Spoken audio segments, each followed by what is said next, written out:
I learned something today. I'll share this with you momentarily if you're some kind of a house decorator coming up.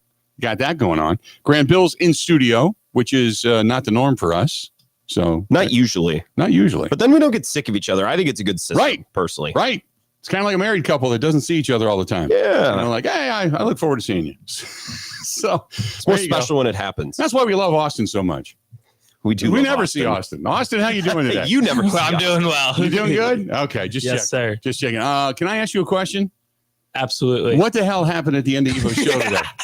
Dude, Evo just walked out of the studio and all I heard was about Einstein and the theory of relativity and Newton's law of gravity. And I'm thinking, I didn't turn into the right. I'm like listening to NPR or something. Evo threw out a comment in the earlier hour about some sort of Einstein's theory of gravity or whatever. And then callers got a little flustered by that comment. And then we had a little science debate going on. Okay. About whether it's a theory or it's the law of gravity or I don't fully follow. I need to know how that equates to Kate's Gentleman's Club commercial. Everything's connected. Everything's it's connected. got to be somewhat. Theory of relativity or gravity. Gravity can take hold, and over the years, the really hot-looking gentlemen's entertainers then become less hot-looking gentlemen's entertainers. Gentlemen's entertainers is a very polite way of putting it. There you go. So gravity then takes over. The law of gravity. I like that. Here's the thing. I am now going to put you on the job. So you tell Evo you get to expense a little bit of up to a couple $100, send it back to me, and you get a chance to go and see for yourself Kate, Fox, and the gang over at whatever gentleman's club it is to see if the theory of gravity is real. So go ahead and make a night of it. Let's do it. Okay. Appreciate it. I want to go with Austin. Let's go. There you go. Give it to Austin that way. Get down here, Grant. There you go. I'm sure Evo wouldn't mind tagging along. Suddenly something, like a credit card falls out of Randy Hawk's pocket. Yeah. Evo wants to do the show from there. He wants it to start at 6. He wants them to open at 6 one day for us to do the show. Yeah, definitely.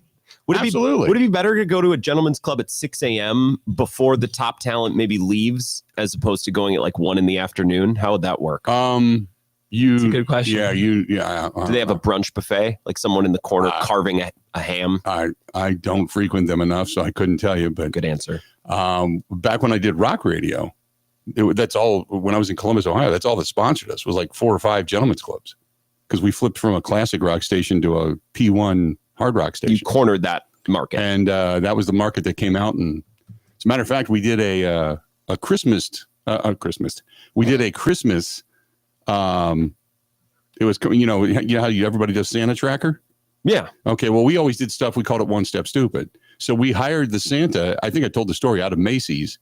He traveled with us in an old broken down, craptastic convertible Cadillac with a dead deer on the front and a red bulb in its mouth. Christmas classic. And that's when we would give clues as to where we were on the Santa Tracker.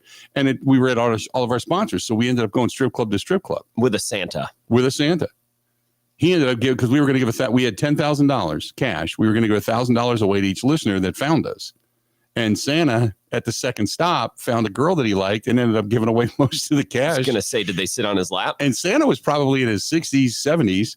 Ended up doing shots of Jägermeister and then threw up in his beard. So we had to take Santa out in the car and drive him around. And you have to dry clean a beard? Wasted Santa. Oh, I have no idea. I know Mrs. Claus was pissed when we dropped him back off when she went to pick him up. Oh, man, was she mad. Anyway, hey, good news yesterday. The Brewers get themselves a win. I guess the word barely would be appropriate here. I thought, man, when they were up 8-3, I thought, this is done. This is done. No worries. Maybe it goes 8-4, but done. So I'm doing some work around the house. I've got it on in every room, and then I hear, long bay. And I'm like, wait, what? And I look over, it's 8-7. And now I'm biting my nails. I'm up to my elbow. At that time, I was cleaning toilets. So I've got that bent neck bottle that you can spray underneath the gel. Underneath the inverse bottle. Yes. Yep. I've got that and a toilet brush. And I'm sitting in the great room with rubber gloves watching the end of the game with McGill trying to get a strikeout and Murphy going nuts. Oh, it was great. Going nuts. I had to take off the rubber gloves to tweet yesterday, by the way, saying that was a BS call. I saw your tweet. I thought the umps were great. Yeah.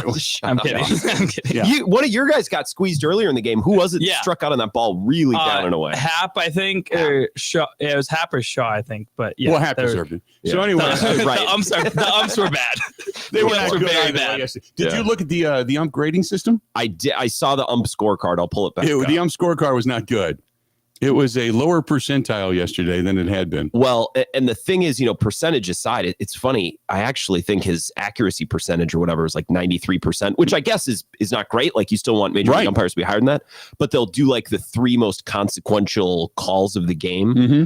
And they were all for this game yesterday, like full count in the 8th, call the ball, 2-2 count in the 8th, call the ball, full count in the 9th. It's like high stakes, loaded counts, Yes. 8th and 9th inning. It's Where like, they were really good pitches right in the strike zone, hitting the hitting the Quiz Tech line. Yeah. And he was still calling him a ball. You So, missed one in the 4th, but yeah, Yeah. impactful missed calls. Here you go. Bottom of the 9th, McGill to Hap, 0 outs, bases empty, 3-2 count. That's number 1. right. And then 2 and 3 were plays in the 8th inning. Yeah. Holy crap. No doubt. It was not the best officiated game, shall we say. And then I come here today, hat in hand, and I say to you all, I was wrong. Oh, Man, did OKC get their ass whipped. I was all in. I was like, Halliburton's going to be hurting a little bit, which I think they played a little possum because he looked like he didn't have much of a problem at all. correct. Other than the fact that Rick Carlisle had said, hey, look, we're not going to have you bringing the ball up, especially if they reach you 65 feet down court and start playing press defense against you. So we'll have you come up court. You won't bring the ball up, and we'll go ahead and work you in that way. Late in the ball game, man, I still don't understand why he wanted to make the no-look pass because the pass was there anyway. It's his style. I get it, but when you spin around like that, to me, I would have said, no, I'm not being hard on him, but I would have said, hey, look, if I'm Rick Carlisle, don't do it again. Because you twisting on that leg with that calf muscle, Yeah, sure. to be a flash, you could have hurt yourself. I'm skeptical. Don't do it. I'm skeptical of how hurt he is. Like the last game, he left for a little bit. He went to the locker room, and when he came back, like he looked out of rhythm, but he didn't look physically limited at all. Like I don't know. I think some of his moves off to the left weren't off to the right weren't there because it's on the left hand side, I believe. That's where you get your push from. Right, and it did look a little funky, but maybe it just wasn't as bad as what we were led to believe. Sure. Which is possible. And maybe I'm a hater, but I'd like to think that if they lost last night, it's like, the calf it's just been such a problem for Halliburton. Right. I don't know. Sometimes things get massaged a little bit like that. 877-867-1670. Now we got to wait till Sunday. So Halliburton gets an extra day.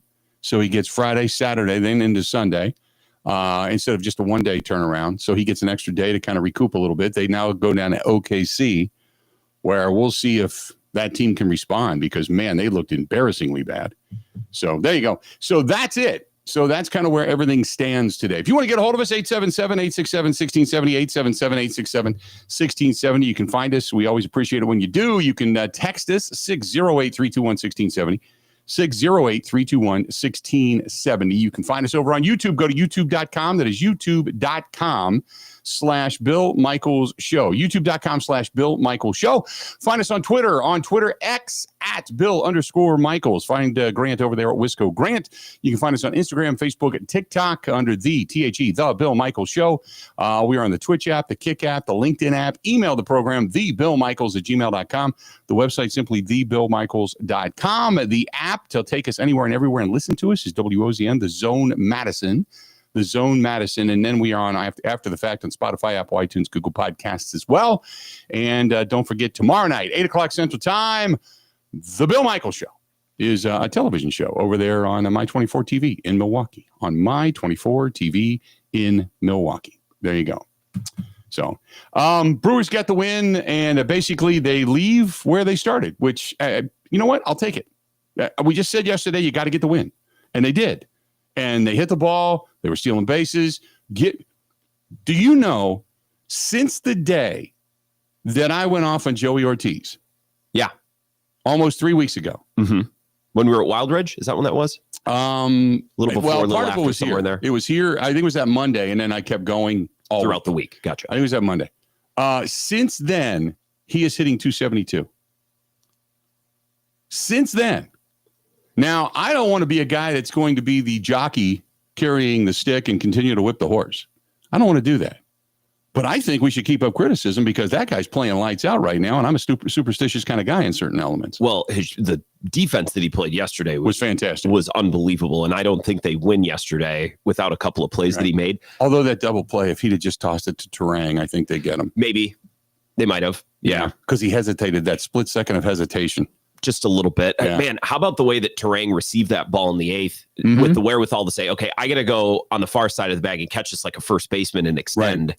Just some really, really impressive defense being played. And Durbin, who I think is mostly fine, but can have some moments. He played a pretty good third base in the series as well. And that's been a big recipe, or a big part of the recipe for the Brewers the last 5 years is their defense. And I think we've seen that strengthen a little bit in the infield, at least the last couple games. I did hear a blurb, and it was during the broadcast, that they are still on track in the next week or so for Garrett Mitchell and Blake Perkins. And the defense will only get better. I mean, they're going to have some roster decisions to make, obviously. But I'm excited because it's only going to get better. Yeah. That's the big thing. It's only going to get better. The better options. I mean, Isaac Collins is playing awesome right now in left and then at the plate as well. So that's a little becomes a little bit of a question mark. And I want to know also, how committed are they to keeping Chourio in center every day? Is that what they want to do moving forward? I don't think they do. I think they put Garrett Mitchell and Blake Perkins, the platoon, out there because they just have better speed. And Blake Perkins should have been a Gold Glover. Yeah, Perkins might be one of the best outfielders in baseball. I just don't know if Murph thinks now that Chourio's center field, we're going to keep him there, or if they want to go back to some sort of a rotation. I think either way is fine. I'm just curious to see kind of what their thinking is there. I think Frelick stays in right just because, and they said it again yesterday, he just nonchalantly went back after a ball, grabbed it and threw it in. And at this point I was listening to, because I was driving and I was listening to the Cubs broadcast. And they were like, oh, you don't go anywhere on that guy. I mean, it's like the word's out. That guy's got a hose, man. So don't go anywhere on Sal Frelick, especially from the right side. So I think Chourio goes to left, and then you have Garrett Mitchell, Blake Perkins roaming around at center, and then you've got Collins as a backup, if you need it. But also, then what do you do? Because Collins might have to be the odd man out, even though he's playing really well, because you're not going to send down Christian Yelich. No. He's your DH.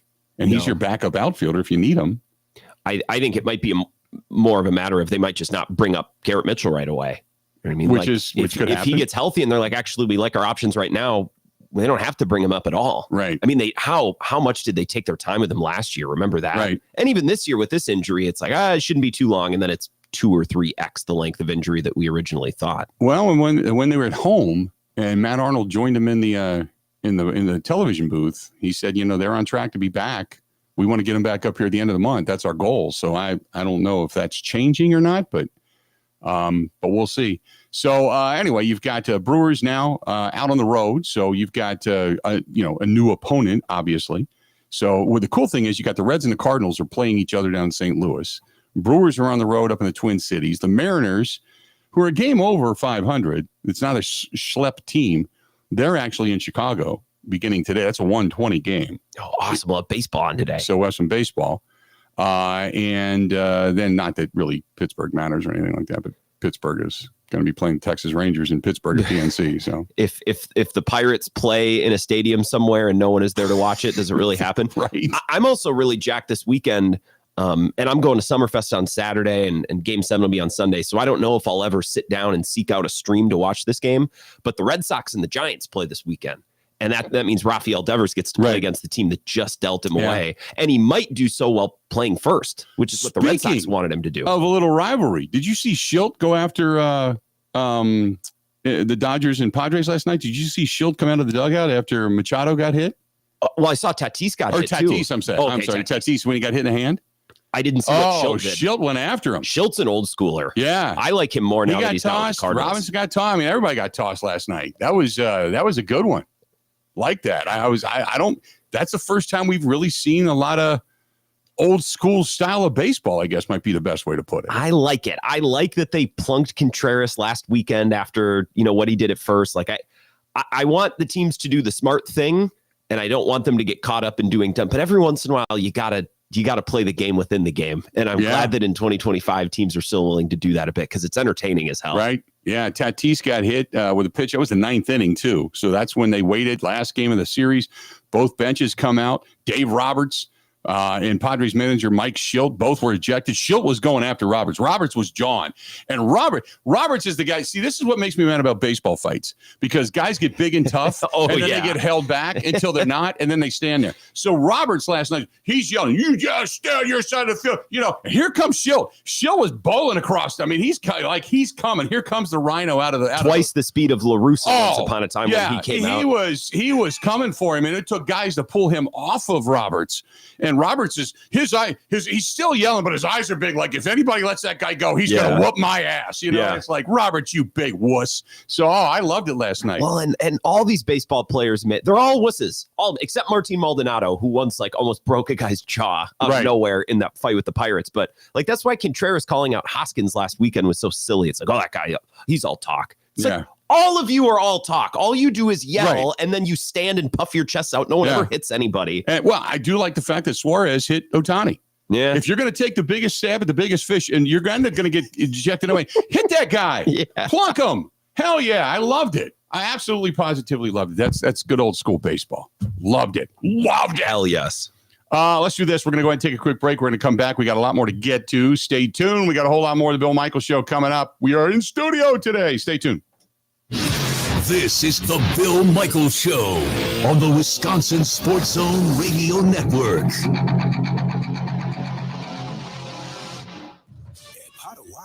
Where ways to win are endless.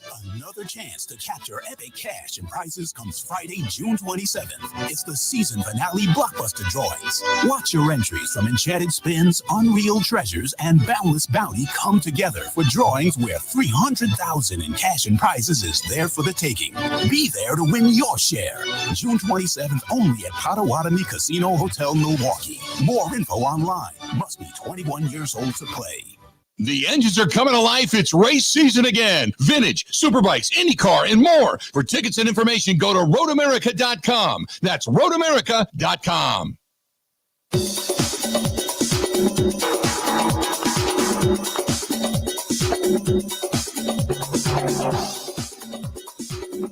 Bill Michaels will resume in 3 minutes.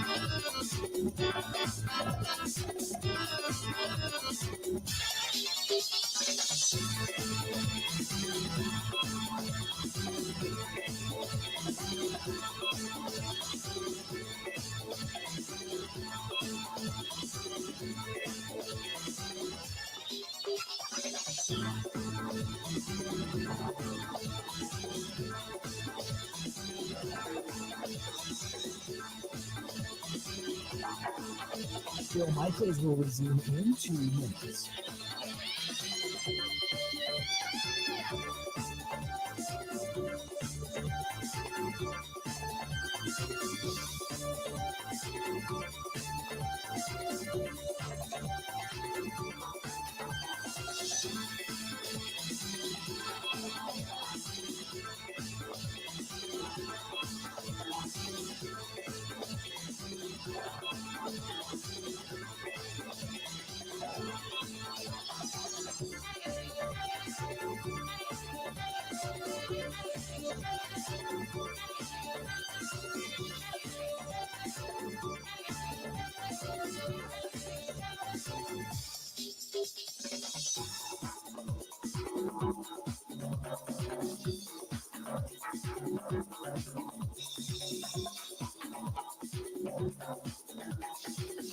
Bill Michaels will resume in 1 minute.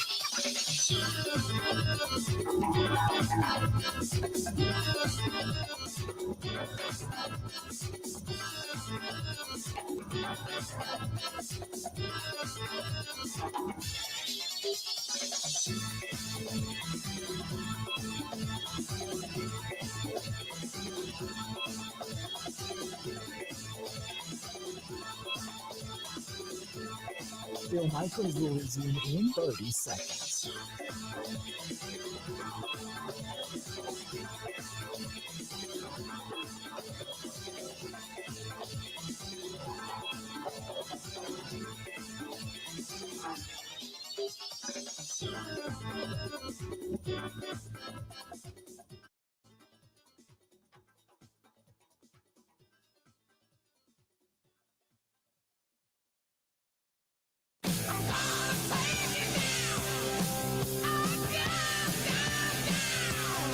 Took my advice last night.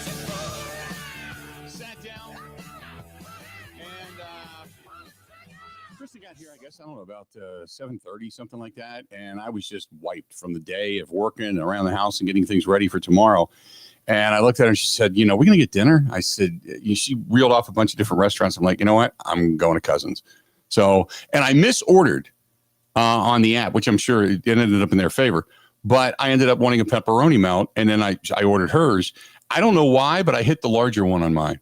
Did you ever see the big giant sub from Cousins? Oh, yeah. It's like a freaking billy club. You can kill somebody with that thing. I mean, the normal, the smaller sub is dinner and then extras for later or tomorrow. So I went over there to pick it up, and I'm like, did I buy a loaf of French bread here?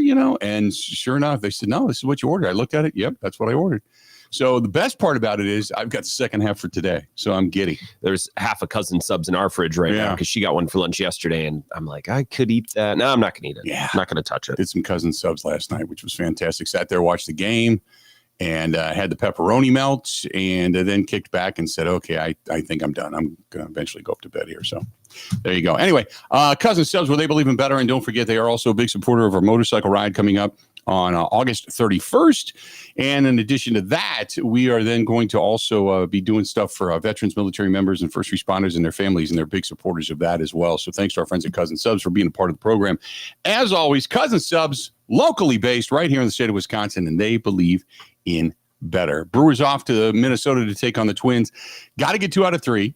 The bottom line is by the time you get back home, you've got this 6-game stretch coming up back at American Family Field of lackluster teams that are coming. And if you can get 2 out of 3 this weekend and go 5-1 in the 6-game homestand, I know people say, well, just be good, happy with 4-2. No, I want 5-1.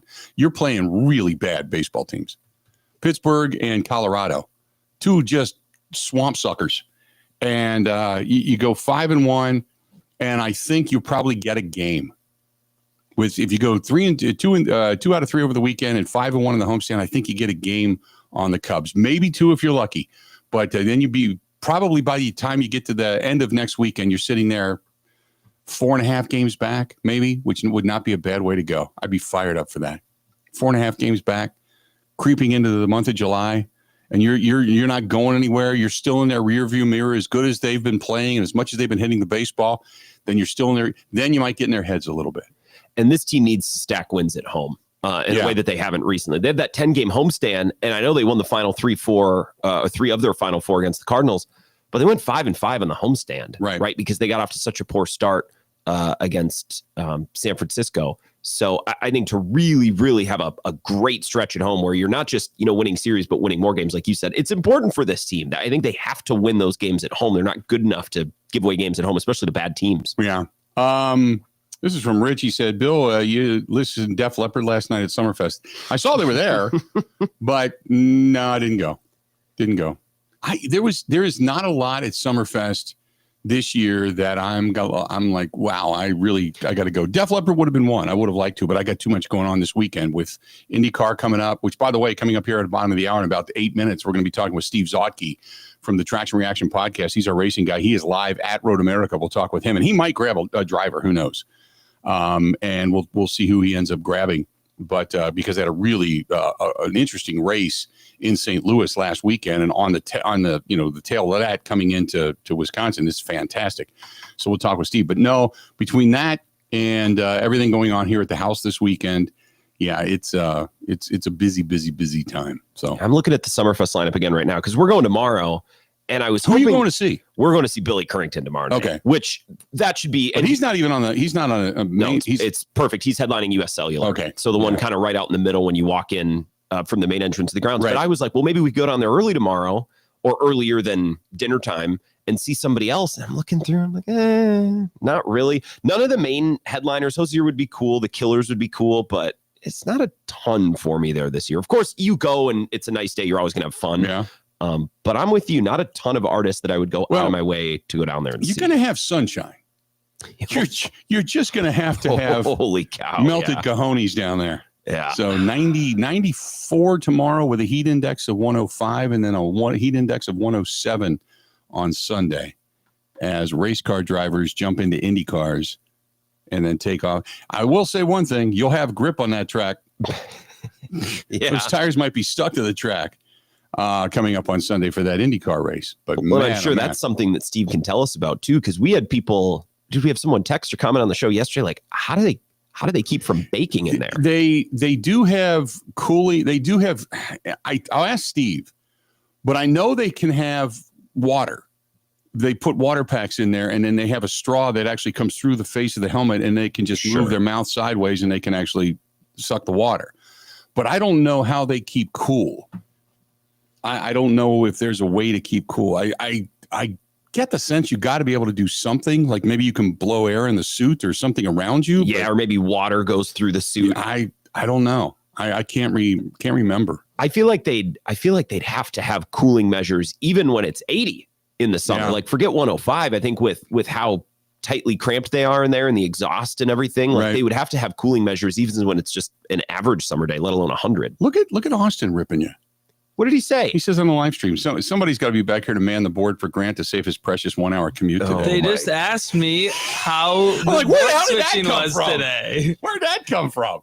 Nick asked me how's the switchboard today. Austin's feeling it. Someone's got to do it. Like I just got permission to get $200 and go to the strip club. And Rick just made the greatest point. It's money and it's better than school. Man, that's why I'm here. That's true. Very true. There you go. Plus, we need your Cubs insight after this. I'm not complaining at all. But I saw that. I'm like, wait a minute, what? Just Austin's getting all cocky back there. I love mixing it up on the live stream. That's fantastic. 877-867-1670. We're going to talk some racing when we come back. Steve Zotke from the Traction Reaction podcast is going to join us as the Indy cars, the carriers, everything. It's all at Road America. By the way, they're going to do some stuff at Plymouth, the Plymouth Dirt Track, either tonight or tomorrow, I believe. And they're going to have they're going to have the wing sprints, the wingless sprints. They're going to have something else going on over there, but they're going to have some of the IndyCar drivers that are going to be over there. And they work really well with that track in that area. So you're going to have a whole weekend of racing. And I'll be honest, look, if you're going to Road America, you already have your tickets. That's fantastic. Just stay hydrated. But if you're going to go to see racing and you're thinking about watching any of it this weekend, tonight might be the night you want to go. So you don't bake to go home, because that's tonight and night racing when it's going to be probably upper 70s, low 80s, as opposed to tomorrow and on Sunday when it's 95 degrees and the sun's beating down on you at 1 o'clock in the afternoon. So that might be something you want to do. So Steve Zotke, Traction Reaction. Next. Don't go anywhere. We got a whole lot more of the Bill Michaels Show right after this. Covering Wisconsin sports like a blanket. This is the Bill Michaels Show on the Wisconsin Sports Zone Radio Network. The Big River Rally coming to La Crosse, Wisconsin, June 27th and 28th. Don't miss the excitement on the main stage Friday night. It's Texas Hippie Coalition. And Saturday night Drowning Pool. Tickets are on sale now. One more? Follow Big River Rally on social or go to BigRiverRally.com.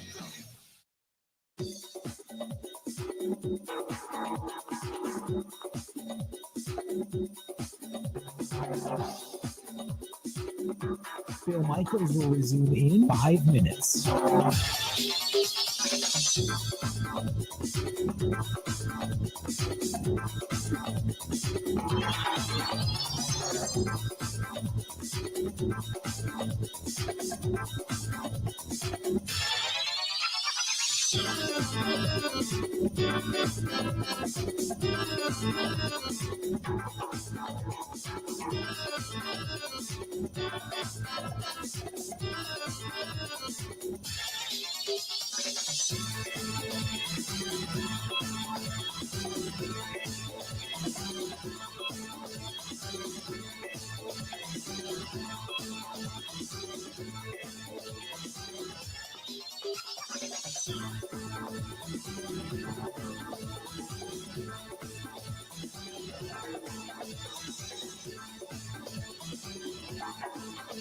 Your micros will resume in 4 minutes.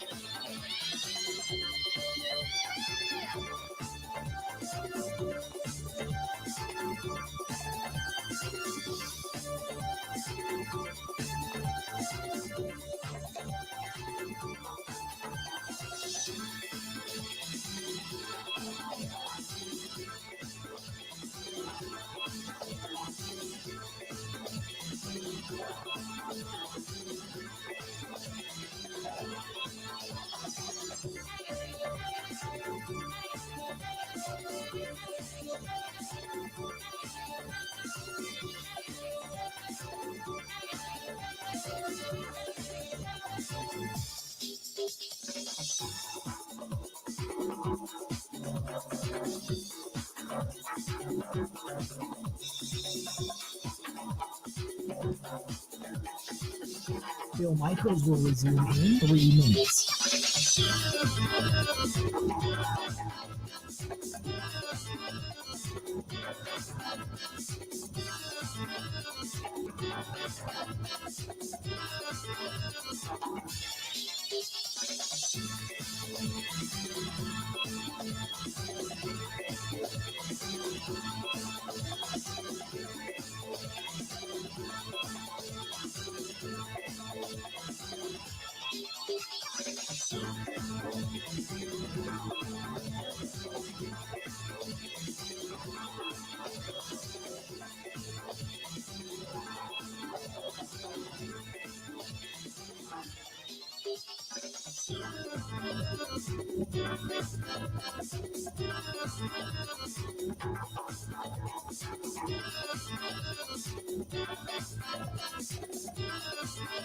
Your micros will resume in 2 minutes.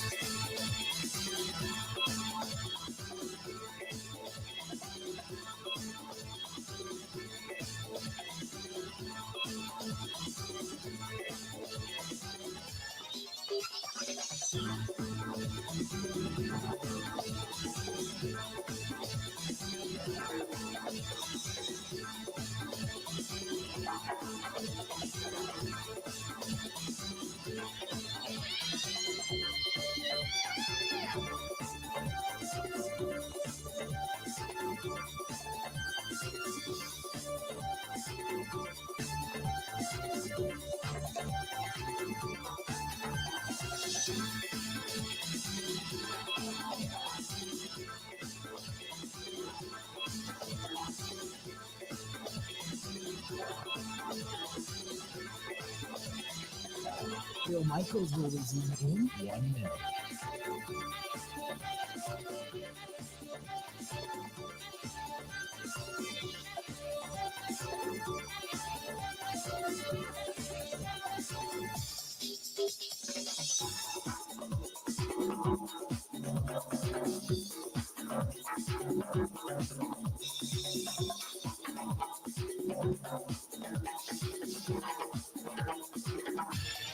Your micros will resume in 30 seconds.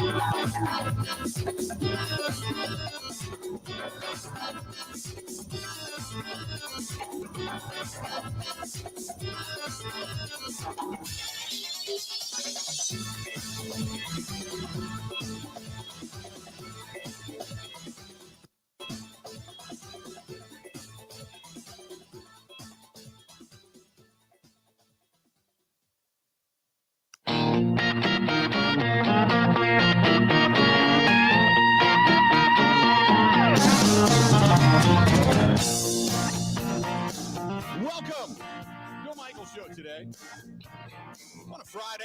Getting you ready for a hot weekend. Hot weekend. By the way, this portion of it brought to you by our good friends over there at Veterans America. They believe in owning the land that you defend. Call our buddy James Mercado directly, 262-255-2000, 262-255-2000. That is veteransamerica.com. Whether it's for great VA loans for a new home, refi, maybe buying a second home, some type of a rental property or something.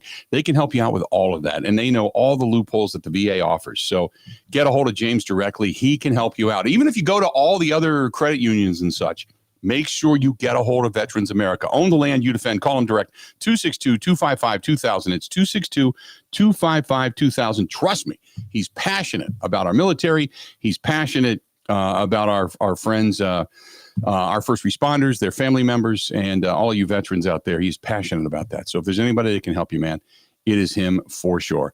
It was a wild one in St. Louis last week, and now this is the direction they come. They come to Road America as the IndyCar Series is now rolling into that road course that is so beautiful. Steve Zocchi from the Traction Reaction podcast and covers racing like nobody else's business, joining us on the hotline. Steve, how you doing, bud?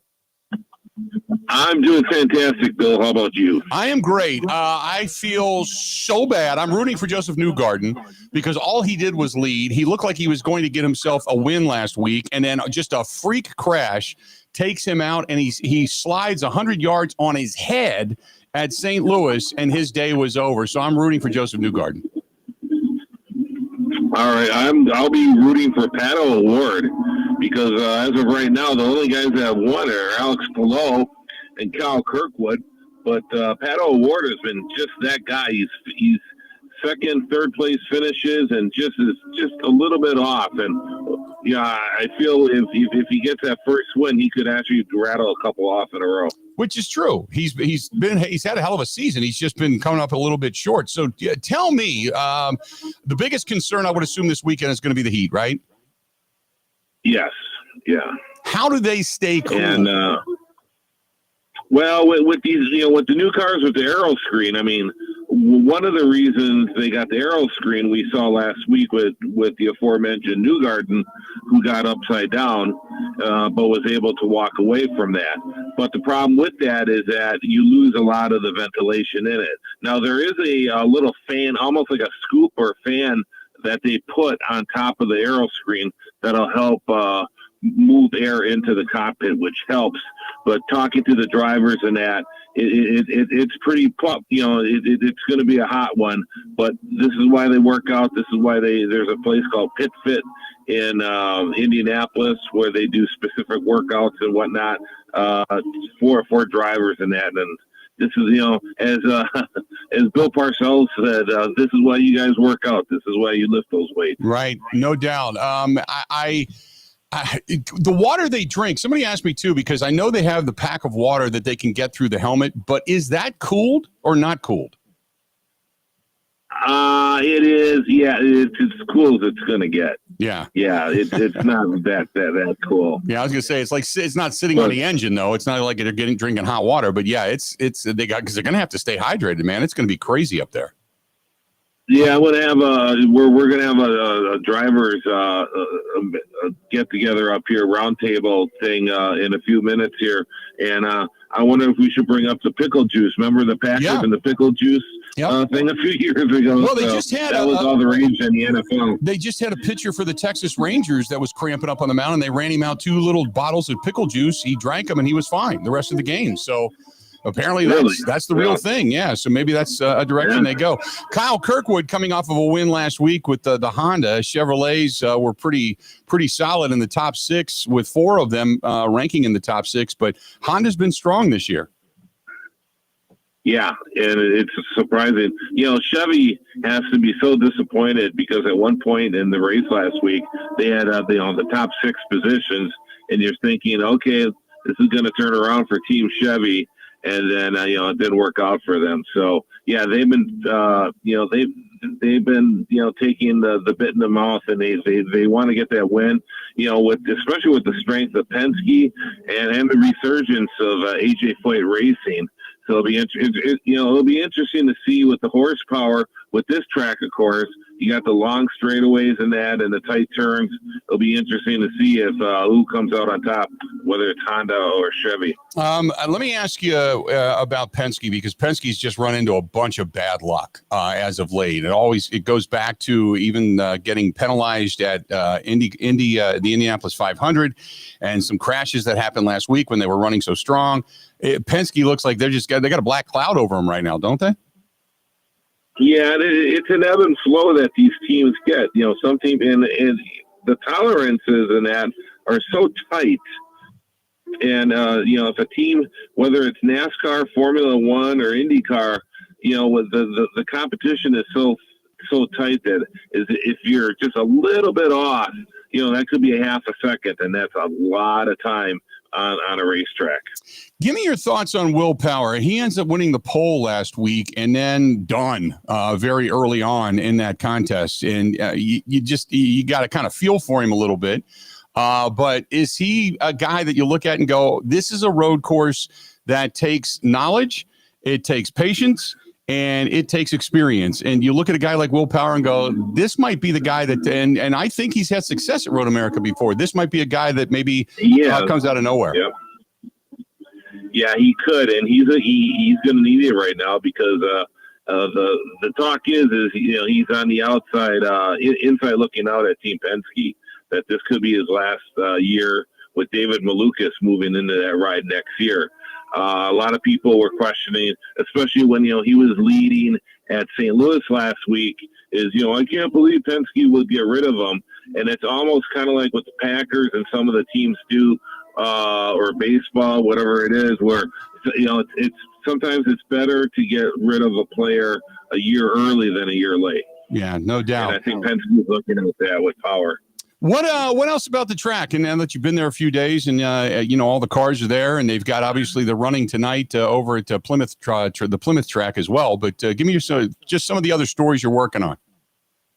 Yeah, well, one of them broke this morning is that Josh Jacobs is going to be here on Sunday. He's going to be in the two-seater on the pace lap, so I'm sure that'll be a thrill. Mm-hmm. You know, when it's always interesting to see these guys when they get a ride around.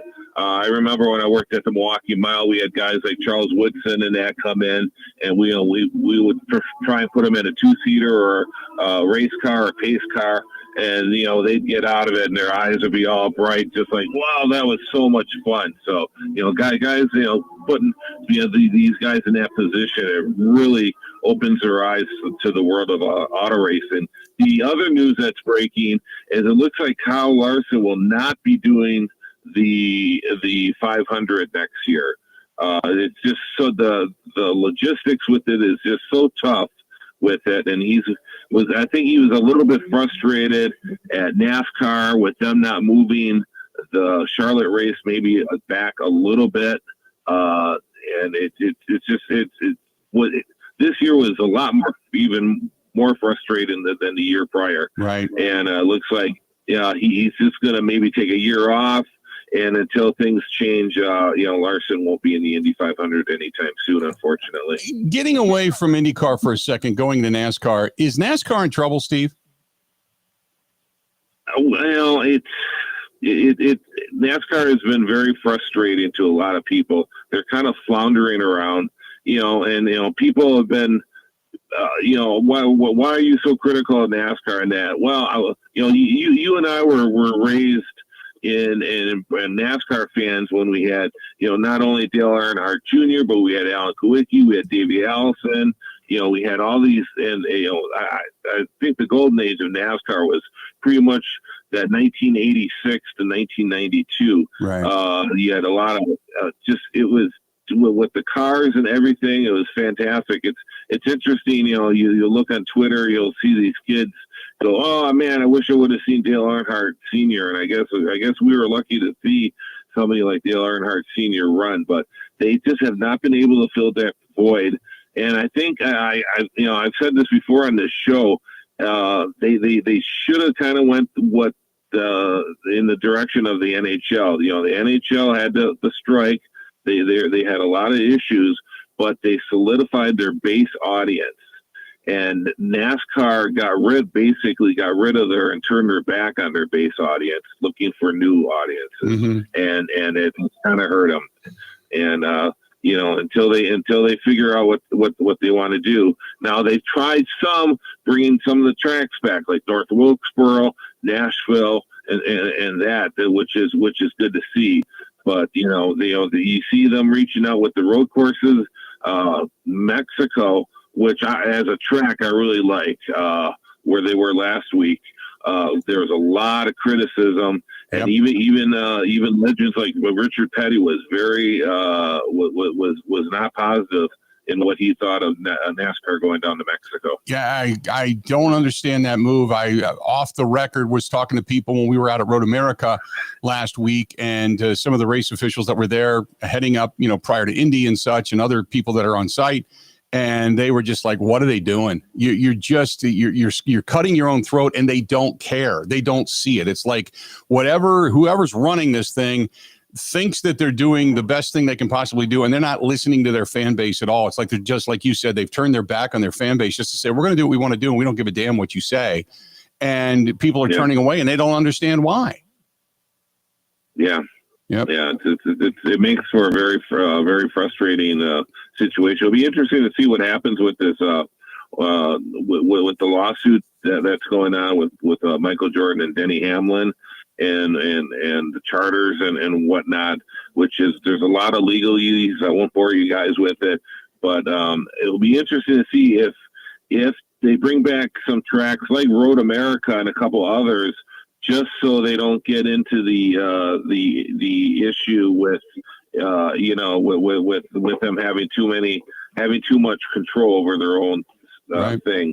The collective bargaining part of it. One of the things I heard was that next year, obviously the Chicago race is not going to be, and now they're talking about doing a road course in San Diego. Did you hear that? Yeah, that would be awful. So that would be just, and then once again, that's, I don't know why they're doing that. It just does, you just scratch your head. Right. I don't get it. And the optics of the race in Chicago was terrible. They did it basically for NBC money. That was it. And it didn't really garner them anything. As a matter of fact, it hurt their ratings. There's nobody in the stands. There's no stands to speak of. And when you do look at the stands of some of these races, they're pretty much empty. But yet you put almost 400,000 people on the grounds up there at Road America for 2 straight years, and then they abandoned that. Not that I'm a homer in any sense, but it just didn't make sense to me. It just was so dumb, such a dumb move. They chased the money, and they ultimately lost their fan base, and their ratings are just terrific right now. And I'll be honest with you, when you look at the broadcast or listen to the broadcast on both sides, the IndyCar versus a NASCAR, it is so much more exciting to watch an IndyCar race than it is a NASCAR race. It just is. Yeah, a lot of people say that. Yep, yeah. No doubt. Steve, enjoy the weekend. Stay hydrated, man. See you up there. All right. Thank you, Bill. Appreciate All right, buddy. it. Talk to you later. There you go. Steve Zotke joining us for a couple of minutes. And, man, good stuff. And he's right. I mean, look, Pato O'Ward is a guy that's kind of been a lot of close but no cigar. And, again, last weekend in St. Louis, he ended up coming in second to Kyle Kirkwood. I think it was Rasmussen. Ended up finishing third in that one. Scott Dixon wasn't far back. But I felt so bad. Josef Newgarden was just ruling that thing, man. He was just ruling that thing. He was 130 laps, something like that, into it. He was more than halfway home, and he was trying to pass lapped traffic. And then the accident happened, and next thing you know, boom, out he goes. And because I think it was Louis Foster was the one that ended up just getting a little bit, he went on the high side, got into the marbles a little bit, wiggled. Next thing you know, he cut completely down across the track. Newgarden hit him, just trying to get past him. But Newgarden was leading the race by 3, 4, 5 seconds. His gap was widening. And the next thing you know, he's completely out of the race. He was having a hell of a day. So kind of a sentimental favorite there, I guess might be the best way to put it after watching a little racing last weekend. All right, let's do this. We're going to go ahead and take a quick break. We're going to come back. Got a lot more to get to today. We are just about 1 hour down with 3 hours yet to go. There is what I call Jaire derangement going on. I want to get into after the top of the hour. Jaire derangement. And see if I'm not right. Because, and you may be one of them, or you may know somebody who is. So I'll talk about Jaire derangement. This portion of the program brought to you by our friends at the Water Doctors, H2 the letter O doctors.com. The best water softening system that I've ever had in my home is by far, the Kinetico water softening system. It is absolutely fantastic, whether it's cleaner laundry, whiter whites, feeling cleaner coming out of the shower, or probably the most important thing to you is the drinking water, whether it's for you or your kids, or how about your pets? through the reverse osmosis, getting rid of all the bacteria and all the bad things in the water. That's the Water Doctors and the Kinetico water softening system, by far the best out there. Call them anywhere in the state of Wisconsin. They can help you out. Our friends over there at the Water Doctors, John and Amber Atlee, 262-549-7733. They have so many different innovations, so many things that they can help you out with when it comes to your water, and monitors for your water as well. Again, 262-549-7733, 262-549-7733. That is the Water Doctors. Covering Wisconsin sports like a blanket. This is the Bill Michaels Show on the Wisconsin Sports Zone Radio Network.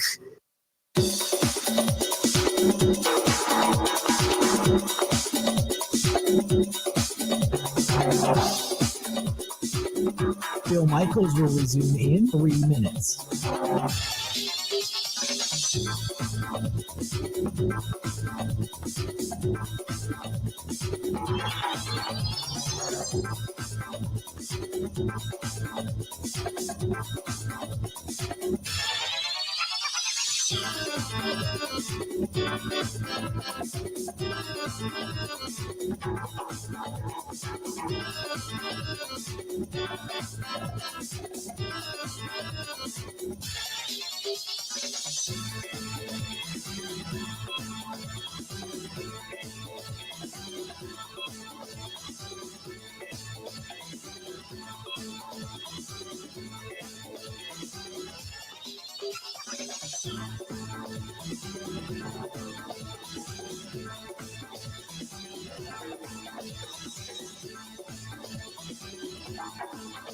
Bill Michaels will resume in 2 minutes.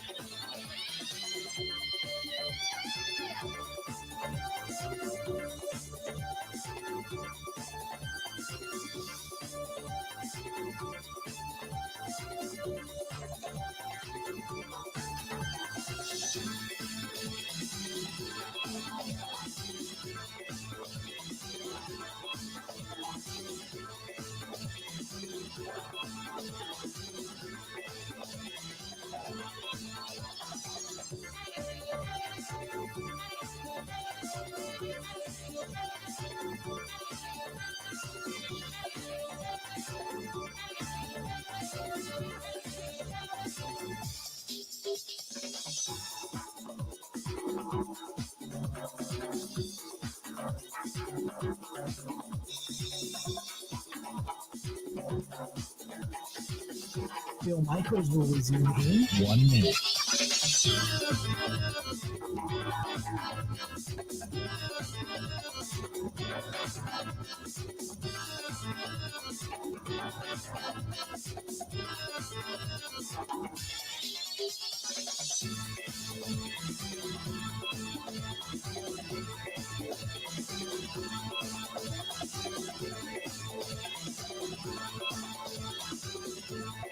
Bill Michaels will resume in 30 seconds.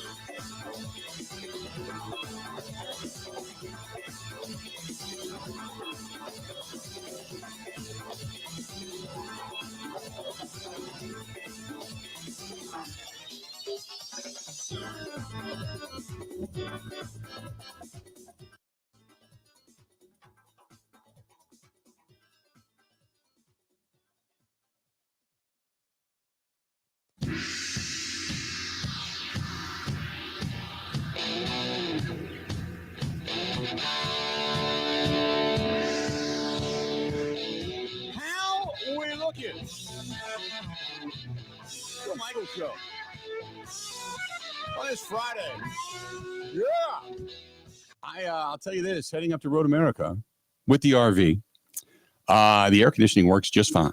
So you get up there, you spread it out, you go out, you tool around a little bit because we rented a golf cart, gonna go all over, and then you get, when you get a little hot, you get a chance to go back and sit in the air conditioning a little bit.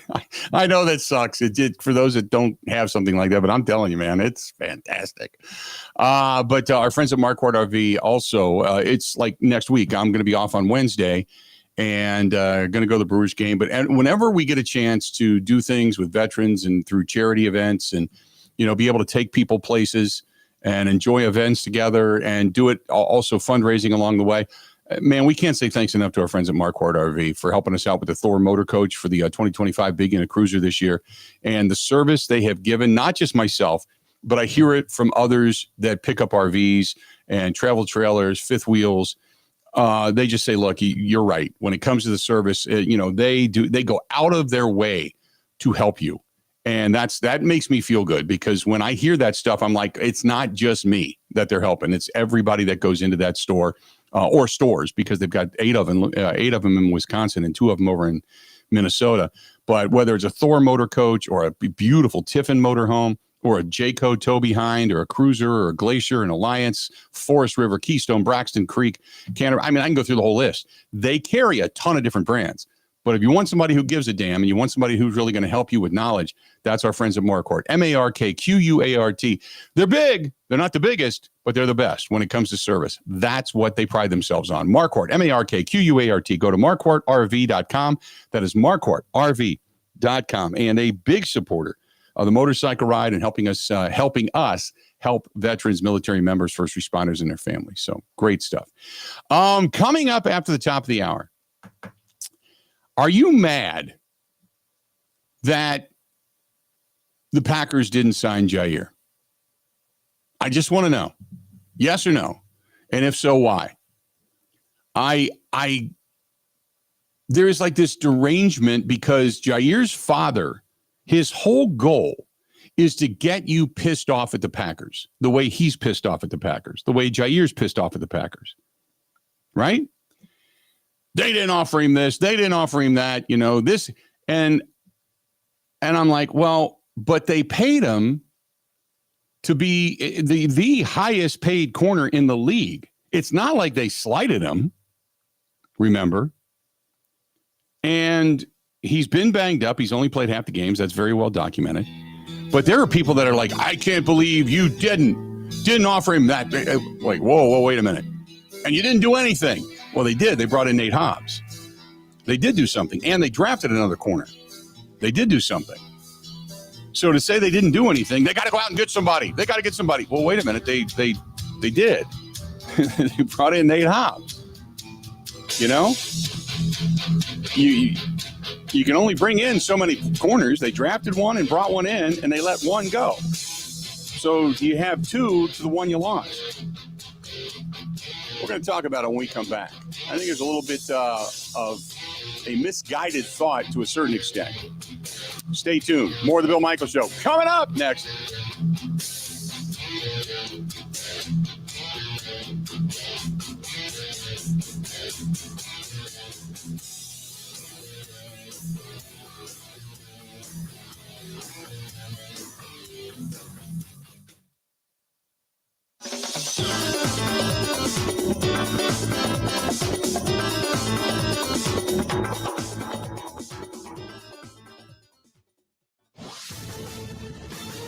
This is a Wisconsin Sports Zone update. Well, yesterday afternoon, the Milwaukee Brewers would outslug and outlast the Chicago Cubs as they would hang on to win 8-7. Starting pitcher Freddie Peralta got the win, going 5 innings, giving up 2 hits, 3 earned runs while striking out 6. And offensively, it would be Isaac Collins hitting a 3-run shot, Caleb Durbin adding a 2-run drive, Reese Hoskin had a solo one, while Christian Yelich, Jackson Cheerio, and Joey Ortiz all had 2 hits apiece as the Brewers closed within 5.5 games of first place Chicago.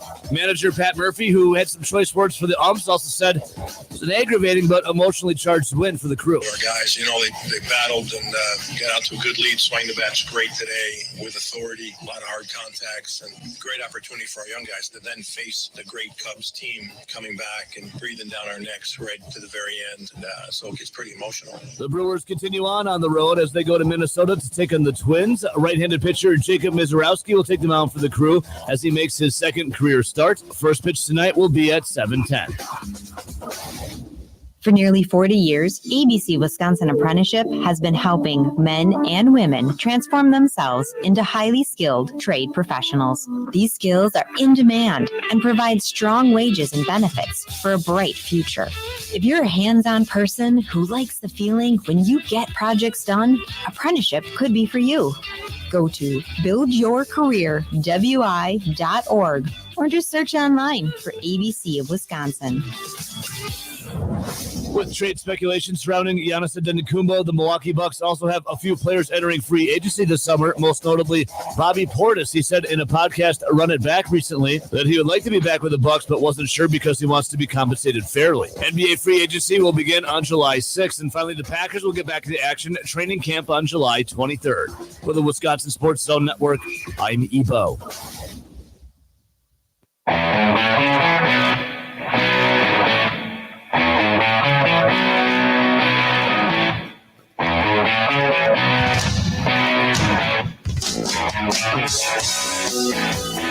Welcome in. Hour number 2 of the Bill Michaels Show.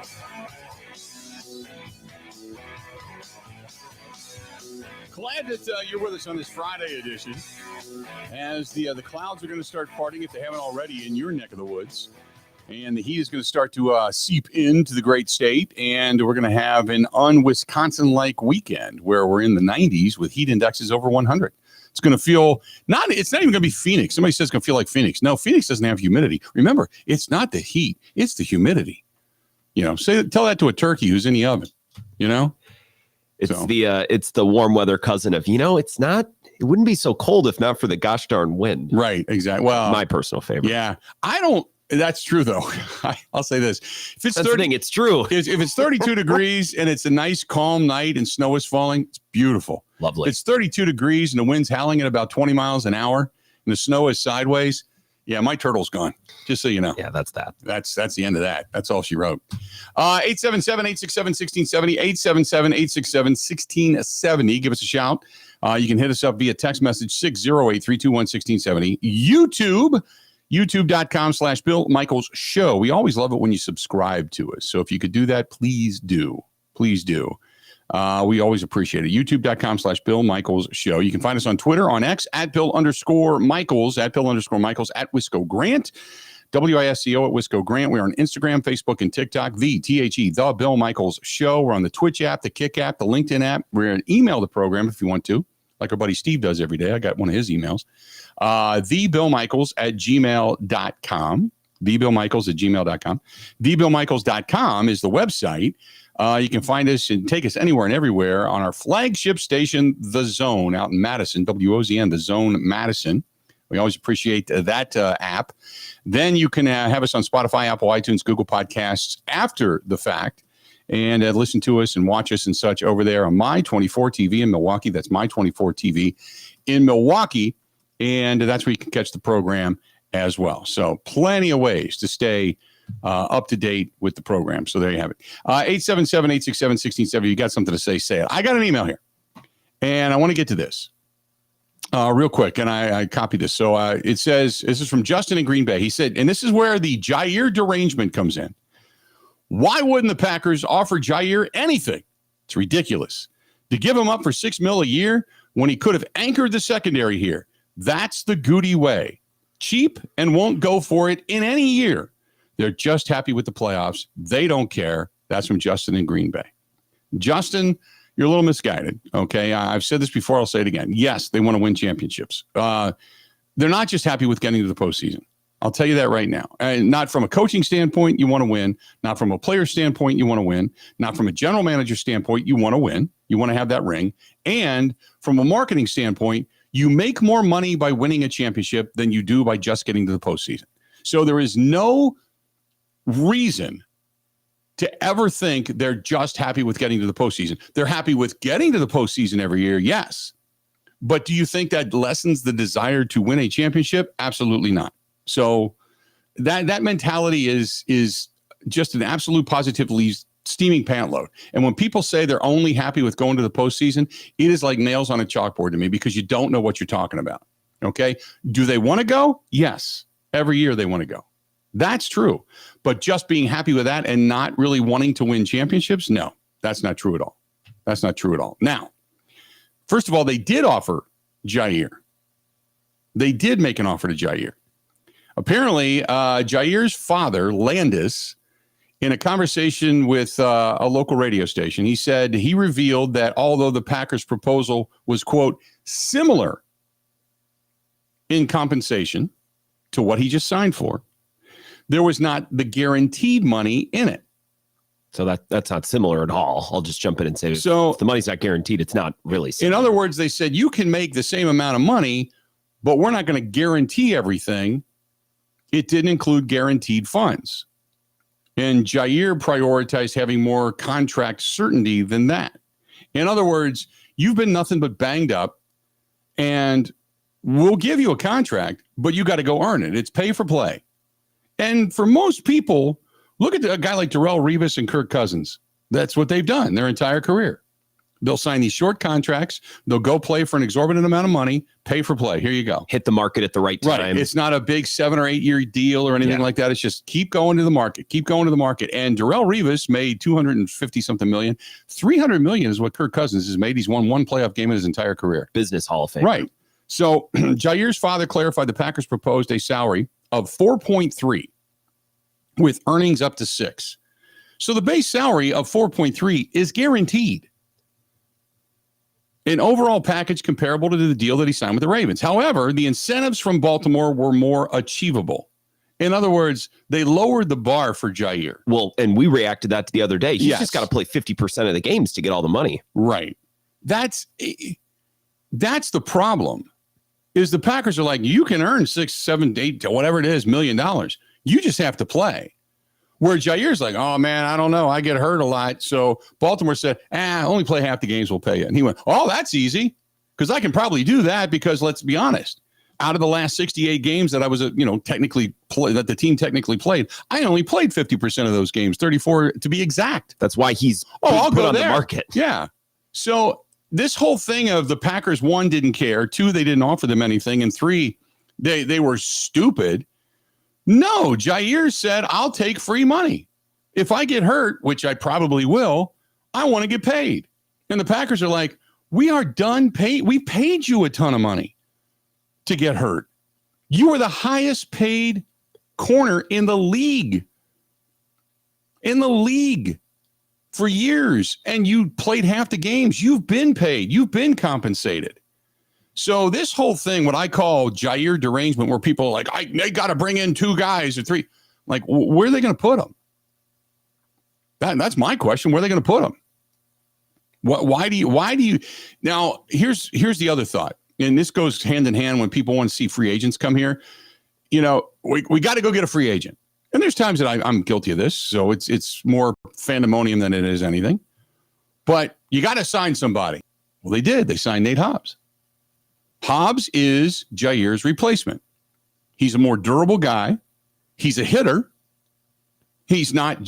They don't have anybody on this team where you can say, go get Justin Jefferson. That's what they don't have. I don't even know that a lot of teams want to pay for that guy and build their defense that way. I'm sure if they drafted someone and they turned into that guy, it'd be great. Right. But I don't even know that that's how teams want to financially allocate resources. I think they're like, well, we just want a veteran who we can move around and we can build our defense. Sure. Forward. But they don't play a lot of man up anyway in Hafley's defense. So would I love to have Jaire in the secondary when you started to dare to dream? Absolutely. It would have been fantastic to see him stay with Nate Hobbs, with Keyshawn Nixon, Bullard even being able to do a backup, Carrington Valentine, Micah Robinson, who they just drafted, all of that, and then I really like Zane Anderson as that free safety when he was back there last year, him and Evan Williams, because those guys like to hit. And I thought with Xavier McKinney and company, I just thought, man, this thing's ready to roll. It looked really good. But minus Jaire, it's not like all of a sudden there's a void there and they don't have anybody. They do. They got Nate Hobbs with Valentine backing him up. They got Keyshawn Nixon with Micah Robinson so far backing him up. You still have Javon Bullard, who can play both safety and nickel, with Kalen King backing him up. They do have guys. So, and now when people say, well, you still got to go get somebody, who's out there? Who's out there where all of a sudden you're going to go, this guy's going to really make the difference for us at this point? That's first and foremost.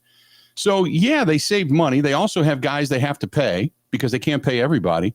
Now, where I would have loved to have seen them make a move would have been in the pass rush department.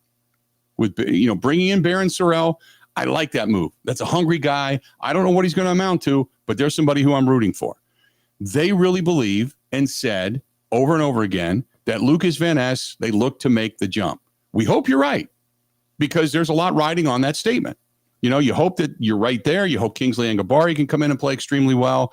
You got Brenton Cox Jr. on the other defensive end position, who at times looked like he was a formidable backup. You got a little bit deeper up front with Warren Brinson. Now with Kenny Clark, Devontae Wyatt, you've got, you still have Colby Wooden and Carl Brooks and such, but now you've got Warren Brinson, who's got more beef up front. So you got 3 big, beefy rotational guys on the defensive front. I like the direction they've gone. Could they? You can always be better, but I like the direction they've gone. So I don't know why people are so pissed, like they just didn't do anything this offseason to bring in another corner, what have you. This whole idea of, much like the emailer Justin, that they didn't do anything and they don't care. I don't understand it. So that's my argument to all of this. They signed 2 players at the top of their positions. They weren't the players that people expected or wanted, but then say that. Don't say, well, they didn't do anything or they weren't aggressive. They signed 2 starters. How many years in a row late in Ted Thompson's tenure we would have killed for that? That would have meant the Packers are all exactly in. Right. You know what I mean? Yeah, that is exactly right. And the problem is they didn't sign who you wanted. They signed a guy. Remember last year, they ended up signing Xavier McKinney. And nobody thought that was going to be this great pick. They just went, they signed a safety. Who cares? And then Xavier McKinney turned out to be fantastic. One of the other signings that I think is getting a little bit underrated is the Isaiah Simmons signing. Yeah. I'm kind of looking over that fence going, pay attention to that. That could end up being big for this team because he could be a rotational guy back there with Edrin Cooper and Quay Walker. He can actually help out with a guy like Isaiah McDuffie or Tyron Hopper. That's going to be a guy that I pay attention to that. Pay attention to that because I think that might end up being a pretty good signing for this team as well. Ryan, a Manitowoc over on the text line says, I'm not mad at all that they didn't keep Jaire. What do people think? He was not playing? He was injured. And then the whole practice not playing thing just irritated me. Why keep him when you can get somebody else who is healthy and can play every down and every game? Any athlete's relative that is talking for them should keep their mouth shut. Jaire's a big boy and can speak for himself. Correct me if I'm wrong, but Jaire has not said anything with regards to his Packer situation. Everybody complains to keep Jaire until he gives up the big play. And then they want to turn and say, why would they keep this guy? He shouldn't be out there. Love the show. Have a great weekend. That's Ryan of Manitowoc. Or if he gets hurt, why'd they keep this guy? You knew he was going to get hurt. Why would you keep him? Which is what they said last year. I think it makes more sense for the Ravens. We'll do a 1-year flyer on this guy, and if it doesn't work, it doesn't work. It makes a little bit more sense than maybe it does for the Packers, who have been trying it over and over and over again. Even if the contracts, let's say the Packers offered him $4 million and the Ravens offered him $4 million, it still might make more sense for the Ravens.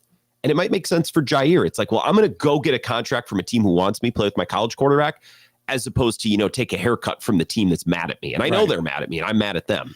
That's the other thing that nobody knows the depth of, is how mad or frustrated are those two sides. I know the Packers felt like Jaire could play.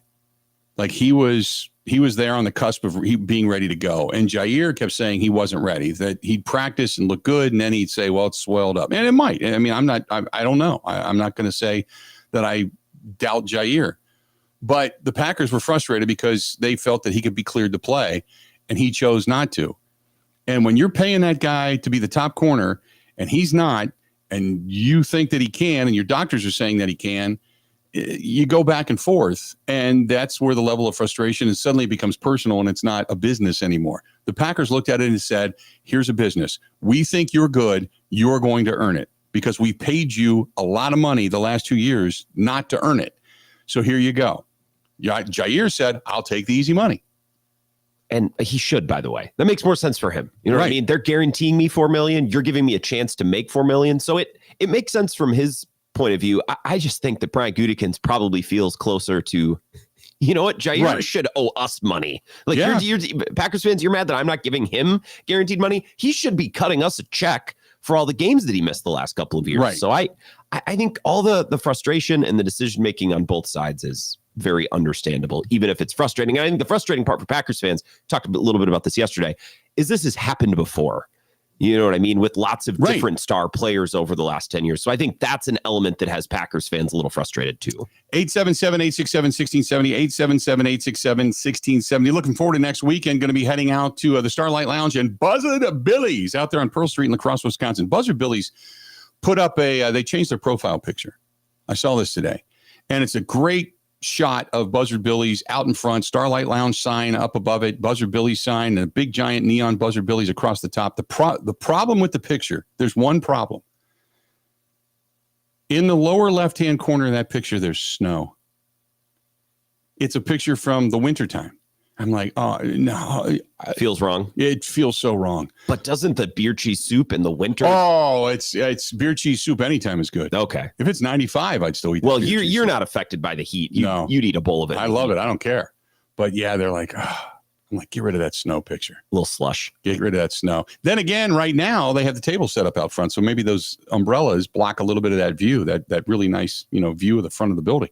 But nevertheless, Buzzard Billy's, they got some great drinks for the summertime out there. I am going to be visiting Buzzard Billy's next weekend when we travel out there to La Crosse for the Big River Rally, which I can't wait to get to. I got to get, that's when the party ends on Saturday. That's the next thing I got to do. I got to get all the tables and chairs back up, because that's what I had to do yesterday too, is go get all the tables and chairs. So from the party rental place, it's like a church basement in here. Oh, it is. It really is. And so I got to put them all back in the trailer, haul it all over, take them all back, and then get the motorcycle all shined up, put it in the trailer, and get it ready to go. I can't wait. Yeah, my thought was when I pulled into the driveway, I'm not sure you have enough toys out there. Can you park your lawnmower also in the driveway? Yeah, I know. Line everything up because boat cover looks great, by the way. Kristen, oh, thank you. Shout out to Dwayne. Yeah, shout out to Dwayne.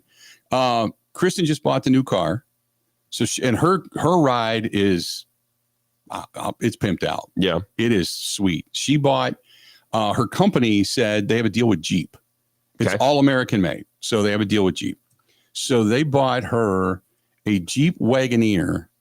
It's got the 21 rims on it, the blacked out rims, the low profile tires, tinted in the black diamond glitter paint. Pretty sweet. It's stunning.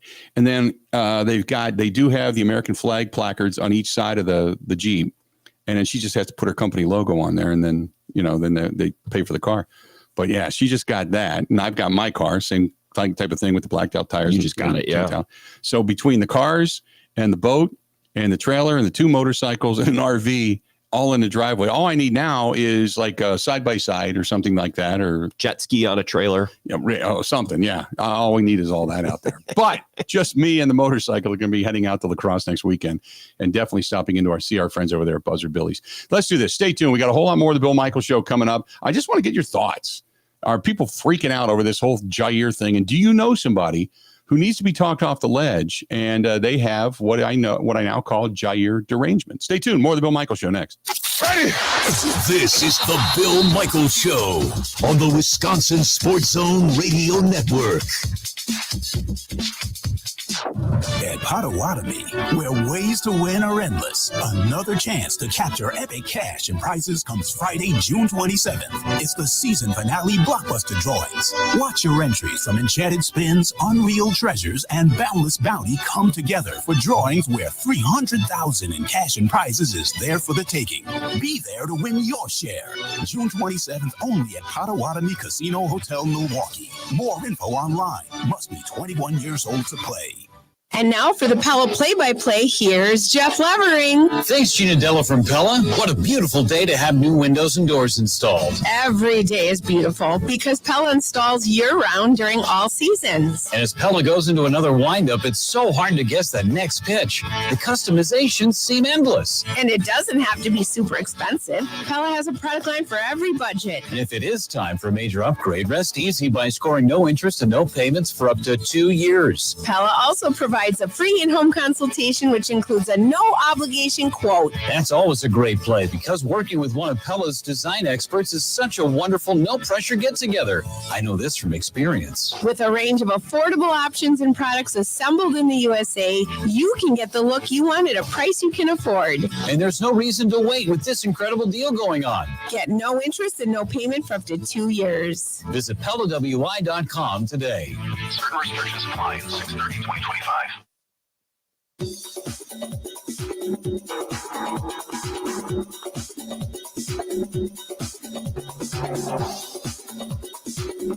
Bill Michaels will resume in 3 minutes.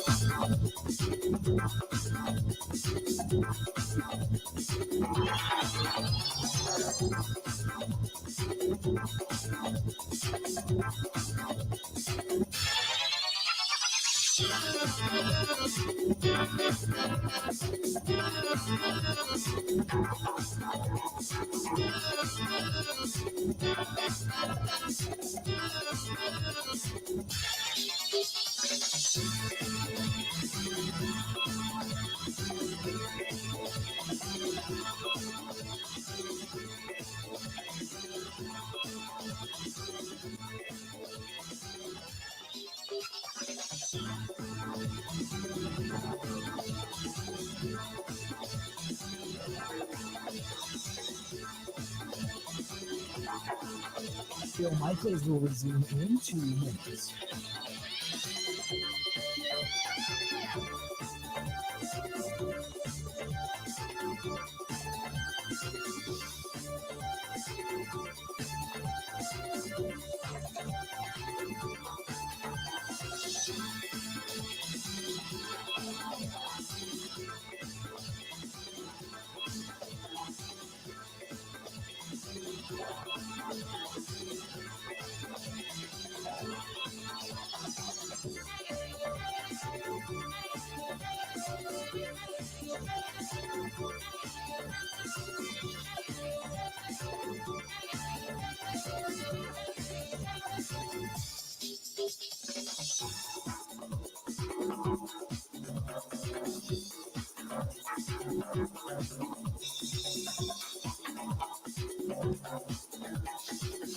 Bill Michaels will resume in 1 minute.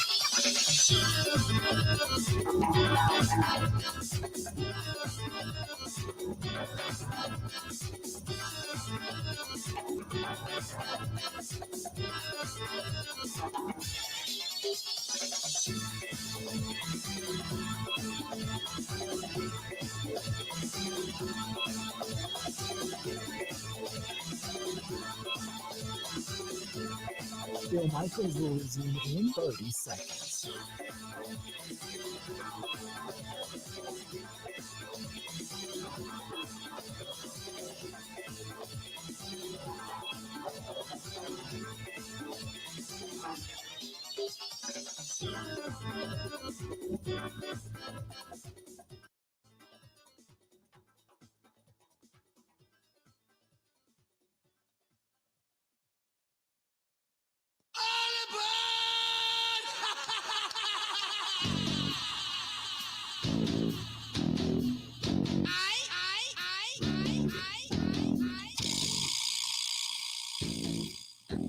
Welcome back in the Bill Michaels Show.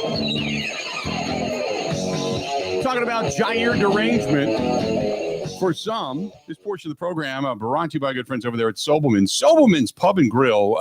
They have, if you're heading down to Summerfest, if you're heading maybe to a game, or you just want to go down and get a great big burger on a brioche bun, or maybe you're in Waukesha in that area, and you don't want to go all the way downtown. They have one on William Street in Waukesha. But Sobelman's Pub and Grill, been around more than 25 years. The big Bloody Marys with just a meal in the thing within itself. It's like big old giant chickens and pizzas and stuff. And that's a Bloody Mary with a meal that's attached to it as a chaser. But great burgers, though, and even better people. Sobelman's Pub and Grill in Milwaukee on St. Paul Avenue. Been around more than 25 years. The new one in Waukesha on William Street. And that is the one that's right across the street from La Station, which is a good place to go, too. But Sobelman's Pub and Grill, man, if you want a good burger, you want a great time, you want good people and good service, that's the place you go. Sobelman's Pub and Grill. Meet at Sobelman's. Milwaukee and Waukesha. So talking about Jaire derangement. Jaire derangement. I got an email here, and this one's from our buddy Steve. He's talking more Brewers than anything. He does talk about kudos to the Cubs fan that scaled the net to get the Sal Frelick bat. He was in an aqua blue shirt, I thought maybe he might have been a Brewers fan, but I think he was just a business guy down there catching a day game. Did you hear any of the TV call when that was happening? No. BA and Dillard. It was pretty funny. BA kept calling him a finance bro, and Dillard was, poking fun at his polo and his tight ass khaki. It was pretty good entertainment. I thought they were going to throw him out. They at first, they basically chastised him. They took him back. I was listening to Levering, and they were calling him Spider-Man because he climbed the net. Yeah. And, like he had done it so easy that he'd been climbing nets or something his entire life because he got up there. But nevertheless, I think Frelick signed the bat for the guy. He did. Kurt Hogue posted the picture that he got the bat back, and Sal signed it something like nice climbing or something. Yeah, Sal Frelick. That was pretty cool. And when the guy came back, first of all, the guy got like a standing ovation in the section when he came back down. When he came up from how the concourse works. Yeah. So and they said I was listening to the broadcast, and they said this guy's like the mayor, and I'm like, no, the mayor is hated. So no, he's better than the mayor down there. So, but he was high-fiving people, and, they're giving him hugs. And I'm like, all this because he just climbed the fence for a bat? Well, I think last summer, I don't remember who it was. One of the Brewers hitters were at a Brewer game. The bat got stuck in the net. Mm-hmm. I think it was on the third base side. And it took them like 5 minutes to get it down. They had to build something together. They were throwing stuff at it. So my first thought was yesterday, the guy climbed right up and took care of it, and it was done. Right. They got to move on, when in the past, I've seen that kind of same issue take minutes and really, really delay a game. Yeah. But you don't want that guy, who knows how many drinks he's had, and then he falls backwards and lands on his head, right, and messes himself up. And that's why BA on the broadcast was like, "Oh boy, no!" But he got the bat down, and all is well that ends well. He, if that guy had clients there, he just impressed the hell out of his clients, right? So he's like, "Nah, I got this, no problem." Groundskeepers, no big deal. I got this. I'll show you what kind of service we're going to give you at our company. We're going to climb up and get the bat and not even have the game delayed. So kudos to him, man. Steve says, good win for the Brewers yesterday. Never should have been that close, but the home plate umpire ended up shrinking the strike zone on Uribe and McGill. Damn near handed the Cubs a win. And again, kudos to the guy climbing up. They need 2 out of 3 from the Twinkies over the weekend. Come home to feast on the Pirates and the Rockies. Perhaps they can gain some ground in the next week or so as the Cubs go up against the Mariners, the Cardinals, and the Astros. Have a great weekend. That's our buddy Steve in Ridgefield. Steve, you the man. This one's from Marty. Marty says, hey, guys, I am not a deranged fan. That sounds like something a deranged fan would say. However, I do think the Green Bay Packers should have ended up keeping Jaire. It was stupid to let him go. They could have offered him $7 million and ended up keeping his services. Why would they make such a low bargain basement deal? Because the guy didn't play. It's not like they didn't offer him anything. They didn't give him. They didn't go to, hey, Jaire, if you stick around, we will give you. And then Goody opens his drawer and he says, I have got 3 coupons to Sammy's, plus I've got some of the Green Bay Distillery coupons. And what do you got over there, Russ? Oh, Russ says, you know what? We have got 2 packages of unused toilet paper that have not been used since the 2025 or 2024 campaign. We'll give you that too. It's not like they did that. Drink chips to Burkles. Right. Exactly. See, he could have stayed for that. Well, here's the thing. If it was announced the other day that they had agreed to a restructured contract, the Packers were going to pay him 4 guaranteed with a chance to make as much as 6, I would have been mad at that. No. I'd be like, okay, that's a fine option too, considering the alternative is losing him for nothing or paying him 17. If the Packers and Jaire would have settled on a deal like the one with the Ravens, I think that's a fine choice too. Like, I don't think there's a perfect outcome for anyone involved here. I really thought it would have been about a $10 million deal. And he did not get that anywhere on the open market, and he didn't get that in Green Bay. I thought they would have said, hey, we're going to take you from 17 down to 8 or 9. Cut it in half. With the ability to make another, make up that money. And I was not even close to that. So when Goody listens to this program, he's probably him and Russ Ball are sitting up there just high-fiving each other and giggling and drinking lemonades and all that kind of stuff. They thought we were going to pay him how much? No, that's not what we were going to do, They're chortling. So, yeah, at that point in time, I'm just kind of like over here with a 5-mass skull bong, smoking my own stuff. Let's do this. We're going to go ahead and take a quick break. Well, before we do that, we'll go to the phone call. Somebody who is chiming in. Let's do that. We're going to go to Tim listening to us in Sparta. Tim, how you doing, man? What's happening? It's a great day in the neighborhood, Bill. Yes, it is. You kind of glossed over just a little bit of what I've been saying ever since he got picked up. How long was this supposed, in some people's minds, still a premier player? How long did it take him to get signed? About a week after they cut him loose. When was the last time that you had somebody who was supposedly is a great guy, great at his position, blah, blah, blah, blah, blah, that it took a week to get signed? I mean, as soon as guys like that hit the open market, they're snatched up. Mm-hmm. And did he get a premium contract? No. No, it said he took less to go to Baltimore. I don't know what other teams were offering him, but they did say they took less to go there. Yeah.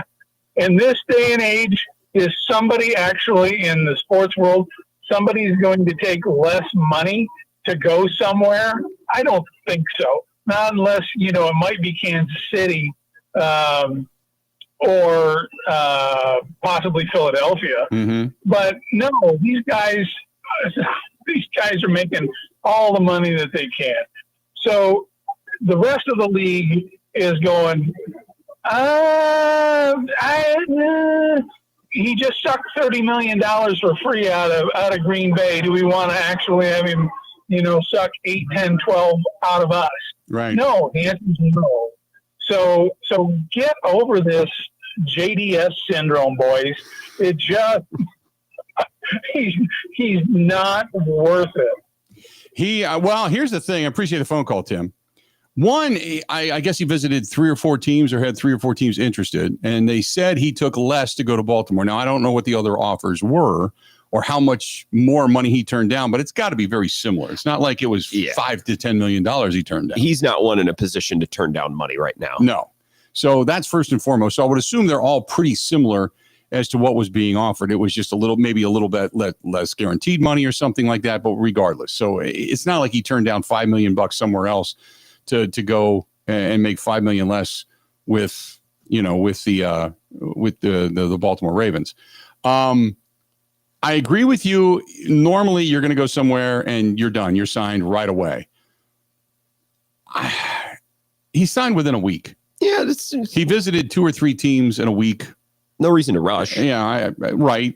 Although, you're kind of on the tail end of the free agent signing period because of how long it took him to actually be released. That's the other thing. Like if he would have been available on day one of free agency, maybe it wouldn't have taken this long. Yeah, he might have been in 3 days. He might have been signed. Who knows? So that doesn't bother me. But the difference between what he was making, what I thought he would end up making, and what he's actually making, that is vast. And that is a message sender to say, you're not worth this level of money anymore. This is, you have to come back and prove that you can even stay healthy and stay in the NFL, much less, play at a high level. So that was the one thing that, to me, out of all of this, that was the most surprising, was the fact that was, he was making $17 million and he goes from 17 million to 6, and 6 is total. 4 of it's guaranteed. I'm like, wow, you're talking $13 million less. That is a haircut. That's a haircut. 877-867-1670, 877-867-1670. You want to hit us up? Feel free to go ahead and do so on this Friday edition of the Bill Michaels Show. Always love having you on board. Hey, I got to say thanks to our friends at Point Brewing. Not only do they do great work with all the different beverages that they have, but they do some specialty bottles every now and then. If you've got an event coming up and you get a hold of them and say, hey, can you do something for our marketing team? They, for the baby shower here this weekend, sent me 6 cases, which is 12 bottles per case, 6 cases of the root beer for the baby shower here, with the invitation to the baby shower for my son and his wife on the bottle. That's the label of the bottle. It's Point Root Beer, but they're so nice and so cool and such great people and so community minded. And the cool thing about it is they're right here in our own backyard. That's our friends at Point Brewing. Brewing excellence since 1857. If you're going to stick with something local, stick with Point.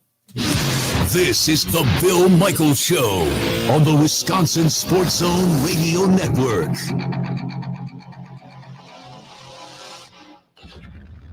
Bill Michaels here. Your 2 wheels wrapped up, because here it comes. The Big River Rally, where the river meets the road. It rolls into La Crosse on June 27th and 28th. Join us for a weekend packed with action. Stunt shows, a killer bike show, food trucks, all kinds of awesome vendors. Friday, Rod's River Run, with Texas Hippie Coalition lighting up the stage that night. Then Saturday, it's the Big River Rally Ride. Miles and miles of pure freedom. Then Saturday night, Drowning Pool rocks the house. Grab your tickets right now. BigRiverRally.com. That's BigRiverRally.com, and I'll see you there.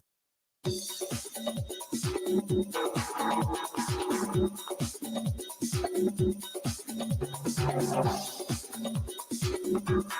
Michaels will resume in 5 minutes.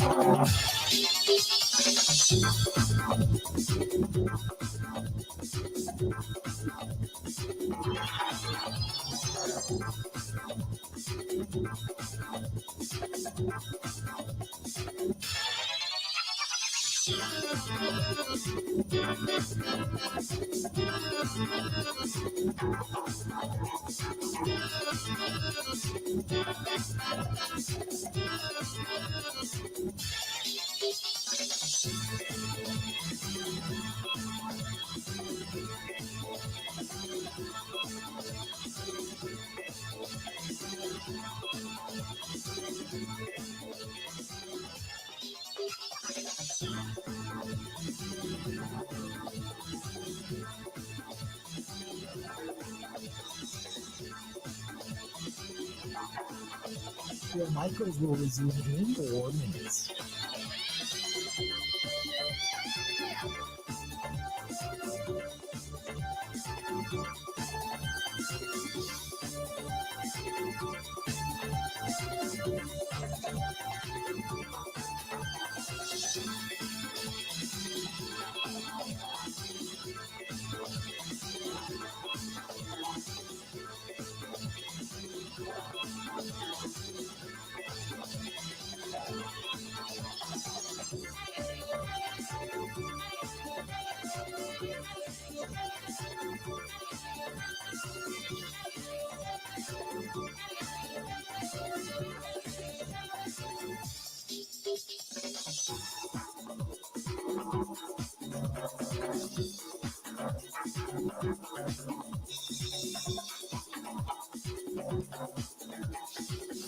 Phil Michaels will resume in 3 minutes.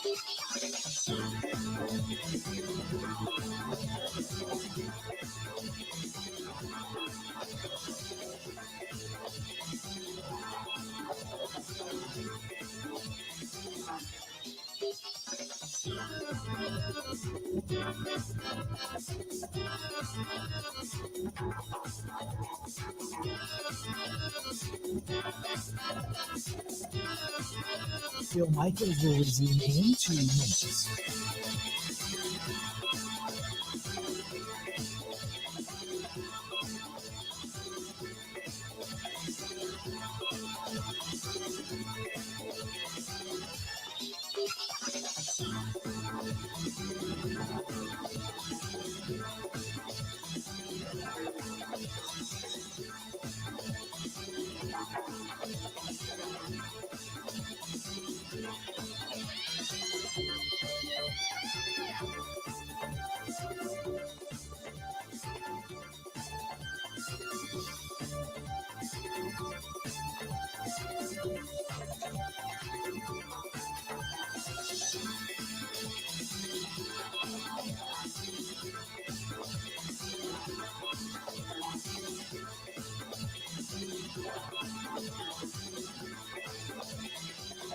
Phil Michaels will resume in 1 minute.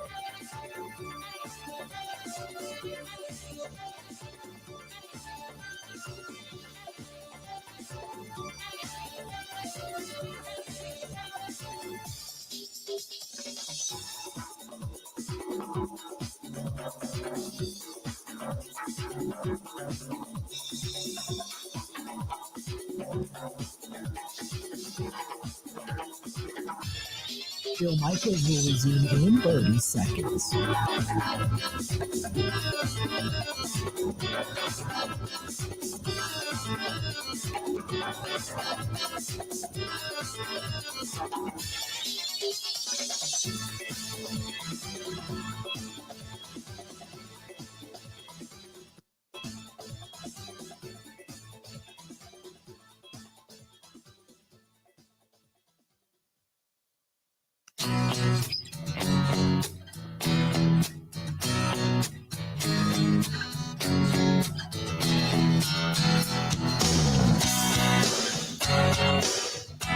If you are looking to get on two wheels this summer, a lot of great stuff going on out there at Suburban Harley-Davidson. Suburban Harley-Davidson, family-owned, community-minded on Main Street in Thiensville, Wisconsin. Don't forget, every Tuesday night at Five Corners in Cedarburg at Wayne's Drive-In, they have Bike Night, which is really kind of cool out there. It's the first year of doing that.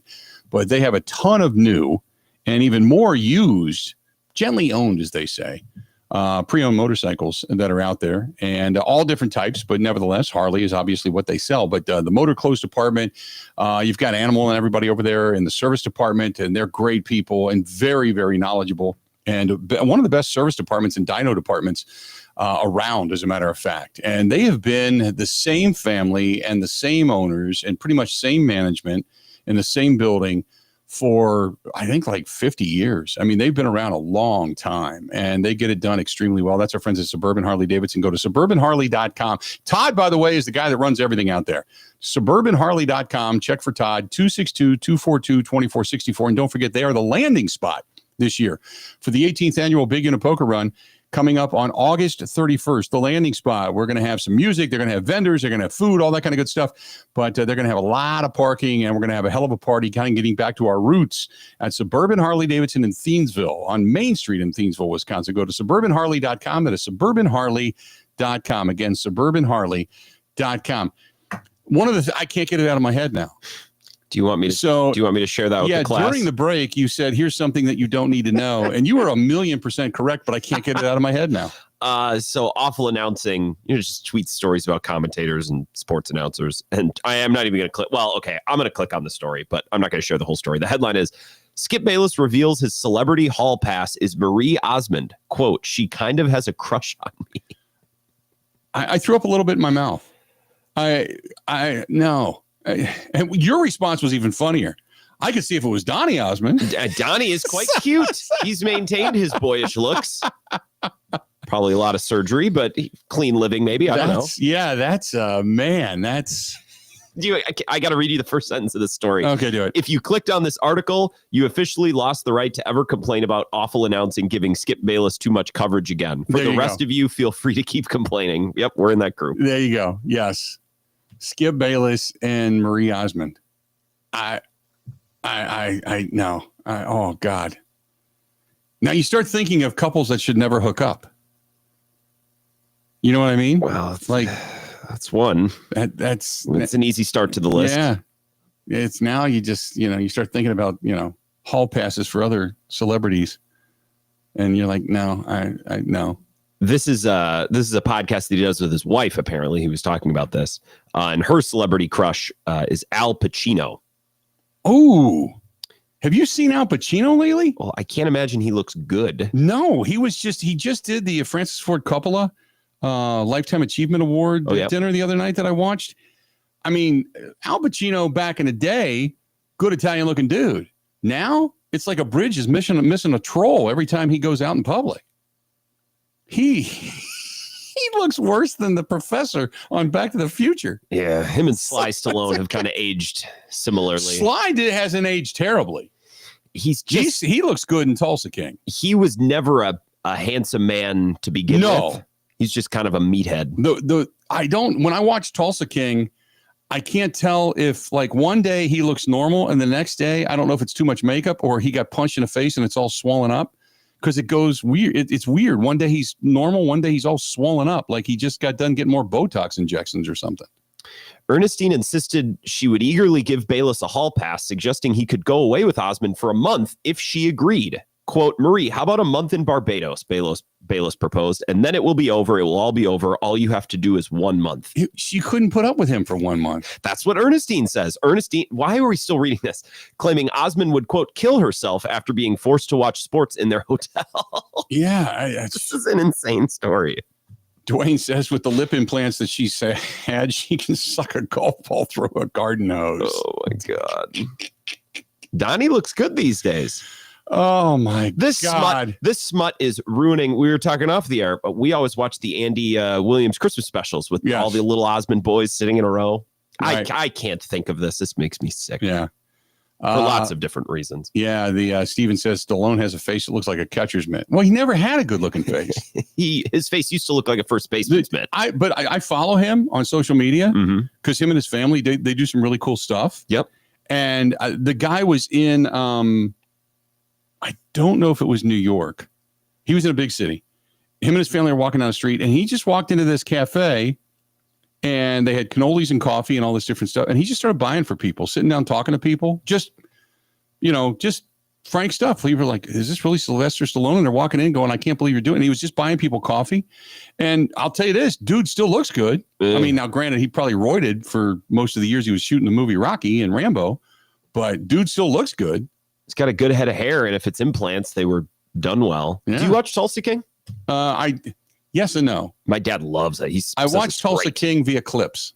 Sure. YouTube shorts? Yes. So I watched like 2 minutes at a time. So I've kind of followed, but they haven't posted them lately. So I've kind of lost on that. Yeah. I don't have the time to sit down and watch episodes. David but I have. Just says, Marie Osmond, she's still doable. Just would. What is wrong with you people?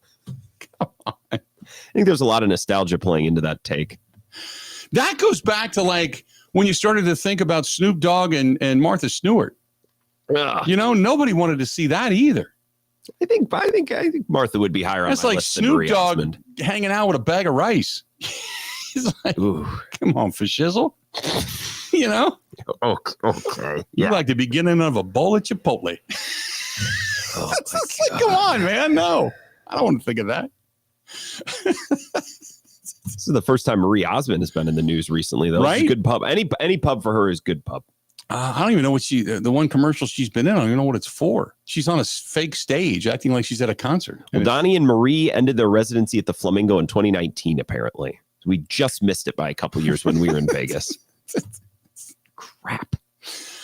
Oh, my God. It was good in Mulan. He sang all the songs in Mulan, one of the movies of my childhood. Yeah. Very good. Okay. I know you're interested. I'm still going back to the Martha Stewart comment myself. Yeah, I'm trying to block that out of my mind. Yeah, I know. I would too. I don't blame you. Let's go to Skid from La Crosse. Skid, how you doing today, man? What's happening? I'm doing good. Just a footnote on that Jaire Alexander story. If you look at it from a business standpoint, say, for example, you own a print shop and you've got an employee that's very good. He's been doing a good job and he gets paid very well. Mm-hmm. But the last couple of years, he's been calling in sick. He hasn't been going to work, and his work ethics has gone south on him. Mm-hmm. And he's just not that good anymore. And his contract is up. And you're the owner of the print shop. Right. So, and you have to put up with the different personalities of some of these people that maybe other people, fans, so to speak, do not have to deal with. And so it's up to you to make that big decision, keep them or cut them. And I think same thing with the Packers. I think they're kind of in the same situation. And I think that if you have somebody that's a little bit odious and nefarious and he's kind of bad in the locker room, I think no matter what he does, he'd have to be spectacular to keep him. But from a business standpoint, I think it was time to let Jaire go. Yeah, no, I appreciate the phone call. I don't know about, because there were guys in the locker room who really liked him, including Jordan Love, who talked about him, and so did Xavier McKinney. But I think from a coaching and front office standpoint, and even maybe medical standpoint, to say, dude, we think you can play, the unwillingness to play, there's football players and there's guys that are businessmen and there's guys that are there collecting paychecks. And it kind of became to where, and again, nobody has said this to me personally, but from my sense, it was, we want dogs. We want guys in here who are they'll do anything to get on the field.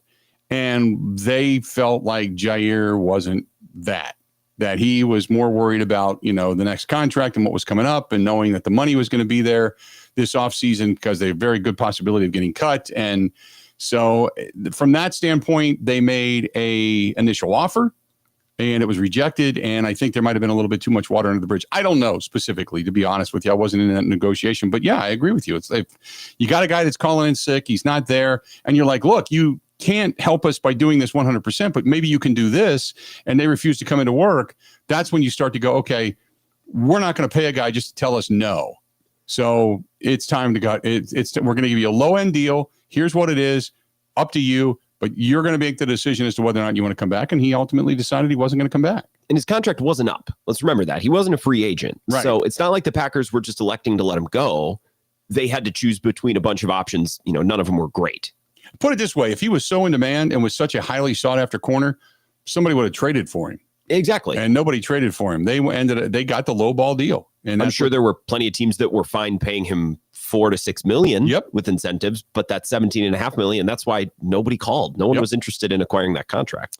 Our friends over there at Dream Vacations, it's funny because I just had some friends of mine that said, hey, we're going to where it's going to be really hot and we're going to join you. We're going to swim by the pool. And I'm like, well, you can just come to Wisconsin, because this weekend's going to be the exact same. So they're going someplace that's actually cooler than it is here this weekend. But what you think about is at this particular point in time, you're thinking maybe next year, February, March, cold. God, it takes forever to become summer. So maybe you want to take a cruise or maybe go to a resort like we did, or maybe you just want to follow the Packers, sport travel vacation. Get a hold of our friends at Michael and Melissa at Dream Vacations. Anywhere in the state of Wisconsin, you can call them, 414-208-4221. I know they helped out some friends up in Tomahawk. I know they helped out another group in Green Bay. And he just was telling me that they put a group of people on a cruise. And it was a wedding cruise.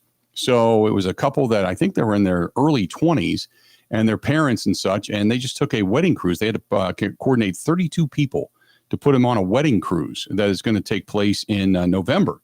So, hey, they can do everything for you. 414-208-4221, 414-208-4221. That is Michael and Melissa at Dream Vacations. More of the Bill Michaels Show next. Covering Wisconsin sports like a blanket. This is the Bill Michaels Show on the Wisconsin Sports Zone Radio Network.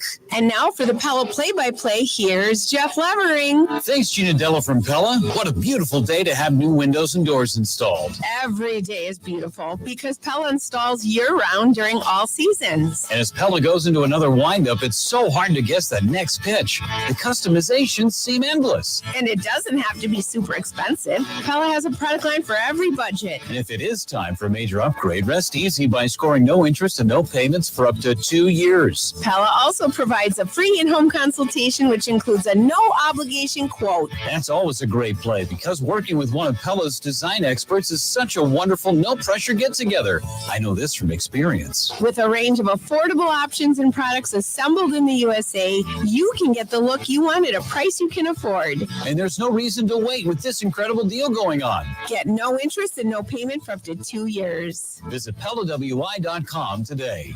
Certain restrictions apply. 6/30/2025. Bill Michaels will resume in 3 minutes.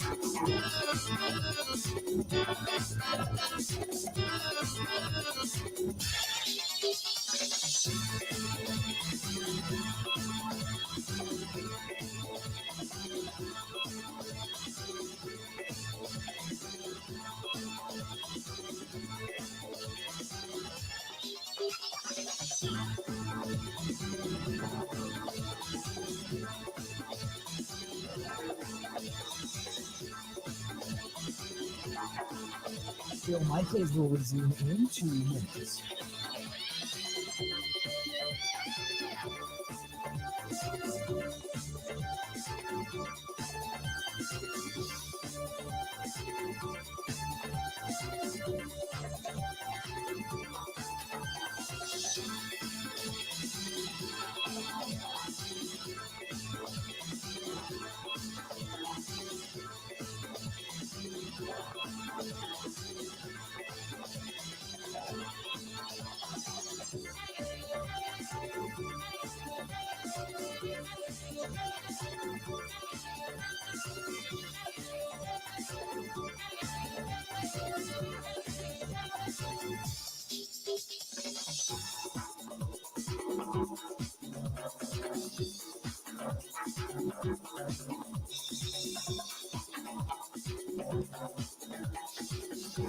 Michaels will resume in 1 minute.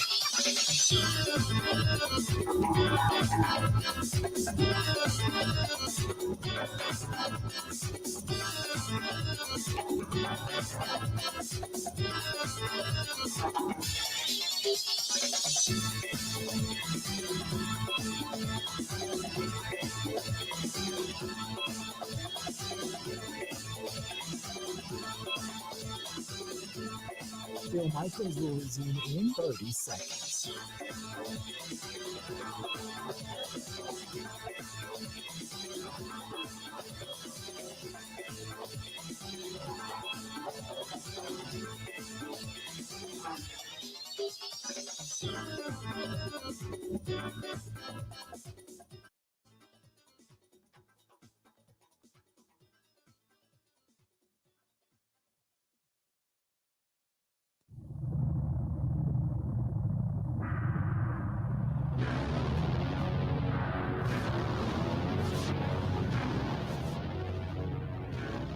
Welcome back. This portion of the program brought to you by our friends at Pella. Pella! Windows and doors. Go to PellaWI.com. That is PellaWI.com. Whether it's for windows, doors, customs, whatever it happens to be, or you just want to stop into a showroom and check it out all over the state of Wisconsin, call them 855-PELLA-WI. That's 855-PELLA-WI. And don't forget, you can get 0% financing right now at Pella as well. 0%. So why not take a look? If you're thinking windows and doors, go to PellaWI.com. That is PellaWI.com. You know what? I have our buddy Stephen Richfield said, I thought you were going to grill out today for lunch. I wanted to, but I'm not picking any of the stuff up until tomorrow. So I thought, well, maybe I'll grill hot dogs or something today, but not doing it till tomorrow. So I don't really have much in the house. As a matter of fact, I don't have anything because they're actually going to get here today to start setting up. Because what we're hosting, so to speak, but my daughter-in-law and her mom are coming here and they're setting up how the things they wanted. I'm just kind of like the rental space, so to speak. So I'm just going to say, what do you want? What do you want me to get? And I'll go do it. So I'm not picking all the food and everything up until tomorrow because I didn't want to go do it yesterday and then have them go, oh, we want this and this and this. And I go, crap, I got to go back to the store again. I'd rather do the one-hit wonder and call it a day. So, yeah, Steve, I would have, you know what? A good grilled out hot dog right now doesn't sound too bad. I'm going to be perfectly honest. I got to run the Quick Trip after the show, so I can always get a pack. Might have to, well, we need buns. I got hot dogs. I don't have the buns. Might have to do that. Get buns so too. we'll get that. Quick Trip has everything. That's true. He also says, think about this, Elizabeth Hurley and Billy Ray Cyrus. Oh, that's a peanut shrinker right there. I don't care who you are. More of the Bill Michaels Show coming up next.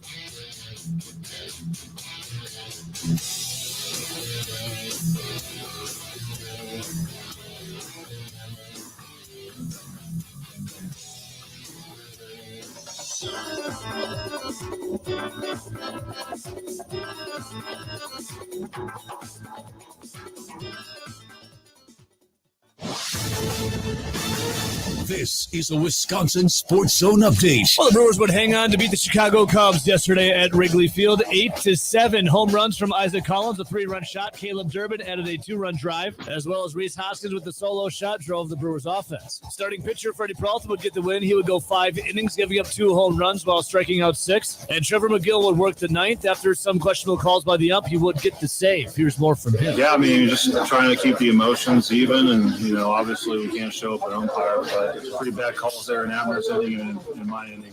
Yeah, I mean, that's baseball, I guess. I mean, they're going to have bad days back there too, and bad innings. But yeah, we just try to stay, mentally strong and go out there and probably put the ball in play and get it to the ball. The Brewers now sit 5.5 games back from the Cubs for first place in the NL Central. Crew sits 40-35 on the year. They'll go to Minnesota tonight to take on the Twins, as Jacob Mizorowski will take the mound for his second start. First pitch tonight is at 7:10.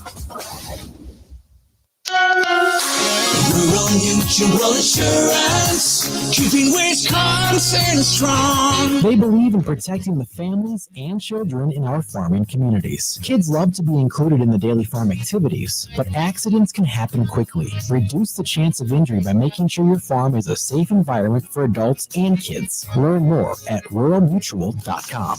Rural Mutual Insurance, keeping Wisconsin strong. Well, training camp is right around the corner for the Green Bay Packers. It will be July 23rd. They also have 13 practices that will be open to the public. The team will take July 26th off before they practice 4 of 5 days at Rayniski Field, the final week of July prior to Packers Family Night, which will be August 2nd at 7:30. July 25th will also see the last day of Mark Murphy before Ed Policy takes over, and the Packers' first preseason game is August 9th at Lambeau Field against the Jets. For the Wisconsin Sports Zone Network, I'm Ebo.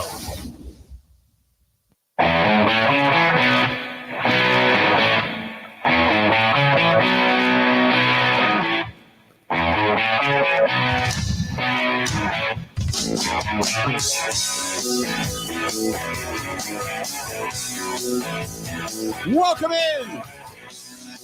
Past the halfway point. Bill Michaels Show. Just past halftime. And now we head into the third hour of the show. We're glad you're with us.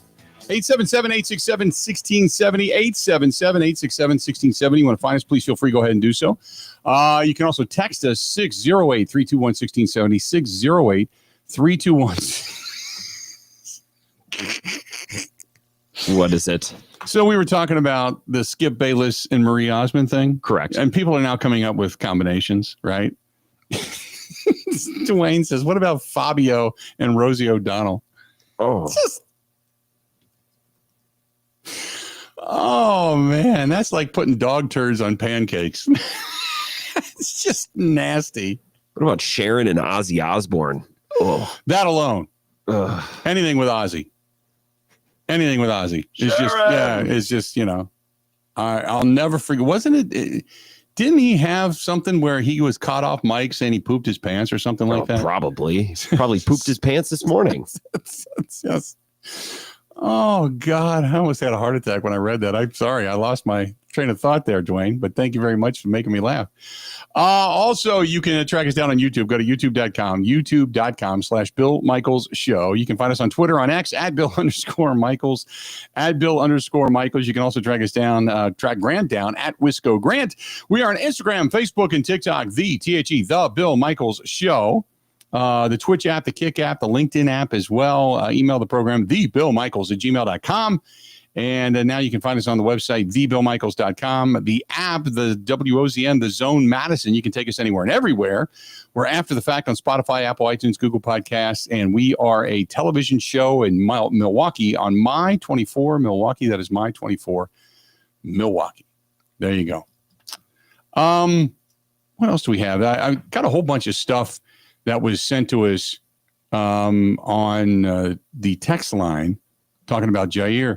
Stephen Green Bay says these people who are freaking out about Jaire and saying that you should have signed him for $7 million, they signed him for $50 million and he didn't play. It doesn't matter if he signed for $4 or $7 million or $10 million.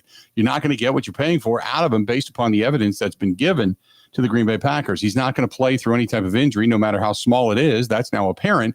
That also has been proven, considering that he missed half the games since he got a huge contract. It's a situation we'd rather let him go and know what we don't have than hope that he's going to be here and pay him not to be and have to adjust every week around him. That's the lesser of two evils. So there you go. People are still coming up with these things. Ugh. Pete Carroll and then Ellen DeGeneres. Pete Carroll. Oh, it's like the same person. Yeah. Chewing gum.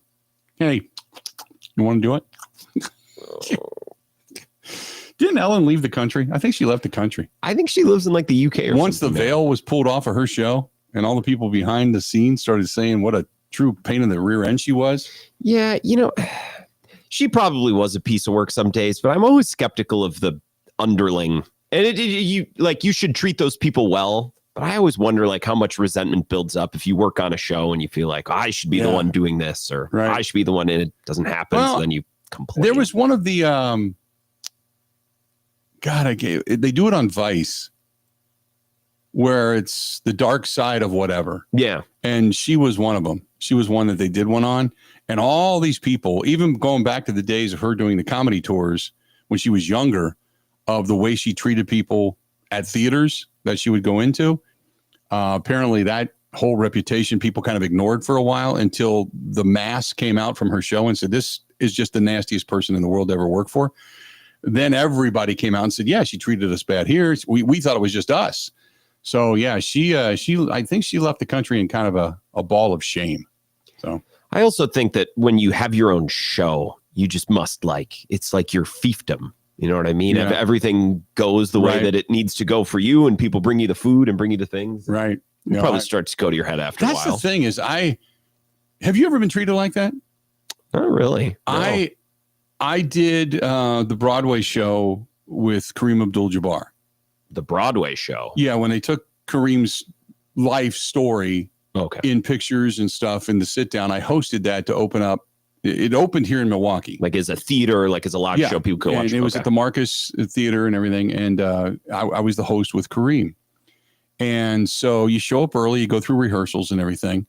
And you get there and there are all these people running around. Now, it's Kareem's show. I am Zippy the Piss Boy. I am nothing. And they are treating me like I'm this rock star. And nice. What kind of water would you like, Mr. Michaels? Like, what would you like in your dressing room? What would you? I just take a closet. I'm good. I haven't even thought about what I would want in my never thought of anything like this. And I'm helping them. Oh, they're like, no, we've got it. And I'm like, no, here, I can help you. And they're bringing in carts and everything of all this food. Yeah. They're like, what do you like to eat? I thought it was just a question like, hey, around town, because they're all from like New York and LA and everything. And they're like, what do you like to eat? And I'm like, oh, I love like down here. If you're going to go someplace for Italian, go to Calderon. That's a place that I love. If you're going to get wings, go to Stenny's. They had it all ordered in. Oh, hell yeah. And I'm like, well, you guys aren't eating this? And no, this is what food you said you liked. And then they're like, and we have Saz's here too. And we've got Saz's this, and we've got this and this and this. And I'm like, it's just me. And then they go in the other room. Can you believe this guy wanted food brought in from where? And I'm helping. It's very awkward. I can't imagine being nasty to those people. Yeah. I can't, I can't do that. So I've been behind stage enough in my lifetime, whether it's concerts or whatever, to see the way people do that. It completely, when people always ask me when we do a lot of the private shows, they'll say, who's one of your favorite people that you've ever met? Mm-hmm. Okay, great. Who's one of the worst people you've ever met? My number one is always Dan Marino. Yeah, you're going to have a lot of people that agree with you on biggest ass on the face of the earth. But then there's just other people that I've known that have just treated people so poorly. Like one of the nicest celebrities I've ever met, Larry the Cable Guy. Yeah. I mean, when he was at his height doing Mater and the Blue Collar Comedy Tour, he couldn't have been a nicer guy. All of those guys, kind of Foxworthy, Engvall, and all those guys. All those guys. I feel like I'd probably bet that they're all pretty similar. Kevin Costner. Interesting. One of the nicest guys. Now, a little standoffish, granted, because I guess when you get that big, you don't know who your friend is and what they're going to want from you and what they're trying to get, especially with phones and such in today's day and age. Kevin Costner, one of the nicest guys. Adam Sandler, unbelievably nice. Interesting. Little pretentious, but unbelievably nice. Brooklyn Decker sat down with us when they had done the movie together. You had Brooklyn Decker on? Yeah. Oh my God. She was fantastic. Very humble, very nice. Now I know people have a different opinion of her. Danica Patrick.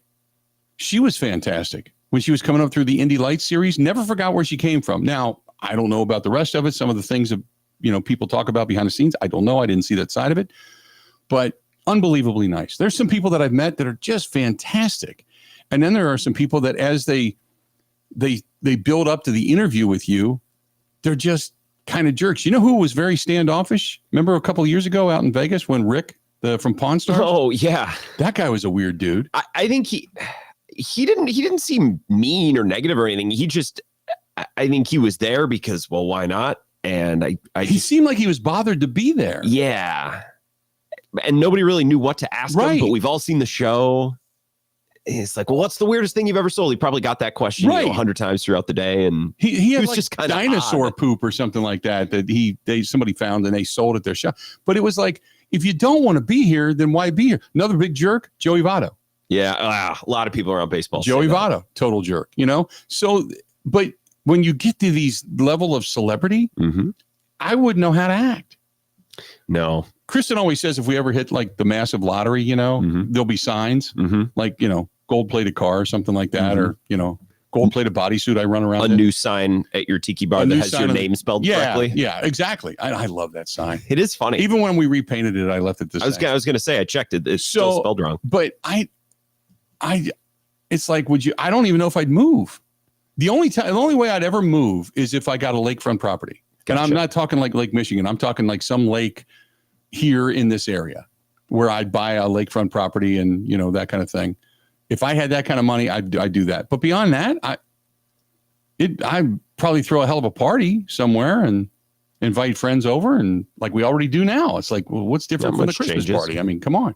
I want to get to the point where I have people working under me, so then when you're gone and Austin does the show with me, you should hear some of the things I say to him off the air. Well, just to keep, I need to keep him focused. So you're abusive. No, that's a bridge too far. That's correct. I apply pressure. Abusive. You're abusive. Let's not take that. Austin, don't get any ideas back there. There we go. We'll bring Austin in. There's Austin. Yeah, I just saw the link. Okay. I missed it. Yeah, I by said a it couple 10 minutes before the show, and Austin. See, this is what I'm talking about. This is what I need to get on him for. Oh, okay. There you go. Austin, have you ever met a famous person and had a positive or negative reaction? Let's see. Who have I talked? I met Donald Driver. He was super nice. It was like at a Barnes and Noble when he was doing the quickie. He did like a quickie book signing. Donald Driver was my first ever favorite player per se of any sport. So that was really fun. That was like cool. a childhood dream. Everybody has good things to say about Donald Driver. Yeah. I feel. I met Joe Thomas the other week. He walked. Did you hear about this, Bill? No. Tell Bill what happened. Joe Thomas unironically walked into Jimmy John's in Wanakee a couple weeks ago. While really? I was managing. Yeah, and so we knew it. We saw it was him pretty early on. I was like, that's him. I was talking to my coworker buddy, and then we asked Joe, and he's like, my coworker said, does anyone ever told you look like Joe Thomas? And he smiles at us and says, I get that a lot, because he was with his kid and everything. Yeah. So I think he was trying to be a little undercover, not fully, but it was definitely Joe Thomas. What did he order? Number 9. I remember. Italian nightclub? Yes. That is number 9. Oh, correct. That's a banger of an order. I like to add the hot peppers onto it. Good for Joe Thomas. All right, cool. It's good to know. I'm just going to file that away. God. Yeah. Always remember Joe Thomas and the number 9. If I ever run into Joe Absolutely. Thomas. Sounds like he's the number 9 car. No, it's just the Italian nightclub with provolone. The fact that you know that. Well, it's one of my go-tos. Yeah, okay. Although Austin gave me some last time I went to Jimmy John's, because there was no cousins around. And I'm like, what do I get? And you gave me, what convoluted thing did you tell me to order, Austin? It was pretty good. That's a great question. I think it was probably my go-to. It was probably the BLT or either the 4 with some mustard, no tomato. It's usually my go-to right now. Interesting. The turkey tom minus tomato. Okay. Yeah. There you go. Well, I'm glad that you've had positive interactions with celebrities, Austin. Yeah, I haven't had a negative one, but I probably haven't met enough. You got to hang out with Kate. Kate's going to concerts and everything all the time. Yeah, that's true. Kate's always out. Yeah, I saw her. Wasn't she doing something inside Camp Randall for the Morgan Wallen concert? Yeah, I would bet that. Have you talked to Kate? Is she going to one of the shows this weekend? It's this weekend, imagine. Right? That he's in She's at one, I feel like, every weekend. Yeah. Yeah. She's some days weekdays too. Kate is somebody who is utilizing all of that strip club commercial money. Yeah. She is utilizing every penny of it, man. Oh my God. Okay, that's next weekend. Yeah. Never mind. There you It'll go. be next weekend at Camp Randall. There we have it. This portion of the show brought to you by nobody, because nobody wants to sponsor this portion of the show. I do got to make a mention, though. Our friends at Stenny's. Stenny's both Lake Country and down there in Walker's Point. They're running shuttles to Summerfest. So if you're coming into town and you're looking for great food and a place to go prior to, which, by the way, they have a fish sandwich. That is awesome. I didn't realize their fish sandwich was so good, but it is. So anyway, long story short, if you're heading out to Lake Country or you're heading to down there at Walker's Point, stop in at Stenny's, get maybe a Bloody Mary, get a beverage, whatever. And then they'll take you over to Summerfest, drop you off, pick you back up, bring you back, all that kind of good stuff. Stenny's, they're running shuttles to the Brewers games, running shuttles to Summerfest. Oh, my goodness. Stenny's is absolutely positively fantastic. As they say, you should be here. That's our friends over there at Stenny's. More of the Bill Michaels Show coming up next. Covering Wisconsin sports like a blanket. This is the Bill Michaels Show on the Wisconsin Sports Zone Radio Network. And now for the Pella play-by-play, here's Jeff Levering. Thanks, Gina Della from Pella. What a beautiful day to have new windows and doors installed. Every day is beautiful because Pella installs year-round during all seasons. And as Pella goes into another windup, it's so hard to guess that next pitch. The customizations seem endless. And it doesn't have to be super expensive. Pella has a product line for every budget. And if it is time for a major upgrade, rest easy by scoring no interest and no payments for up to 2 years. Pella also provides a free in-home consultation, which includes a no-obligation quote. That's always a great play because working with one of Pella's design experts is such a wonderful, no-pressure get-together. I know this from experience. With a range of affordable options and products assembled in the USA, you can get the look you want at a price you can afford. And there's no reason to wait with this incredible deal going on. Get no interest and no payment for up to 2 years. Visit PellaWI.com today. Certain restrictions apply. 6/30/2025.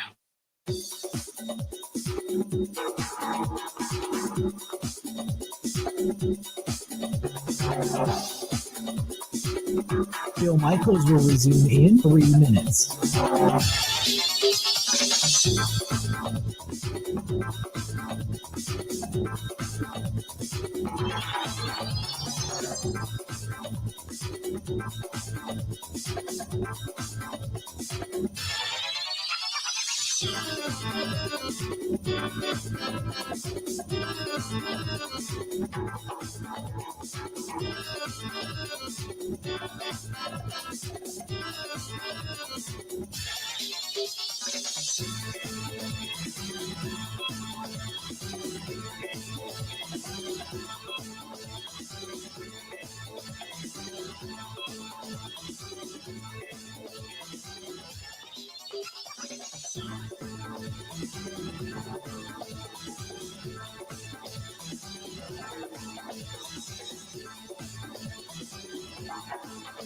Bill Michaels will resume in 2 minutes.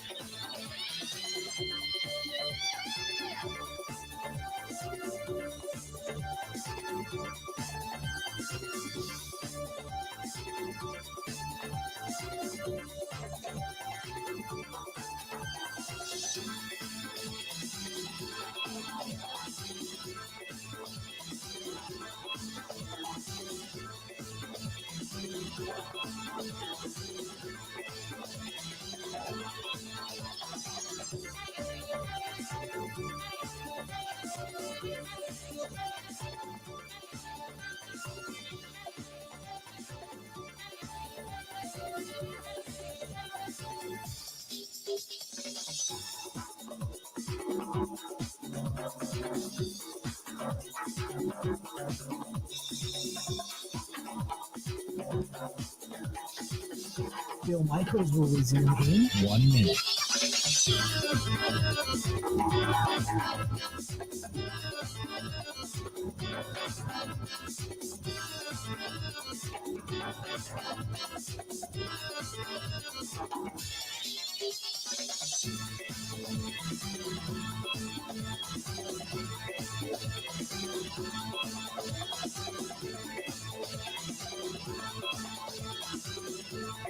Bill Michaels will resume in 30 seconds.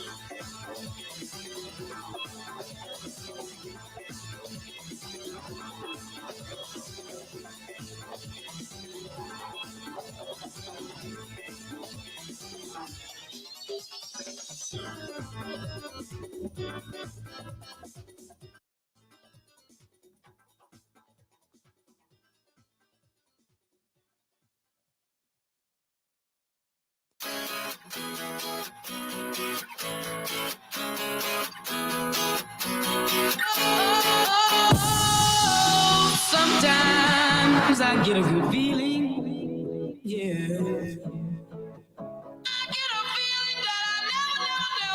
Welcome in. No, I get a good feeling. Bill Michaels Show. This is one of those weekends where you want to get out, you want to play some golf. It's going to be nice, it's going to be beautiful. It's going to be balls hot. So if you're thinking about heading out to the links, good for you. And if you're thinking, I'd really like to play golf, but I'm not going to go play golf now, head indoors. Birdie Boys Indoor Golf Facility. It is air conditioned. It is air conditioned. Different simulators, different courses from all around the world, including right here in our own backyard. And oh, by the way, they have a full bar with nice cold beverages. They got a kitchen. But the best part about it, it's family owned. They do leagues and all that kind of good stuff. But if you just want to go get your swing on and work out your game a little bit, that's our friends at Birdie Boys. B-O-Y-Z, Birdie Boys, IndoorGolf.com. BirdieBoys, IndoorGolf.com on Pilot Court in Waukesha, Wisconsin. So if you're in Lake Country, if you're in Waukesha, if you're in, I don't know, in the Sussex area, Delafield area, Waukesha area, Brookfield area, whatever it happens to be, or you just want to take a drive and go check it out for yourself. That is our friends at Birdie Boys, B-O-Y-Z, Birdie Boys, IndoorGolf.com. That is Birdie Boys, IndoorGolf.com. This one's from, this is from Mark. And Mark says, he goes back to the Jaire comments. He said, my friends are upset that Goody didn't sign him for a little bit more money and try to keep the band together in the secondary. If they would have spent $1 million more, would it really have been that bad and that much of a hardship for the Green Bay Packers to retain Jaire? That's what upsets people. But the Packers had the offer. He turned it down. At that point in time, they're not negotiating with anybody else. The Packers are making the offer and saying, here's the value. There's a value chart that's out there. This is how good you are. This is how good you've been. This is how many games you've missed. Here's what the value is. Because if there's not an idea as to what the value of Jaire was, you wouldn't have had so many teams in a very similar area. So Goody looked at it and said, here's our offer. Jaire and his team turned it down. They got a similar offer on the open market, and they took it.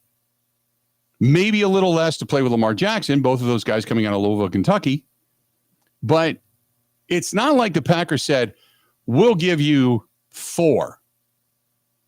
And then they took it to the open market and said, hey, they're offering us 4. Can you get us 5? Can you get us 6? Can you get us 7? Can you get us 9? Can you, because it took the Packers to then release him for them to say, okay, this is the amount of money you can get. Or the Packers made the offer and they wanted to trade him, couldn't get a value for him, so they didn't mind keeping him.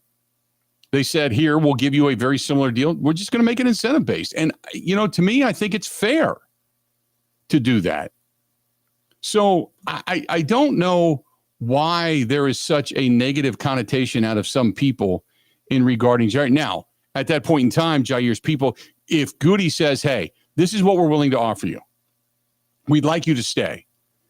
If you get an offer on the open market that's more than that or what have you, call us back and maybe we can match it or we'd like to think about it or whatever because we don't want to lose you. Maybe there was that olive branch. I don't know.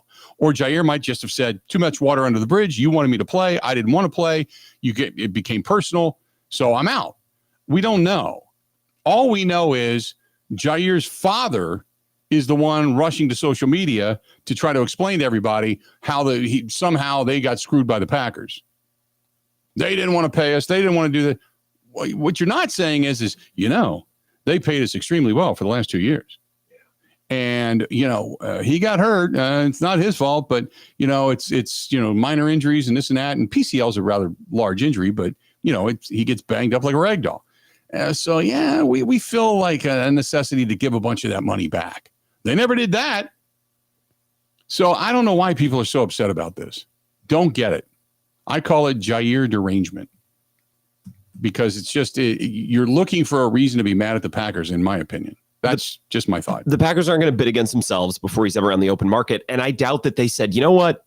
If you get a better offer, call us back. I bet the Packers did what they do a lot. And Clemens has told us about this. They gave you a price and that's their walkaway number as they talk about. Mm-hmm. Sometimes maybe I think that hurts them. Like if you're willing to pay 5 to keep Aaron Jones, like is 6 the end of, well, we don't want to be pushed. Right. Yeah. But sometimes with professional athletes, maybe there should be a little give and take, but It's not how the Packers operate. They have their walkaway number. Well, that's just it. There's a number that they say, this is our line in the sand and we're not going to go over that. Now, it takes a lot of intestinal fortitude to say we're not going over that. How many times I watch the show like Counting Cars and then Pawn Stars and all that, and they start bidding. And I'm sitting there going, you're trying to make a profit of 20 grand. What's the difference between making a profit of 18.5 and 20 grand? It's $1,500. Mm-hmm. And they really want this car, but I can't go that high. And I'm like, you're $700 apart. How you just do it? And I'm screaming, but there's walk away numbers. And it takes a lot of intestinal fortitude to be able to say, this is why I'm not a general manager, to say, nope, not going to do it. Not going to do it. John in Eau Claire says, I met the professional wrestler Cody Rhodes before and he is by far one of the most down-to-earth guys you'll ever meet. He stayed after a local wrestling show and signed every autograph in the gymnasium that day. That's cool. That's cool. Yeah, a lot of the wrestlers are pretty cool. Pretty cool. I've always told the story about the time that I, like, back in the day when I was younger and I was we figured out where some of the WWE guys stayed, and in walked Sergeant Slaughter and Roddy Piper, and Ric Flair walked in with like 10 women. And you knew it because it was a place called the Drawbridge in Northern Kentucky. And it literally was like a drawbridge to get in. You had to pull on the door and it had a chain and a weight, and you could hear it. And, cool. So you could hear it open when anybody came in the door, but you couldn't see him. And then you hear this, woo, and oh God, here comes Ric Flair. And it was like, oh my goodness, I can't believe that. And then all these girls in these spandex dresses and everything, all these beautiful blonde women came walking in with him. And it was like a big, and then they kicked us out. That was it. Okay, you guys got to go. Private party. I don't know what happened there. I can only imagine that they played a good game of Uno. Yeah. Book club, read a book, maybe played some cards. Book club was a good one. Yeah. Went to bed early. All the girls looked very, very, very book smart. Studious. Yes. Yeah. No doubt. So, John and Eau Claire, you the man. I'm sure. Yeah, it wasn't anything like a Diddy party. No. Wow. No, nothing like that. Lord, no. Michael says Ravens have a good team. I would not be surprised to see IR Alexander do well there in the beginning until he injures his. I can't say that. IR Alexander. Yeah. What else do we have? Yeah, I'm not going to go there either on that one. Some people have some things to say about other radio stations. I'm not doing that. I'm not going to bash a bunch of other people. This is from Jesse. Jesse says, hey guys.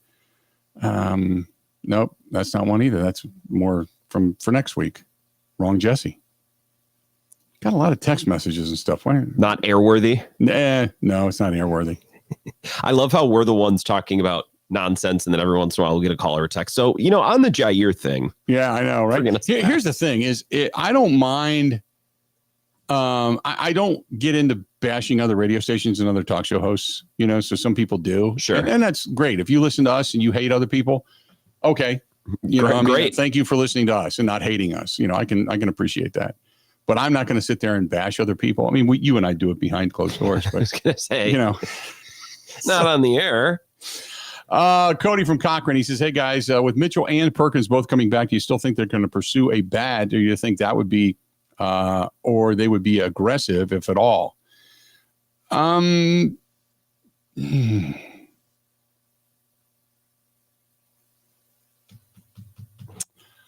a great question. I don't think they're going to go after a big name. I still think they're going to look for somebody on the infield. They're going to make a move. I don't know what kind of a move or size of a move it is. I think between now and the end of the first half of the season is going to be telltale. If they end up, say, 3.5 games back, 2.5 games back, or something like that, before the end of, by the All-Star break. Yeah, I think they make a mid-level move. If they are still sitting here at 4.5, 5.5, or 5.5, 6.5, 7.5 games back, I would say a minor move to no move at all. Yeah. And then if they're 9.5 games back, there's not a move at all. Nothing's going to happen. They're not going to change anything at that point. They're going to just see what they have and then stick with the philosophy of we've got some guys in the minors that the cream is going to begin to rise to the top, and all these guys are going to come together, and then we'll have this plethora of people. But it wouldn't be a bad thing if Garrett Mitchell came up and Blake Perkins came up and both guys were hitting the ball relatively well. And I'm talking 250, 260. And this is the other thing. I lower the bar all the time. It used to be like 275 or above. That was a good hitter, Now, if you're hitting 250 with 15 home runs, it's like there's a level of hit there. Like, oh, you got to have that. Stud. It's like, when did batting 250 with an OPS at 7 become desirable? 250 with an OPS of 7 was pretty pathetic back in the day. Go back to mid 80s and 90s, even further back than that if you want to. When did the acceptability of 250 as a hitter? Because if you were hitting 250, I'm using this as my own point of reference. As a kid growing up and watching the Big Red Machine with Rose, Concepcion, Morgan, Perez, Tony Perez, Johnny Bench behind the plate, Ken Griffey Sr., Cesar Geronimo, and George Foster, when you start to go around that infield, those guys weren't. If you hit 250, you were batting 9th and one of the worst players on the team. Yep. Now, if you're hitting 250, you're batting 4th. When did this become acceptable? Like, this is it's mind-boggling to me. I have a take on this. Please go ahead. I think the analytic era in baseball has helped the pitchers way more than the batters. I would agree with that. I think the pitchers are just the average pitcher in the MLB is so much better than they were in the 90s. And I think that kind of like shows why the offense is down throughout the league. I would agree with that. And the other one term that screwed everybody up was launch angle. Launch angle, because suddenly strikeouts became acceptable and not you struck out. It was shameful. You walked with your head down back to the dugout. Now strikeouts, just a part of the game. No big deal. We want to put the ball in the air. That's it. So launch angles, if you can strike out 300 times, but hit 15 home runs and a batting average of 240, 250, people don't care. Whereas I think now, to Austin's point, smarter people in baseball, I won't even say analytics because it's probably reductive, but smarter people in baseball can take a pitcher that's been average forever and identify which 2 pitches are great, right, and have them add a little here, take away a little here, and all of a sudden, like, Jared Koenig is a stud. Like, we have yet to find a way to do that with hitters. So I think the average pitcher, or the pitcher who's often just been fine, we've found a way to make those guys better. But to Austin's point, I don't think the same path or the same methodology exists with hitters right now. No doubt. By the way, people are still trying to figure out couples that would really be ugly together. Somebody said Linda Carter. Remember Linda Carter, the old Wonder Woman from years ago? Yeah. This dates you, by the way, when you say this, Rick. He said Linda Carter and Don Knotts. Gee. Don Knotts is dead.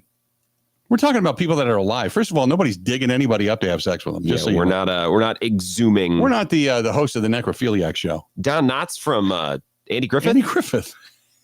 Yeah, nice pull. Yeah, Don Knotts. Shazam, she's Wonder Woman. Wow. That's pretty good. I'm going to get me some. That's very good. Can I wear your bracelets? Oh, God. I want to know something. If you're on her invisible plane and you go to the lavatory, can people see you? That's a great question. And these are the things that need to be discussed, obviously. I'm just throwing it out there. So just thinking about that. Like, if you ever flew on Wonder Woman's invisible jet and you had to go to the bathroom, people could see you. Well, I mean, look, even if they can't see you, the smell's not invisible. There's no way to make smell invisible. Or the Bill Michaels Show. Ready? This is the Bill Michaels Show on the Wisconsin Sports Zone Radio Network.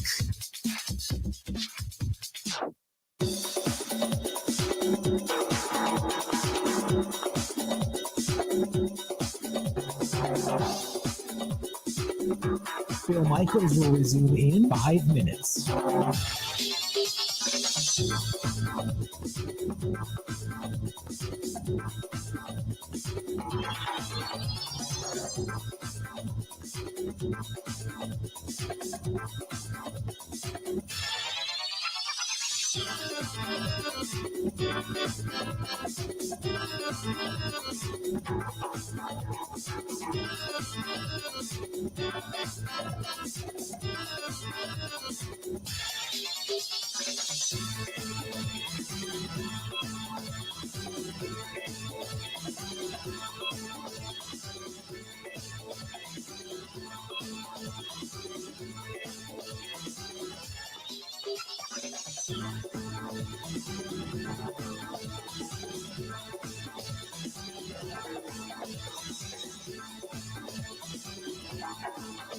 Bill Michaels will resume in 4 minutes.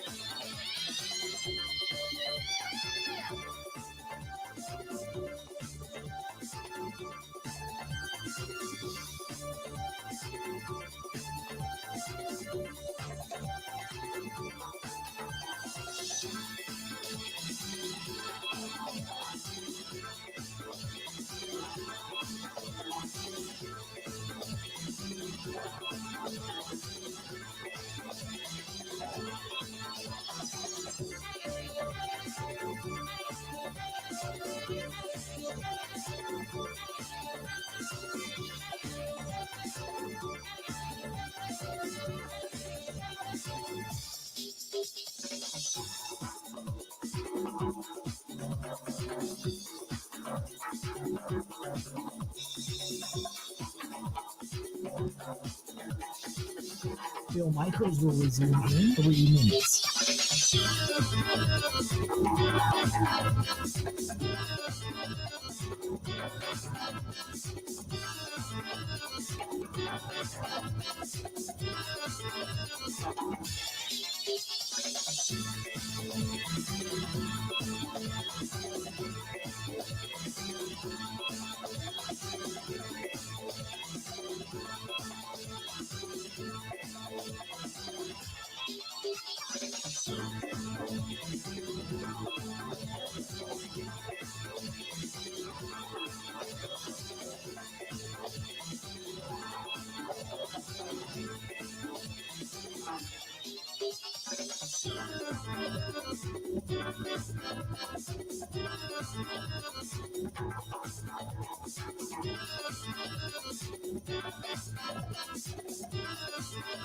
Bill Michaels will resume in 2 minutes.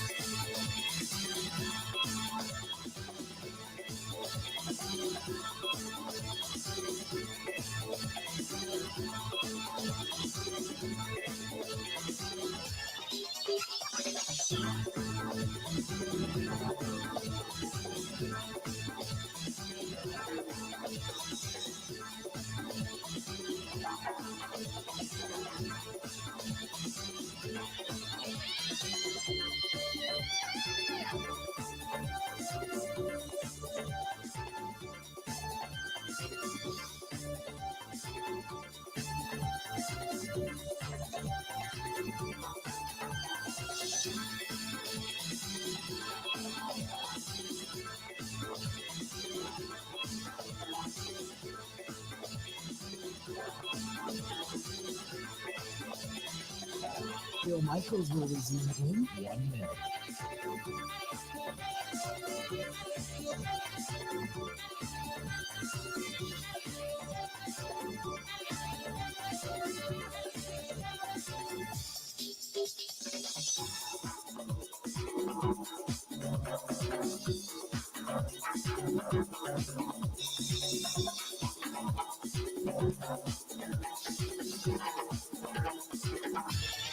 Bill Michaels will resume in 30 seconds.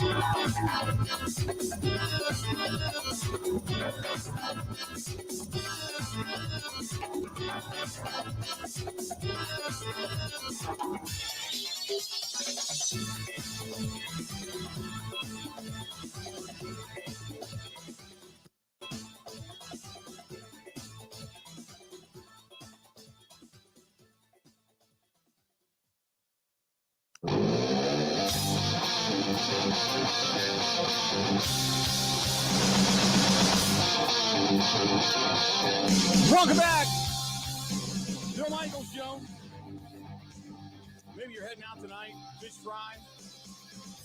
Don't forget about our good friends over there at Stoley's Hog Alley on Venice Beach Road in Oconomowoc, right down the street, as a matter of fact, from the Lake Upper Nemaben, with the burgers, the pizzas, and all that kind of good stuff. Our fish fry tonight. Stoll's Old 109 in Watertown as well on County Road R. Both places awesome with that salted rye bread. Oh, yeah. Good atmosphere inside and outside seating, so they can open up the big doors and windows, patios, all that kind of good stuff is open. So if you like the heat and you want to get out and check it out, maybe sit outside and have an ice cold beverage from inside. Yeah, Stoley's Hog Alley in Lake Country. Stoll's Old 109, County Road R in Watertown. What Mike Clemens, is he okay? He get hit in the head. He's texting us and said Paul Rudd. Now, he was the guy that was in Ant-Man. He actually had a guest appearance on Friends, I think, too. Yeah. From years gone by. And Frances Bouvier, who she was Aunt B. We got a lot of Andy Griffith references in here today. A hell of an age gap. Yeah. Ant-Man and Aunt B. It's Belichickian. Right? Ant-Man and Aunt B. I'll tell you who should have ended up with Aunt B. That was Floyd. Floyd the Barber. Floyd the Barber. Aunt B. Woo! And Floyd. Oh, B. It's a bit before my time. I wish I could chime in. You want to talk about MASH next? Although I have seen a little bit of MASH, but no, I don't want to do MASH. Alan Alda and Judy Garland. I only bring up Andy Griffith because it's still on. Yeah, it's on every damn day. Don't you watch it at night when you sleep or something? I watch it it's mindless, and I pretty much know everyone by word, verbatim, because I've just seen it so long. I mean, Andy Griffith was on before I was born, so it's not like it was back in my heyday. But it's still on, like TV Land. And it's on every now and then in the morning on weekends and stuff. And it's mindless. It's like background noise, But the reason I bring up Floyd the Barber and Aunt B, I was when I was my first real radio gig. I was in Columbus, Ohio, and this is when VCRs were just becoming a thing. They were already big, and then they were moving over. You hadn't gotten to DVD players yet, right? And I remember when it was a big deal to get a 4-head VCR rather than just your basic player. Okay. So I get this VCR, this really nice Sony VCR. And it wasn't the giant bulky thing anymore either. It was small now. I got a Sony VCR. My dad gave it to me. It was like my first apartment type of thing with my first radio gig.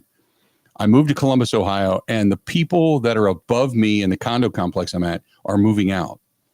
And it was 2 guys and a girl. And they had this collection of VCR videotapes. And they said, you can, and there were some cool ones in there. They had some movies and stuff. They had like the original Animal House, and they had a Caddyshack and all the stuff that I'm like, I'll take that. And they said the whole thing, $10. And in it, underneath the bottom, was a Mayberry RFD. Now, that was the one when Ken something or other, the old actor, I don't know who it is. Anyway, but that was actually the name of the show. What I did not realize was RFD stood for something else, and it was a knockoff black and white porn. Okay. So I pop it in, I start watching this. Naturally. I didn't realize what it was at the time. I thought it was just the show. And then I see what it is. I'm like, okay, but now these people are in these characters doing the character, but having sex with one another. Well, I mean, it's not to say that the acting can't be impressive. Oh, and they got to Floyd and Aunt B. Oh, I laughed. And this is where you're supposed to be, looking aroused. at this. Yeah. I was laughing so hard. I mean, I was cracking up. I was calling my buddy. I was crying. Like, you can't believe this. So I had to wrap it up, put it in a thing, and then take it down to Cincinnati with me when I went back to visit, my friends. And I'm like, you got to see this. It was, oh my God, the guy that played Floyd was hilarious. It was Hobie. It's very, when you say played Floyd, he was the being actor, generous. Yes. Oh my God. It was so funny. And it was called Mayberry RFD, which stood for real blanking something. So anyway, I wonder if it's on YouTube. I'm sure everything is. Oh my God. But that was the deal there.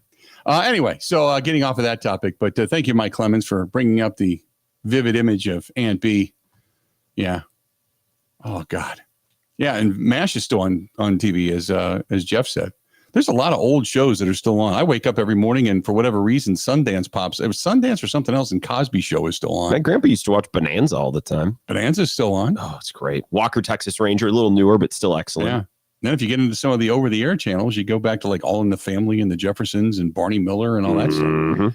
877-867-1670. Coming up in the next hour, we're going to get off of this topic.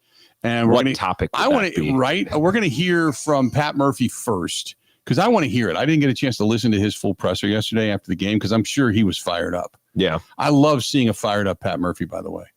Old school anger, man. Him and Schilt.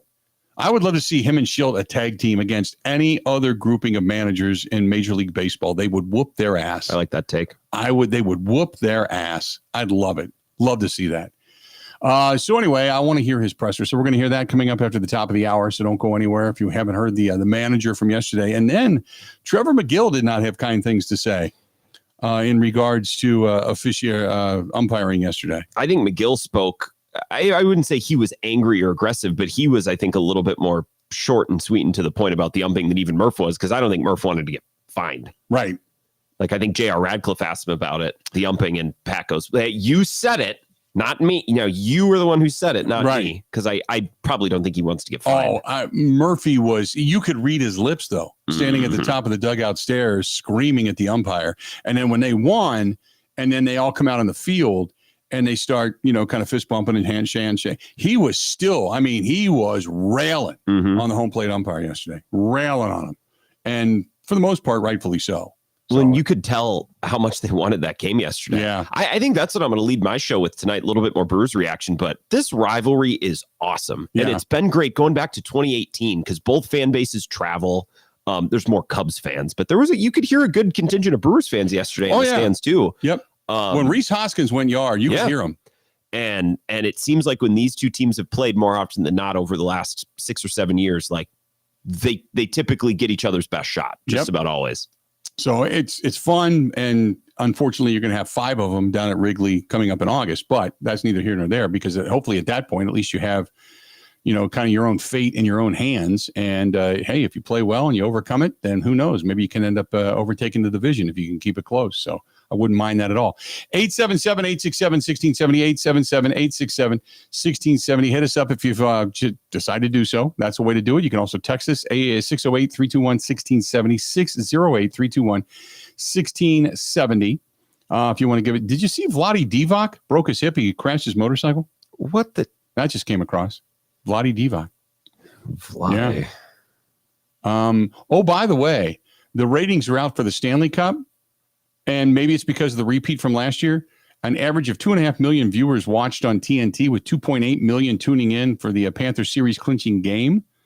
The overall number down from the 4.17 million last year when the final was over the air on ABC.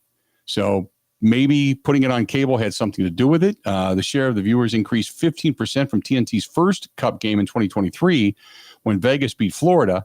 Social media engagements on the NHL content were up 32%, by the way, over the course of the playoffs. And an average of 3.8 million viewers watched the final in Canada on Sportsnet, with Connor McDavid looking for his first championship. But yeah, the ratings overall were down, and they were free over the air on ABC last year. This year they were on TNT. So definitely matters. I mean, hockey's never going to rate like other sports, but I think the repeat year to year, like, that'll help. I think it helped the NBA when it was Cavs Warriors for 4 straight years. Yep. Maybe not with the most hardcore fans who you're going to have anyways, but if the NHL can attract here and there, some outsiders like me or like you, not that you don't know or watch hockey, but we don't have a team. We don't have a dog to fight. Right. I think it just get us a little bit. And I think the repeat matchup helps. You're right. And the big thing is, somebody asked me, said, well, we don't talk any hockey until we get to the postseason, and then it becomes really, really good. And then everybody understands that, oh my God, this is a great sport. That's part of the reason why we have series that we can watch, but I don't every now and then I will, if it's a good matchup or something like that, I'll tune in and watch it. But since you don't have a rooting interest, we don't tune into random games. Nah. I think we tune into the Winter Classic. Oh, that was I think we'll tune into a couple rivalry games. We watched the Four Nations. That was great. The Four Nations. It didn't rate as high as the Four Nations. The Four Nations rated really high. So we'll watch that stuff. But because we don't have a dog in the hunt, I don't think there's as much, at least not in this area, there's as much attention paid. Now, if you're a hardcore hockey fan, you watch anyway. But just because, look, in this state, the pecking order is Packers and everybody else. Packers, then Brewers for the most part. Then after that, depends on the flavor of the month. Whatever's doing well, we somewhat pay attention to. We do pay attention to Bucks basketball. We do pay attention a lot to Badgers football, probably more so than basketball. But when basketball's hot, especially going into the month of March, pay a lot of attention to that too. So, but that's part of the reason that in this area we don't do a lot of that, because we don't have a dog in a hunt, so we're not going to cover every team. We can't. I'm not going to skip a Brewers game to watch the Winnipeg Jets play the whoever. Right? You know what I mean? The San Jose Sharks. Yeah, there you go. There's a good one. Because you're going to go, what? Didn't even know San Jose State still had it. Yeah, and I don't know who's in the conference or any of that stuff. Exactly. Winnipeg, just use as an example. There you go. 877-867-1670, the Social House. Don't forget, if you're going to stop in there this weekend, do it on Sunday morning. Go in and get yourself maybe a nice Bloody Mary, ice cold chaser, and you get free pancakes. There you go. I just gave you your Sunday morning. Get up, go do it. Then head over to either Summerfest or Road America and enjoy the rest of your weekend. Do that Sunday morning. They give you the free pancakes with a beverage. Check out our friends at the Social House, West Lisbon Road, Menominee Falls, right there on the edge of Menominee Falls and Brookfield. But the Tiger Burger, I know it's hot, but the Tiger Burger, it brings the heat, baby. It's good. Really, really good stuff. I love that thing, too. Stay tuned. We got a lot more of the Bill Michaels Show coming up next. This is the Bill Michaels Show on the Wisconsin Sports Zone Radio Network.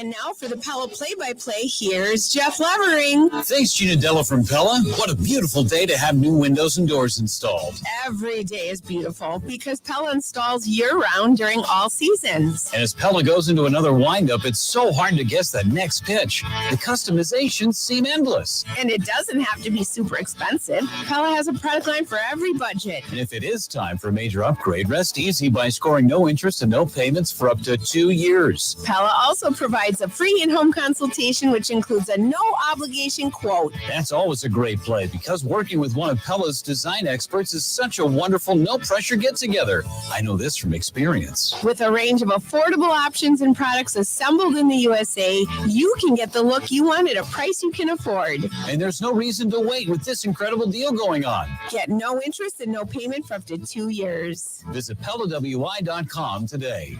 Certain restrictions apply. 6/30/2025. The Big River Rally coming to La Crosse, Wisconsin, June 27th and 28th. Don't miss the excitement on the main stage Friday night. It's Texas Hippie Coalition. And Saturday night, Drowning Pool. Tickets are on sale now. One more? Follow Big River Rally on social or go to BigRiverRally.com.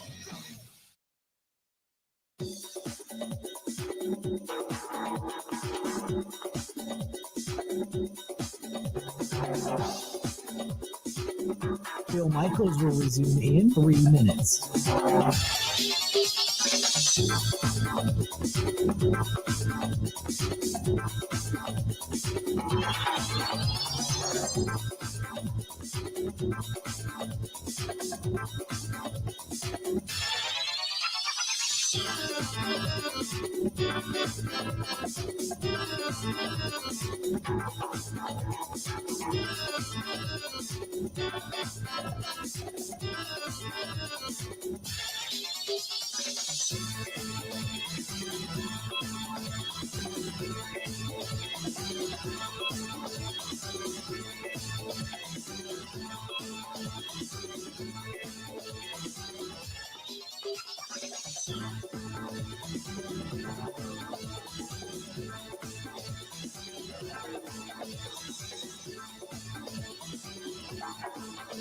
Bill Michaels will resume in 2 minutes.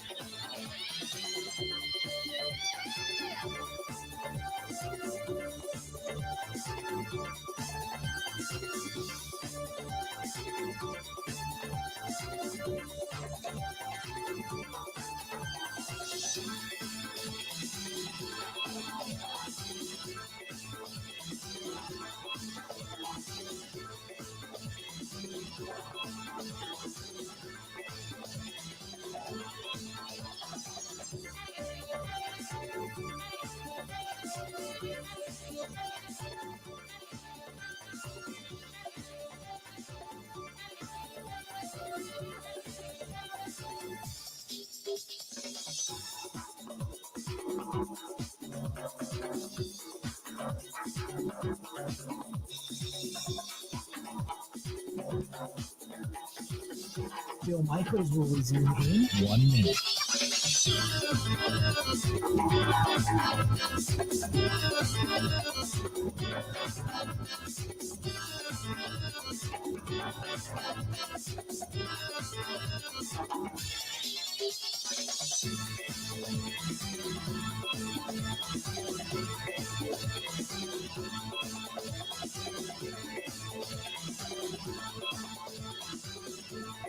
Bill Michaels will resume in 30 seconds.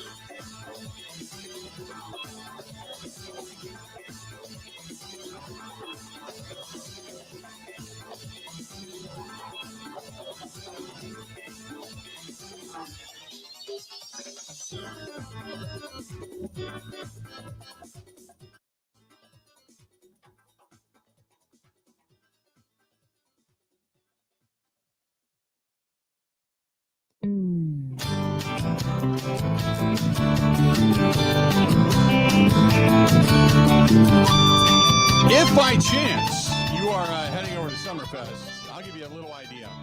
I know it's going to be warm, but some shade, a little breeze, a beverage. That is the Third Ward Beer Garden at Catalano Square. It's open today, tomorrow, Sunday as well. So if you're heading over to Summerfest, you want to do a little walking. I mean, it's only a couple blocks away from the main entrance to Summerfest. Stop by the Third Ward Beer Garden at Catalano Square. They got some music down there. They've got a lot of local beverages down there. Local wines, local beers. They got a local Prosecco, I know, down there. We were down there a few weeks ago. Third Ward Beer Garden at Catalano Square. And don't forget, next week, the 25th, Wednesday Night Live, back Almighty Vinyl takes the stage over at the Bud Pavilion. Gates open up at 6, and live music starts at 7, free and open to the public. Almighty Vinyl on the stage at the Wisconsin State Fair Park in the Bud Pavilion next Wednesday night. But this weekend, Third Ward Beer Garden, it is open at Catalano Square. So Wisconsin is suing Miami. So This is precedent setting, though. Yeah. And part of this stems from their new revenue sharing agreement that's legally in the process, or I'm not sure if it's passed yet. This is not exactly my favorite part of following sports, is the lawsuits and the off the field stuff. But it's definitely precedent setting. And I kind of thought for whatever reason that this has happened already, but maybe it's been filed or now it's official. So I'm trying to read up on this. I'll maybe be able to give you some better details in the last hour of the show. It's precedent setting in the sense that you had a player that was poached by another, that signed a deal with Wisconsin, poached by another team, basically another program, and took the money and then went and made more money. And they're like, you didn't fulfill your contract here. We want that money. He didn't want to give it back. Miami then had done something what they feel is outside of the norm of recruiting. And now you've got a lawsuit this is going to be something that's going to give guidelines to the NCAA by the time it's all said and done. Obviously, we hope it comes out in the favor of the Badgers, but this is going to be somewhat precedent setting, because if it doesn't, if they don't find it in favor of the Badgers, it is beyond the Wild West when it comes to money. So this is big. You got to pay attention to this. All right, let's do this. Another hour yet to go. When we come back, you're going to hear the manager. He was pissed yesterday. Pat Murphy. Going to listen to a little bit of that. Going to take a little Trevor McGill, listen to a little bit of him, talk a little Brewers baseball, a little racing here at the bottom of the hour. Stay tuned to more of the Bill Michaels Show. Another hour yet to go right after this.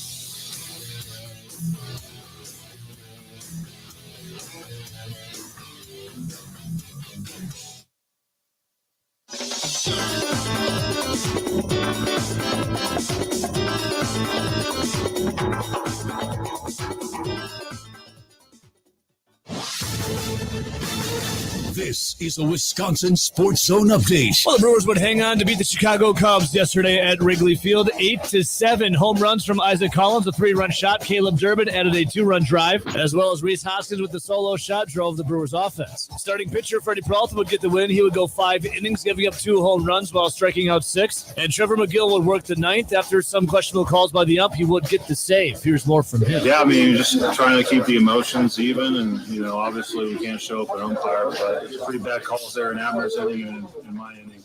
Yeah, I mean, that's baseball, I guess. I mean, they're going to have bad days back there too, and bad innings. But, we just try to stay, mentally strong and go out there and, probably put the ball in play and get a 2-ball. The Brewers now sit 5.5 games back from the Cubs for first place in the NL Central. Crew sits 40-35 on the year. They'll go to Minnesota tonight to take on the Twins, as Jacob Mizorowski will take the mound for his second start. First pitch tonight is at 7:10. Rural Mutual Insurance, keeping Wisconsin strong. If you're interested in a rewarding career with a strong Wisconsin company, Rural Mutual Insurance is looking to add to their growing team of successful employees and agents. Apply online today at ruralmutual.com/careers. Rural Mutual Insurance, keeping Wisconsin strong. Well, training camp is right around the corner for the Green Bay Packers. It will be July 23rd. They also have 13 practices that will be open to the public. The team will take July 26th off before they practice 4 of 5 days at Rayniski Field, the final week of July prior to Packers Family Night, which will be August 2nd at 7:30. July 25th will also see the last day of Mark Murphy before Ed Policy takes over, and the Packers' first preseason game is August 9th at Lambeau Field against the Jets. For the Wisconsin Sports Zone Network, I'm Ebo. Good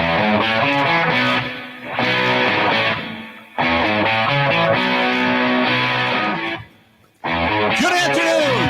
Hour number 4 of the Bill Michaels Show. Welcome in. Thanks for hanging out with us. We appreciate it. Graham Bill's alongside intern Austin, producing the program in Madison, Wisconsin. And thanks for hanging out and being a part of the program today. If you want to chime in, you can. 877-867-1670, 877-867-1670. You can also text us, 608-321-1670, 608-321-1670. You can find us at youtube.com/Bill Michaels Show. Please, when you go over there, subscribe. Please subscribe to us. You can find us on Twitter, on X, at Bill_Michaels, at Bill_Michaels, at Wisco Grant as well. You can find us on Instagram, Facebook, and TikTok under the Bill Michaels Show. You can find us on the Twitch app, the Kick app, the LinkedIn app. There's so many places to track us down. You can also find us via email if you want to let your voice be heard. thebillmichaels@gmail.com. Thebillmichaels.com is a website.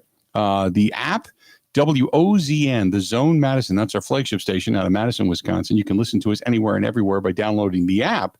You can also find us afterwards on Spotify, Apple, iTunes, Google Podcasts as well. Thank you for doing that, by the way. We are doing well in the download category. And then we are a TV show as well, which is in Milwaukee, My 24 Milwaukee. That is My 24 Milwaukee. And you can find us there on Saturday nights, 8 o'clock Central Time, and take a listen or a watch of the program there as well. So good stuff. 877-867-1670, 877-867-1670. Oh, my God. Stephen Richfield.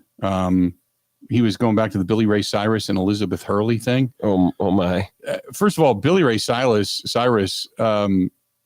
he looks like the 70s version of Weekend at Bernie's.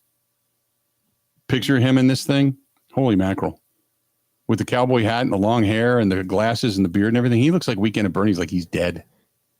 But Elizabeth Hurley, boy. How old is he? 63? He doesn't look, maybe he does look 63. Can't tell. You can't tell. At least he lost the mullet. He's got a baby face, but everything else looks kind of crummy. Does that make sense? Like the complexion doesn't look old. The face looks, he's got a baby face, but the hair and it just looks crappy. So who had a better career, Billy Ray or Miley? Oh, Miley. Miley by far. Billy Ray had the achy breaky heart. Did he have anything else? I don't think so. He had Old Town Road with Lil Nas X not that long ago, I guess. There was, but he had the achy breaky heart was huge. It was on every station, didn't matter what it was. Country, rock, pop. It was everywhere. Everywhere. And he was a, quote, cowboy who wore gym shoes. That song sucks, by the way. It's terrible. Of all the one, it came out at the right time. Country or pop songs. Like there's plenty of country songs where I'm like, that's not a great song. It's nothing deep. It's nothing lasting there, but it's pretty fun to listen to. It was the country version of line dancing. Sure. It was like, it was the country version of Macarena. Oh yeah, that's probably a better comp. You know? That's what that was at the time. Austin, are you familiar with this? Do you know the song Achy Breaky Heart? I do not. That's okay. It's a good thing, Austin. Is that a good thing? Fine. It's a good thing, yeah. It's fine. Yeah, dig it up one night when you want to self-inflict a wound. Do you and your cohorts, because Austin, you live down near State Street. Do you like going out to country bars? Is that a world that you like being in, or not so much? I went to the I was at the Cubs game on Tuesday, and I went to the country bar down there. I forget the name of it, but That was my first time ever in a country bar, quote unquote. Interesting. Country bars I aren't enjoy the bad. vibe. No, they're fun. I don't mind going there. I'm because it's great people watching. Yeah, that's true. But yeah, I love people watching anywhere. It's great. Yeah, Wrigley I'll go probably a anywhere. good spot for that. Yeah, I'll go anywhere for people watching. That's good stuff. It's a great pastime. Jimmy John's. When you get Pro Football Hall of Famers coming in. True. Yeah. True. What is a Hall of Famer? Number 9. What a legend. It still blows me away. 877-867-1670. If you want to hit us up, do it. So Pat Murphy, not happy with the way things went down yesterday, specifically late in that ball game. I want to hear, because I didn't get a chance to hear it. So I wanted to play back Pat Murphy's presser from yesterday down at Wrigley before they got out of town and headed off to the Twin Cities to take on the Twinkies beginning up tonight. So this is Pat Murphy talking to the media, trying to do his very best not to get fined. Take a listen. Proud of our guys. You know, they battled and got out to a good lead. Swung the bat's great today with authority, a lot of hard contacts, and great opportunity for our young guys to then face the great Cubs team coming back and breathing down our necks right to the very end. And so it gets pretty emotional. What did you think of the way Trevor specifically responded? I thought Trevor's been great, man. This guy's underrated. You know, Trevor's been great. Freddie was great to open up, and you know, Ashby had one really good inning, and Koenig did his job in a big situation, and then Uribe wasn't his best, but he was close. His pitches were close. Trevor's not usually a ground ball guy, so for him to get the double play there, was it just the right executed pitch? Yeah, I mean, Suzuki can hit the ball down and in, you know, like he can. So, but he just maybe tried to do a little too much. I'm not sure on his end, but, you know, it's tough to hit. Hitting's tough, and they got a great, that's the best offense I've seen. We haven't seen the Dodgers, but I think that's the best offense we've seen. And they're playing great, and they're smart players. And, yeah. Credit to middle players, a little erratic. I don't know, is there a strategy? Was he? In my opinion, perhaps. You said it. I did not say that. Correct. I said it. Do you pick your battles, address it early? I mean, is there anything you can do about that? It's a waste of time, in my opinion, for managers to address umpires on balls and strikes. It's a waste of time. I think they're all pretty conscientious. I think most of them really care about getting it right. What about Isaac Collins? Is there anything that he's doing, the power maybe, the offensive game, even the defense, that has caught you by surprise? Not surprised, but it's more about, like, I'm delighted he's making a step into knowing that he belongs. I mean, this guy quietly has done some really, really good stuff on both sides of the ball. And it fits. It fits. It makes things very difficult. You know? What do you see from Durbin, too, at the plate the last 2-3 or so weeks? He's getting comfortable and he's getting confident. He knows what he has to do, and he's a tenacious competitor, and no situation is going to be too big for him. He's worked too hard to get here, so he's not going to back down from any situation.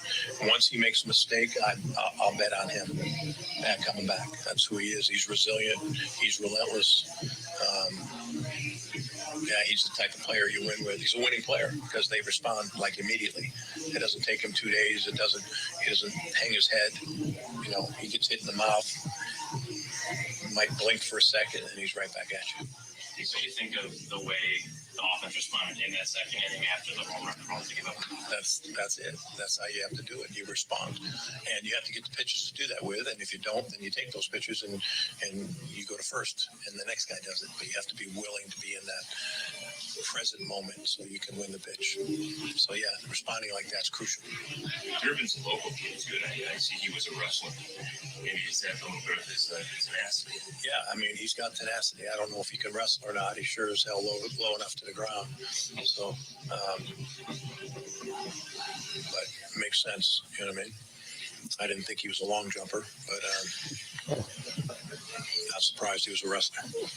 There you go. That's Murphy at the game. Well, how short he is. It doesn't surprise me. That was, yeah, right. Exactly.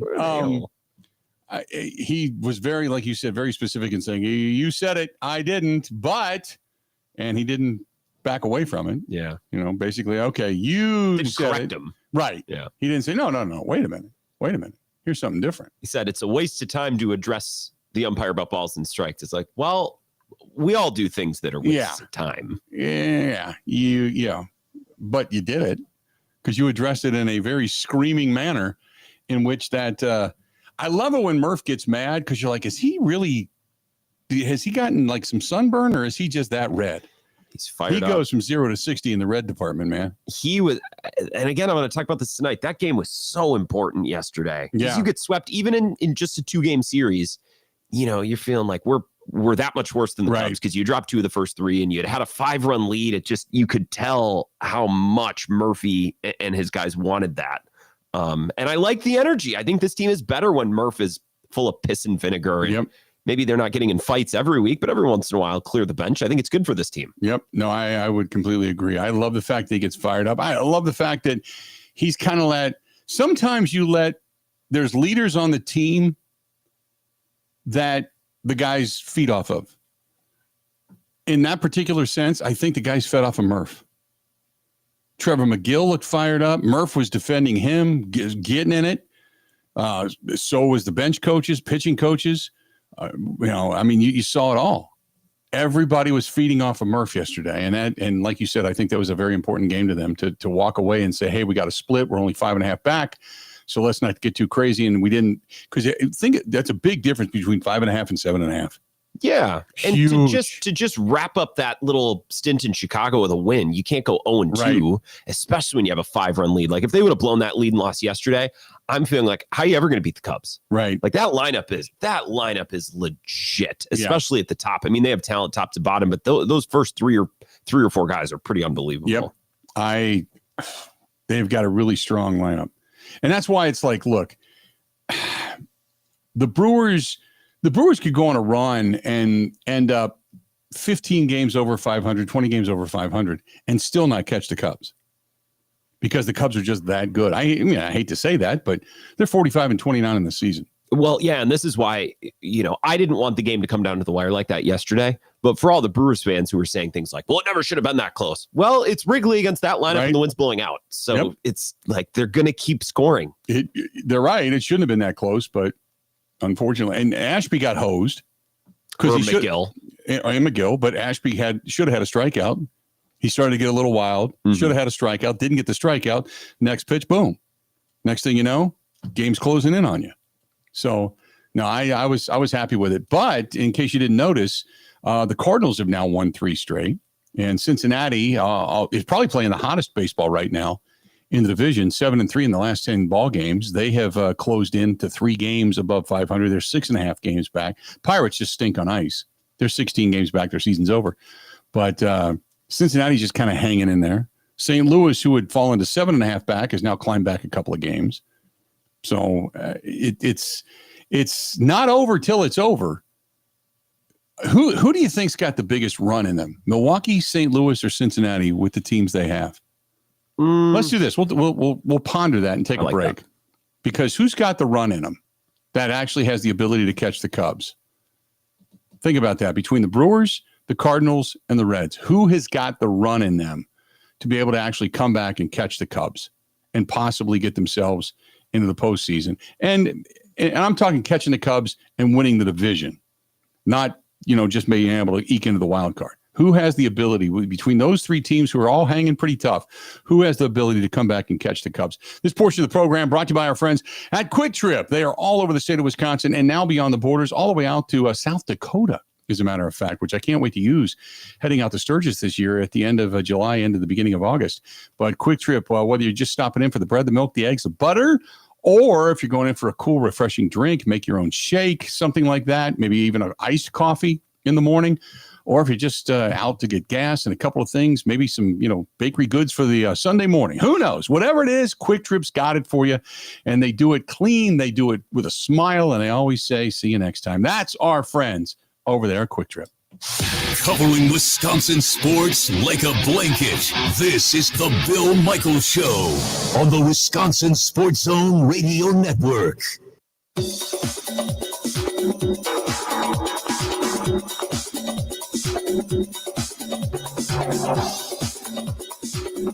Bill Michaels will resume in 3 minutes.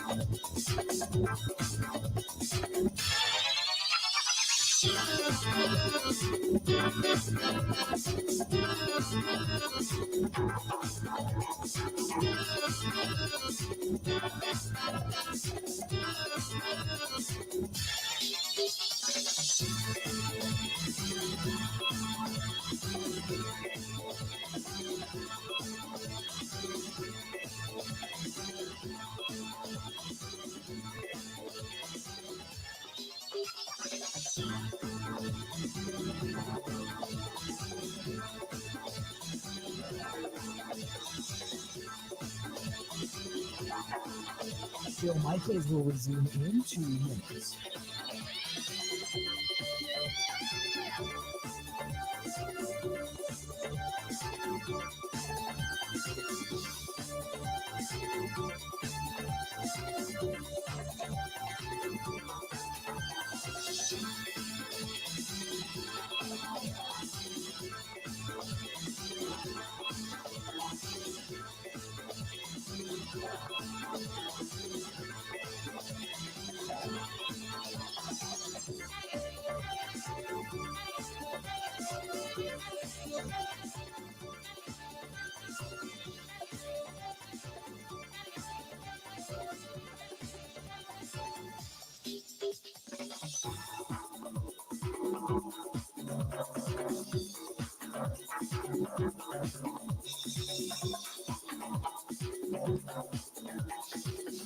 Bill Michaels will resume in 1 minute.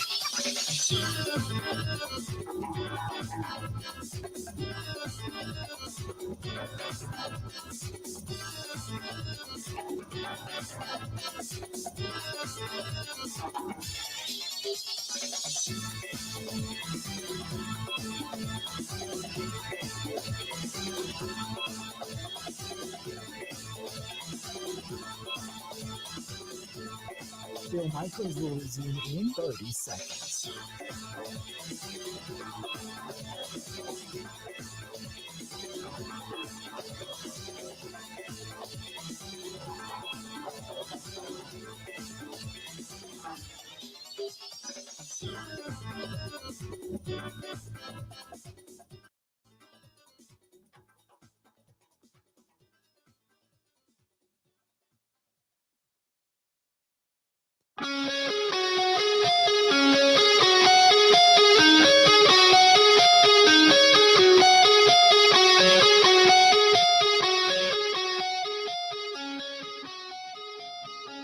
Welcome back. Bill Michaels Show. As we continue on this portion of the program, brought to you by our friends out there at, boy, I tell you what, if you're going to go out by the lake this weekend, Sloppy Joe's and Smoke in the Water. Smoke in the Water, even if you're going to put your boat on Okauchee Lake, they have some slips down below that you can just pull up to and head up to the new bourbon bar that's on the outside deck, or go inside, go below deck. They always have something great going on, and the food over there is just fantastic. That is Smoke on the Water in Okauchee Lake. Fish fry coming up tonight. Sloppy Joe's Saloon and Spoon, if you're going to do that as well, which they make a fantastic old-fashioned over there too. So good stuff. But stop in on Hubertus, in Hubertus, just a good old-fashioned Wisconsin bar and eatery. Either place, you can't go wrong. Smoke on the Water in Okauchee, Sloppy Joe's Saloon and Spoon, on Hubertus, in Hubertus. Stop in. Tell them we said hi. So what team has the best opportunity to catch the Cubs? And so here's some of the numbers. So when it comes to team batting average, so you look at team batting average and OPS. St. Louis has a 257. Their OPS is 724. They've got 41 stolen bases. They've hit 72 home runs in the season. The Cubs have hit 102 home runs. They play at Wrigley. You know, their team batting average is just a tick below St. Louis. They've got 90 stolen bases. And the Brewers now actually have more stolen bases than the Cubs do. Brewers have 92 coming out of that series. And their OPS is 761. The Brewers, by the way, offensively speaking, when it comes to home runs, team batting average, OPS, those three categories, out of the four teams, including the Cubs, the Reds, and the Cardinals, the Brewers are the worst. And it's not even by a little, it's by a lot, offensively speaking. The Brewers have, when it comes to pitching, second best ERA. The Cubs have the better ERA, but that's because their bullpen is so strong. Their starting pitching is not the bag. It's their bullpen is by far better overall. They're more stellar. The Brewers are just good throughout. They got better starting pitching. They have given up 81 home runs. The Cubs have only given up, believe it or not, playing at Wrigley, they've only given up 78 home runs in the season. Now, it's still not the least amount because the Cardinals, who have a team ERA close to 4, but they've only given up 62 home runs on the season. So they're not giving up the long ball. They got a lot more ground ball outs. But and then Cincinnati is right in the middle. They've given up 91. They've given up by far the most home runs their pitching staff has. And they've got a 3.91 ERA. So if pitching wins you championships, you would assume the team that has the best chance to catch the Cubs would be the Brewers. The best overall team, who's given up the least amount of long balls, the least amount of runs, has the highest ERA, but the best overall offensive output is St. Louis. So who would you think would be the team most equipped to catch the Cubs? I just don't think St. Louis is. I don't think St. Louis is good enough. I think this last weekend series against the Brewers showed us a little bit. I was going to say Brewers before you gave us any of those stats, just because I think their depth of starting pitching and their bullpen, right? They have 4 elite arms in there. And the way that their starting pitching is kind of balanced out, and we'll see what Mizorowski gives them, they've been able to actually rest their top guys a little bit more, which means they can actually use those guys to win games throughout the summer if they don't burn them up like maybe it looked like they would a month or two ago. So I'd say the Brewers, but I think they are a decent step beneath the Cubs. That Cubs lineup is just, and the Cubs have a great bullpen too. I just think the Brewers are probably the second best and the team that's best equipped to catch them if anybody's gonna. No, I would agree with that. I agree. The way, coming from the Cubs fan, I agree. It's the Brewers. Like that. I would probably say the Brewers too. Here's the weird thing is the Brewers batting average at home, for as much as they've won at home, it's 219 as a team. 219. Dude, that's terrible. St. Louis at home, they're hitting 275 at home. Cincinnati hitting 247. And believe it or not, the Cubs hit worse at Wrigley, 238. The wind's been blowing in way more often than it's been blowing out. That's true. They've also played a lot cooler game. Now, on the road, the Cubs are the number one hitting team in baseball. Isn't that interesting? That is weird. They're batting 268 with 68 home runs. More home runs, more RBIs, more batting average, more OPS, all on the road. They're the number one team on the road. That lineup is, oh my God. Well, and we saw against the Cardinals last Sunday, once McGill was able to navigate through Arenado and Gorman, I was like, okay, even with 2 guys on, I'll just strike out the next 3 guys. Because that lineup, once you get through Arenado and Gorman specifically, you can get the rest of those guys. The Cubs lineup, once you get through the top, it gets a little bit easier, but there's no pushovers really, except for maybe this version of Matt Shaw, who's a first-year player. This is so weird. The Brewers are 8 games over 500 at home, 3 games under 500 on the road. They're one of the worst home hitting teams at 219, but on the road, they're batting 255. They're the 5th best team in all of Major League Baseball, and yet they're 3 games under 500. Their record is better at home.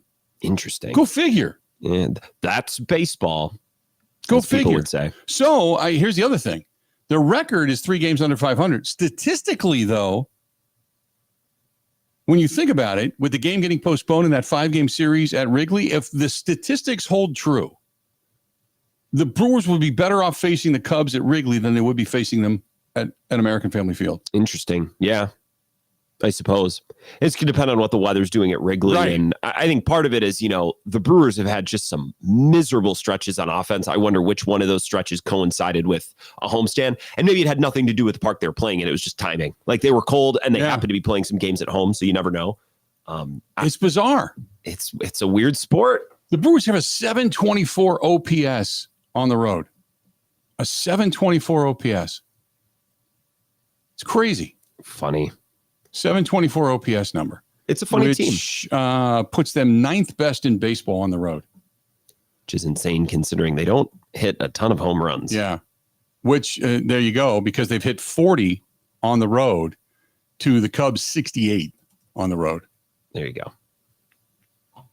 It's when you look at some of these things and you think that you have it all figured out, sometimes there's no rhyme or reason as to why things happen. Now, I don't have their pitching splits in front of me at this point. When it comes to, let me go to home games. What do you want? ERA? I'm going to go to team ERA at home. The Brewers got to be, the Brewers are 7th best at home. 7th best team in all of Major League Baseball at home. Team ERA, they're throwing 326 up there. So their away games, here's the reason why they're not as good on the road. Because they're 23rd with a 4.50 ERA away from American Family Field. That's the reason they're 3 games under 500. Well, and again, I wonder still, that opening series against the Yankees when they started 2 guys, I don't even remember who, Elvin Rodriguez. You know what I mean? Like, yeah, they just happened to be injured in a series where they were on the road. So I don't know if there's causation between or correlation or causation, whatever, however the expression goes, or if it's just chance. They've played their better ball in time stretches that just happen to, coincide with a road trip. Teams are batting against them at home at American Family Field 226, as opposed to teams batting against them on the road 252. So a 30-point swing on the road. Interesting. And it could just be who they've played too. You know what I mean? Now, by the end of the year, you'll maybe be able to draw some better conclusions off the data. But it is interesting. And that's why I think this homestand, the next stretch of games we were talking earlier. 6 games could be big. Yeah. Cause I thought that 10-game homestand went by. It's like you went 5-5. I was hoping for a little bit better. Yeah. So why, I don't know. Hopefully now when you look at those numbers, Mizorowski pitching his 2nd game tonight, maybe Mizorowski can bring that down a little bit. If he can go out and throw extremely well over a Target Field. Would be pretty great. And I think Target Field dimensionally is a little bit larger than American Family Field. I don't know that to be 100% sure. I'll Google that, but I'm pretty sure that's true. That's just bizarre. I mean, so I think between the two, I have more belief in the Brewers than I do the Cardinals, but statistically the Cardinals should be able to catch. If there's going to be a team that's going to catch the Cubs, it statistically should be the Cardinals. Cincinnati's kind of the tweener team. Yeah. They're good at home. They're good on the road, but they make a lot of mistakes at both. They're just kind of like the same team on the road or at home. They just need to figure out a way to put it all together. But the Cardinals, statistically speaking, they're one of the better. They're the best offensive team in the National League Central. But they have the worst ERA pitching staff wise in the National League Central. But yet they're right there with the Brewers chasing down. And you would assume pitching wins. So therefore, the Brewers, who have a better staff, should be the team most likely to catch the Cubs because of their pitching, but their pitching's not as good on the road. Anyway, it can probably make you go blind by the time it's all said and done when you start getting into all the analytics here as to why it is what it is. But I'm thinking to myself, there's got to be a reason why I'm going to believe in the Brewers over the Cardinals. And the only thing I can tell you is their starting pitching is by far better than what the Cardinals are throwing out there, other than Sonny Gray on a daily basis. 100%. Yeah. So, and their bullpen too. Yeah, exactly. They're exactly. The bullpen's just as good, if not better, but the starting pitching by far is better. This portion of the program brought to you by our friends over there at DJ's Goalpost. DJ's Goalpost, Appleton Avenue, Menominee Falls. And if you're going to go watch maybe some of the games this weekend because you want to get indoors, a little air conditioning, head over to DJ's. It's like sitting there and watching a game in a sports museum. Whether it's the jerseys, the helmets, the hats, the bats, the balls, I mean, you name it. They've got something from everybody over there. I mean, Don has put together one hell of a collection, and you go over there and just go and be in a little bit of awe of it, to be perfectly honest with you. They got a great staff and good food, but just a great neighborhood pub, man. Stop in at DJ's Goalpost, a great sports bar, and it's right there in Menominee Falls on Appleton Avenue. And tell Don and the gang over there that we sent you because they're just good people. That's DJ's Goalpost, Appleton Avenue, Menominee Falls. Going to hear from our buddy Steve Zotke coming up from the Traction Reaction podcast live at Road America next. Covering Wisconsin sports like a blanket. This is the Bill Michaels Show on the Wisconsin Sports Zone Radio Network. And now for the Pella play-by-play, here's Jeff Levering. Thanks, Gina Della from Pella. What a beautiful day to have new windows and doors installed. Every day is beautiful because Pella installs year-round during all seasons. And as Pella goes into another windup, it's so hard to guess the next pitch. The customizations seem endless. And it doesn't have to be super expensive. Pella has a product line for every budget. And if it is time for a major upgrade, rest easy by scoring no interest and no payments for up to 2 years. Pella also provides a free in-home consultation, which includes a no-obligation quote. That's always a great play because working with one of Pella's design experts is such a wonderful, no-pressure get-together. I know this from experience. With a range of affordable options and products assembled in the USA, you can get the look you want at a price you can afford. And there's no reason to wait with this incredible deal going on. Get no interest and no payment for up to 2 years. Visit PellaWI.com today. Certain restrictions apply. 6/30/2025. Bill Michaels here. Your two wheels revved up because here it comes. The Big River Rally where the river meets the road. It rolls into La Crosse on June 27th and 28th. Join us for a weekend packed with action. Stunt shows, a killer bike show, food trucks, all kinds of awesome vendors. Friday, Rod's River Run with Texas Hippie Coalition lighting up the stage that night. Then Saturday is the Big River Rally Ride. Miles and miles of pure freedom. Then Saturday night, Drowning Pool rocks the house. Grab your tickets right now. BigRiverRally.com. That's BigRiverRally.com, and I'll see you there.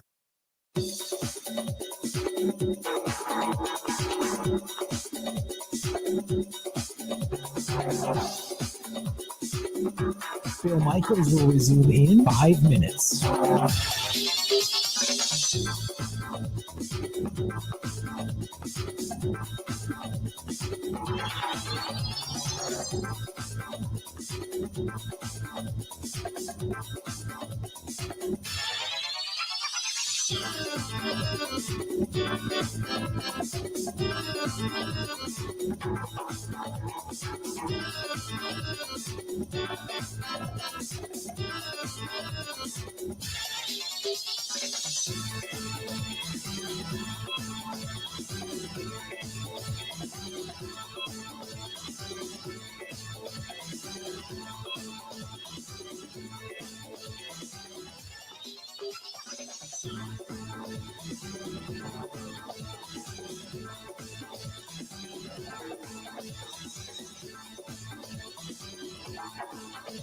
Bill Michaels will resume in 4 minutes.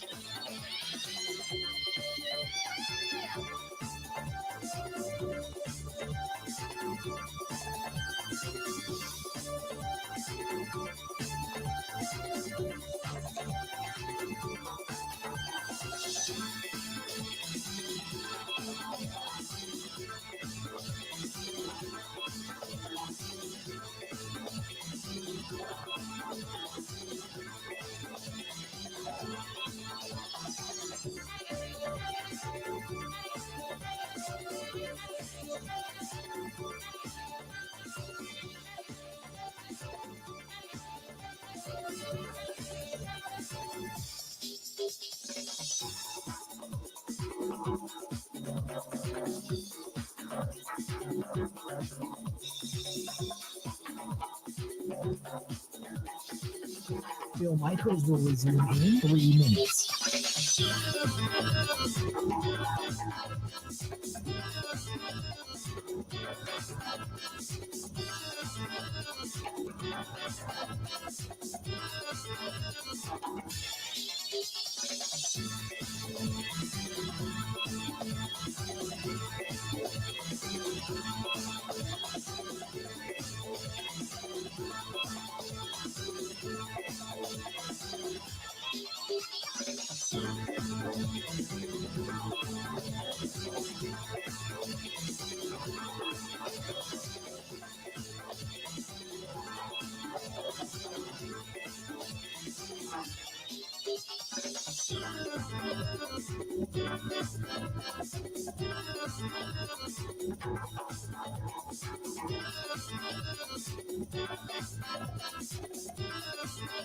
Bill Michaels will resume in 2 minutes.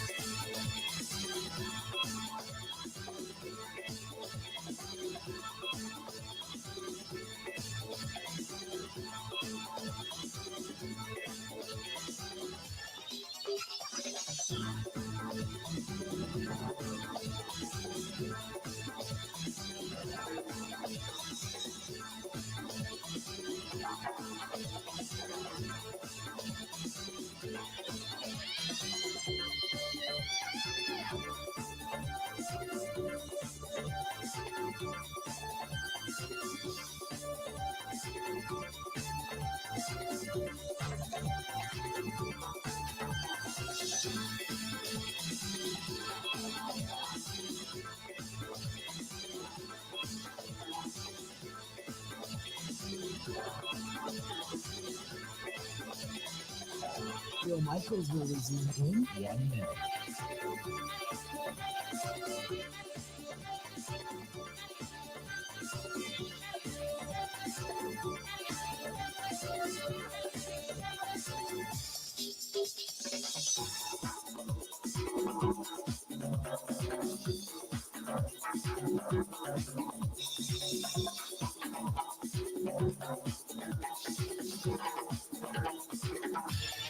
Bill Michaels will resume in 30 seconds.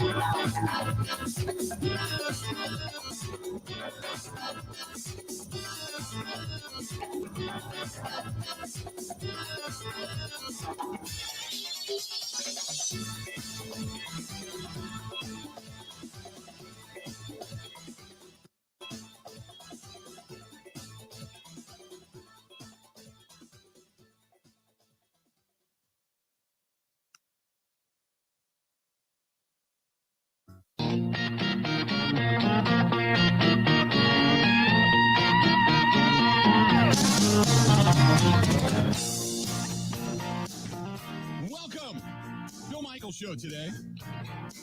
On a Friday, getting you ready for a hot weekend. Hot weekend. By the way, this portion of it brought to you by our good friends over there at Veterans America. They believe in owning the land that you defend. Call our buddy James Mercado directly, 262-255-2000, 262-255-2000. That is veteransamerica.com, whether it's for great VA loans for a new home, refi, maybe buying a second home, some type of a rental property or something. They can help you out with all of that. And they know all the loopholes that the VA offers. So get a hold of James directly. He can help you out. Even if you go to all the other credit unions and such, make sure you get a hold of Veterans America. Own the land you defend. Call them direct, 262-255-2000. It's 262-255-2000. Trust me, he's passionate about our military. He's passionate about our friends, our first responders, their family members, and all you veterans out there. He's passionate about that. So if there's anybody that can help you, man, it is him for sure. It was a wild one in St. Louis last week, and now this is the direction they come. They come to Road America as the IndyCar Series is now rolling into that road course that is so beautiful. Steve Zocchi from the Traction Reaction podcast and covers racing like nobody else's business, joining us on the hotline. Steve, how you doing, bud? I'm doing fantastic, Bill. How about you? I am great. I feel so bad. I'm rooting for Joseph Newgarden because all he did was lead. He looked like he was going to get himself a win last week, and then just a freak crash takes him out, and he slides 100 yards on his head at St. Louis, and his day was over. So I'm rooting for Joseph Newgarden. All right, I'll be rooting for Pato O'Ward because as of right now, the only guys that have won are Alex Palou and Kyle Kirkwood.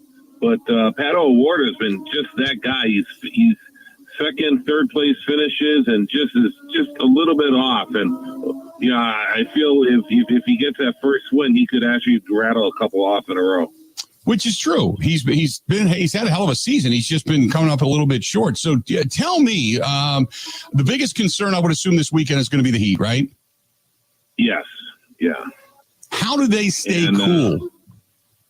Well, with these, with the new cars with the aero screen, I mean, one of the reasons they got the aero screen we saw last week with the aforementioned Newgarden, who got upside down, but was able to walk away from that. But the problem with that is that you lose a lot of the ventilation in it. Now, there is a little fan, almost like a scoop or fan, that they put on top of the aero screen that'll help move air into the cockpit, which helps. But talking to the drivers and that, it's pretty it's going to be a hot one. But this is why they work out. This is why there's a place called Pit Fit in Indianapolis where they do specific workouts and whatnot for drivers and that. And this is, as Bill Parcells said, this is why you guys work out. This is why you lift those weights. Right. No doubt. The water they drink, somebody asked me too, because I know they have the pack of water that they can get through the helmet, but is that cooled or not cooled? It is. Yeah, it's as cool as it's going to get. Yeah, it's not that cool. Yeah, I was gonna say it's not sitting on the engine though. It's not like they're drinking hot water, but yeah, because they're gonna have to stay hydrated, man. It's gonna be crazy up there. Yeah, I'm gonna have we're gonna have a drivers get together up here, roundtable thing in a few minutes here, and I wonder if we should bring up the pickle juice. Remember the Packers and pickle juice thing a few years ago? So well, they just had in the NFL. They just had a pitcher for the Texas Rangers that was cramping up on the mound, and they ran him out 2 little bottles of pickle juice. He drank them, and he was fine the rest of the game. So apparently that's the real thing. Yeah, so maybe that's a direction they go. Kyle Kirkwood coming off of a win last week with the Honda. Chevrolets were pretty solid in the top 6 with 4 of them ranking in the top 6, but Honda's been strong this year. Yeah, and it's surprising. Chevy has to be so disappointed because at one point in the race last week, they had the top 6 positions, and you're thinking, okay, this is going to turn around for Team Chevy, and then it didn't work out for them. So yeah, they've been they've been taking the bit in the mouth, and they want to get that win. Especially with the strength of Penske and the resurgence of AJ Foyt Racing. So it'll be interesting to see with the horsepower with this track. Of course, you got the long straightaways and the tight turns. It'll be interesting to see if who comes out on top, whether it's Honda or Chevy. Let me ask you about Penske, because Penske's just run into a bunch of bad luck as of late. It goes back to even getting penalized at the Indianapolis 500, and some crashes that happened last week when they were running so strong. Penske looks like they got a black cloud over them right now, don't they? Yeah, it's an ebb and flow that these teams get. Some teams and the tolerances in that are so tight. And, if a team, whether it's NASCAR, Formula One, or IndyCar, the competition is so tight that if you're just a little bit off, that could be a half a second, and that's a lot of time on a racetrack. Give me your thoughts on Will Power. He ends up winning the pole last week and then done very early on in that contest. And you got to kind of feel for him a little bit.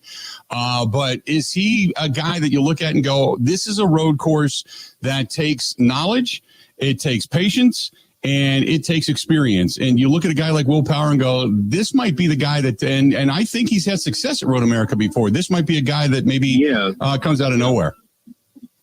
Yeah, he could, and he's going to need it right now because the talk is he's on the outside, inside looking out at Team Penske, that this could be his last year with David Malukas moving into that ride next year. A lot of people were questioning, especially when he was leading at St. Louis last week, I can't believe Penske would get rid of him, and it's almost kind of like what the Packers and some of the teams do. Or baseball, whatever it is, where it's sometimes it's better to get rid of a player a year early than a year late. Yeah, no doubt. Pence's looking at that with Power. What else about the track? And now that you've been there a few days, and all the cars are there, and they've got obviously the running tonight over at Plymouth track as well. But give me just some of the other stories you're working on. Yeah, well, one of them broke this morning is that Josh Jacobs is going to be here on Sunday. He's going to be in the 2-seater on the pace lap, so I'm sure that'll be a thrill. When it's always interesting to see these guys when they get a ride around.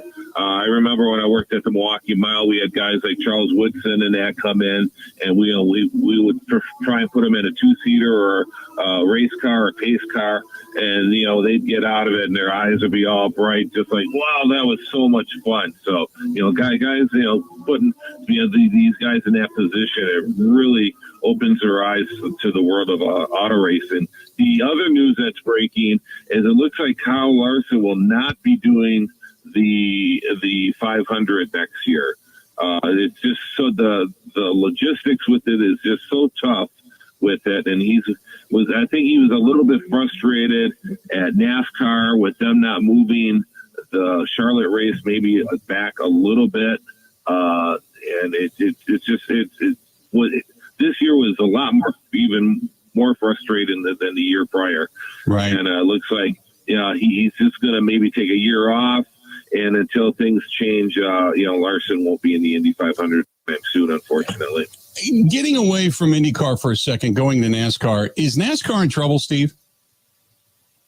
Well, it NASCAR has been very frustrating to a lot of people. They're kind of floundering around, and people have been, why are you so critical of NASCAR and that? Well, you and I were raised in NASCAR fans when we had, not only Dale Earnhardt Jr., but we had Alan Kulwicki, we had Davey Allison, we had all these, and I think the golden age of NASCAR was pretty much that 1986 to 1992. You had a lot of it was with the cars and everything. It was fantastic. It's interesting. You look on Twitter, you'll see these kids go, "Oh man, I wish I would have seen Dale Earnhardt Sr." And I guess we were lucky to see somebody like Dale Earnhardt Sr. run, but they just have not been able to fill that void. And I think I've said this before on this show. They should have kind of went in the direction of the NHL. The NHL had the strike. They had a lot of issues, but they solidified their base audience. And NASCAR got rid of their and turned their back on their base audience, looking for new audiences, and it kind of hurt them. And until they figure out what they want to do. Now they've tried bringing some of the tracks back, like North Wilkesboro, Nashville, and that, which is good to see. But you see them reaching out with the road courses, Mexico, which as a track I really like, where they were last week. There was a lot of criticism, and even legends like Richard Petty was very was not positive in what he thought of NASCAR going down to Mexico. Yeah, I don't understand that move. I off the record was talking to people when we were out at Road America last week, and some of the race officials that were there heading up, prior to Indy and such, and other people that are on site. And they were just like, "What are they doing? You're cutting your own throat," and they don't care. They don't see it. It's like whoever's running this thing thinks that they're doing the best thing they can possibly do, and they're not listening to their fan base at all. It's like they're just, like you said, they've turned their back on their fan base just to say, "We're going to do what we want to do, and we don't give a damn what you say." And people are turning away, and they don't understand why. Yeah. Yeah, yep. It makes for a very frustrating situation. It'll be interesting to see what happens with this with the lawsuit that's going on with Michael Jordan and Denny Hamlin and the charters and whatnot. There's a lot of legalese. I won't bore you guys with it, but it'll be interesting to see if they bring back some tracks like Road America and a couple others, just so they don't get into the issue with with them having too much control over their own thing. Right. The collective bargaining part of it. One of the things I heard was that next year, obviously the Chicago race is not going to be, and now they're talking about doing a road course in San Diego. Did you hear that? Yeah, that would be awful. And then once again, that's, I don't know why they're doing that. It just does, you just scratch your head. Right. I don't get it. And the optics of the race in Chicago was terrible. They did it basically for NBC money. That was it. And it didn't really garner them anything. As a matter of fact, it hurt their ratings. There's nobody in the stands. There's no stands to speak of. And when you do look at the stands of some of these races, they're pretty much empty.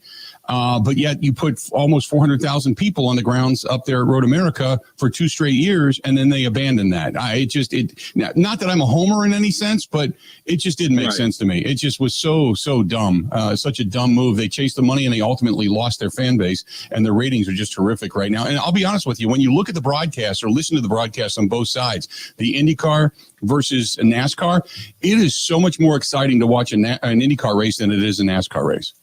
It just is. Yeah, a lot of people say that. Yeah. Yep, no doubt. Steve, enjoy the weekend. Stay hydrated, man. See you up there. All right. Thank you, Bill. Appreciate it. All right, buddy. Talk to you later. There you go. Steve Zotke joining us for a couple of minutes. I always love getting Steve on. Always love getting him on. He's a wealth of information. Going to catch Steve up there this weekend. Road America, as a matter of fact, floating around. I tell you what, you talk about a hot weekend. I'm sure he's floating around up there.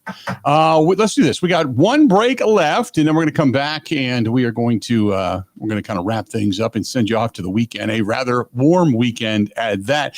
Hey, I want to remind you that we're going to be on the road next weekend. So this weekend, got big doings going on. You got Summerfest, Road America, all that kind of stuff. But next weekend, I'm going to be in La Crosse. And we're going to be doing the Big River Rally next weekend. So not only heading out to just enjoy Buzzard Billy's, but we're going to do a lot of riding. Going to be over at the Oktoberfest grounds. You got Hippie Coalition, Texas Hippie Coalition playing, Drowning Pool playing, a lot of good music, vendors, bike show, stunt show, all that kind of good stuff. Cannot wait. Big River Rally coming up this weekend. Next weekend, I should say, in La Crosse, Wisconsin. I will see you out there. More of the Bill Michaels Show, wrapping it up next. Ready? This is the Bill Michaels Show on the Wisconsin Sports Zone Radio Network.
Bill Michaels will resume in 2 minutes.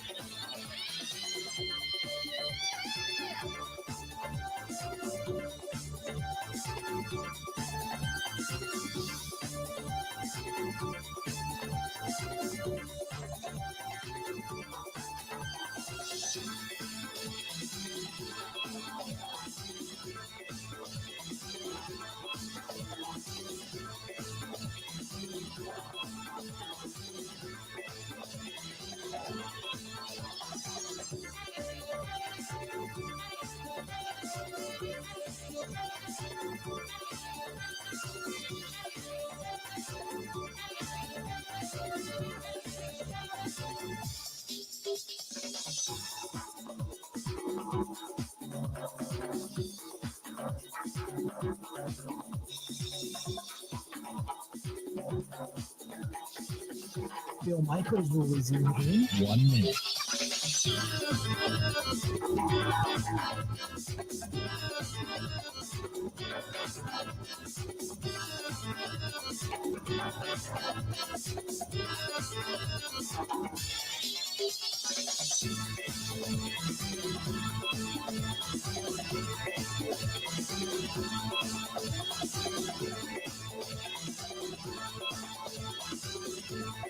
Bill Michaels will resume in 30 seconds.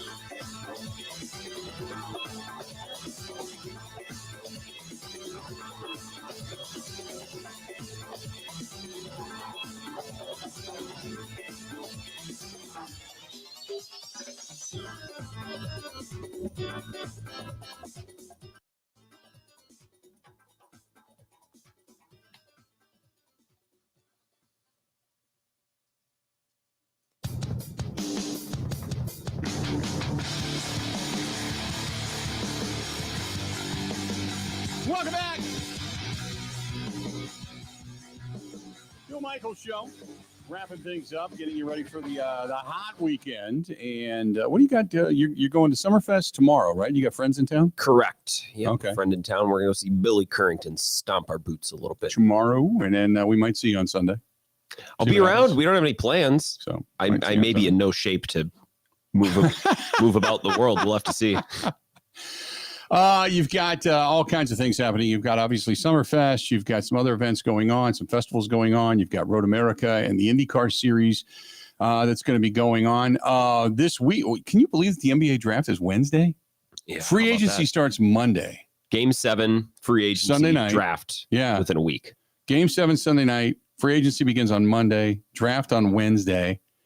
And you would assume you're going to see some movement via the Bucks at this point, because the Bucks are searching for a couple of mid-level pieces that can come in and help Giannis. There's rumors about them trying to move up in the draft a little bit too.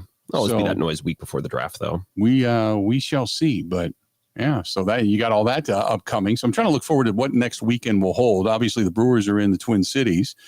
The Miz goes tonight. So tonight, I'll grill out tonight because I just need to get some things. And I got to go out anyway. I got to pick up some stuff. Including dry cleaning. So I got to go do that later today. And then I've got the party here tomorrow. What are you wearing tomorrow as a host? Tomorrow I am shorts and I don't know, one of my easier You have a shirts. special? No special shirt. I might just wear one of the shirts that I wore like down in Punta Cana or something like that. Nice. I'm going to be under that tiki bar grilling. I was going to say unbutton that thing a couple buttons. So yeah, I'm going to be under that thing. That's not it. Where's it at? That's not it either. Where's it at? I was trying to show people that are on the live stream the outside. the tiki hut, but there it is. There it is. Things are pretty cleaned up. Got some flowers out there now, as you can see. Flowers all around the thing. It looks really nice. That was supposed to be where we were going to host the party, and then the big tree off to the left is the giant shade tree. We're going to put 40. We got 4 tables that seat 10, and the rounds we're going to go underneath that tree. It was going to be like this garden party and perfect. And you can't put a woman who is expecting in August in 95-degree heat. She can't man the grill for a couple of minutes. No. I can't do that. So probably that won't happen. Austin, what do you got going on this weekend? Anything in particular? You got the $200. You're heading to the Gentlemen's Club, checking out Kate, right? Yep, for sure. Okay. I was gonna go. I was gonna look to get the kayaks out tomorrow, but it looks a little hot for that. Yeah, well, kayaking isn't bad in the heat. It could be doable. Yeah. But for sure, the farmers market. I'm going to my mom tomorrow. Oh, okay. Just walk around. That sounds there. You go. Sure, Hang that out at the farmers market. Gotta be in a well enough state to do that tomorrow. So take it a little easy tonight. Gotcha. Probably smart.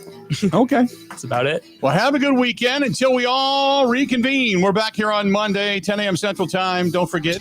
Hopefully you enjoy your weekend. Stay hydrated, all of our friends, so everybody survives the weekend and you come back here and rejoin us on Monday. Hopefully talking about not 1, not 2, but maybe even 3 Brewers wins. I'll take a couple. Just win the series. It's all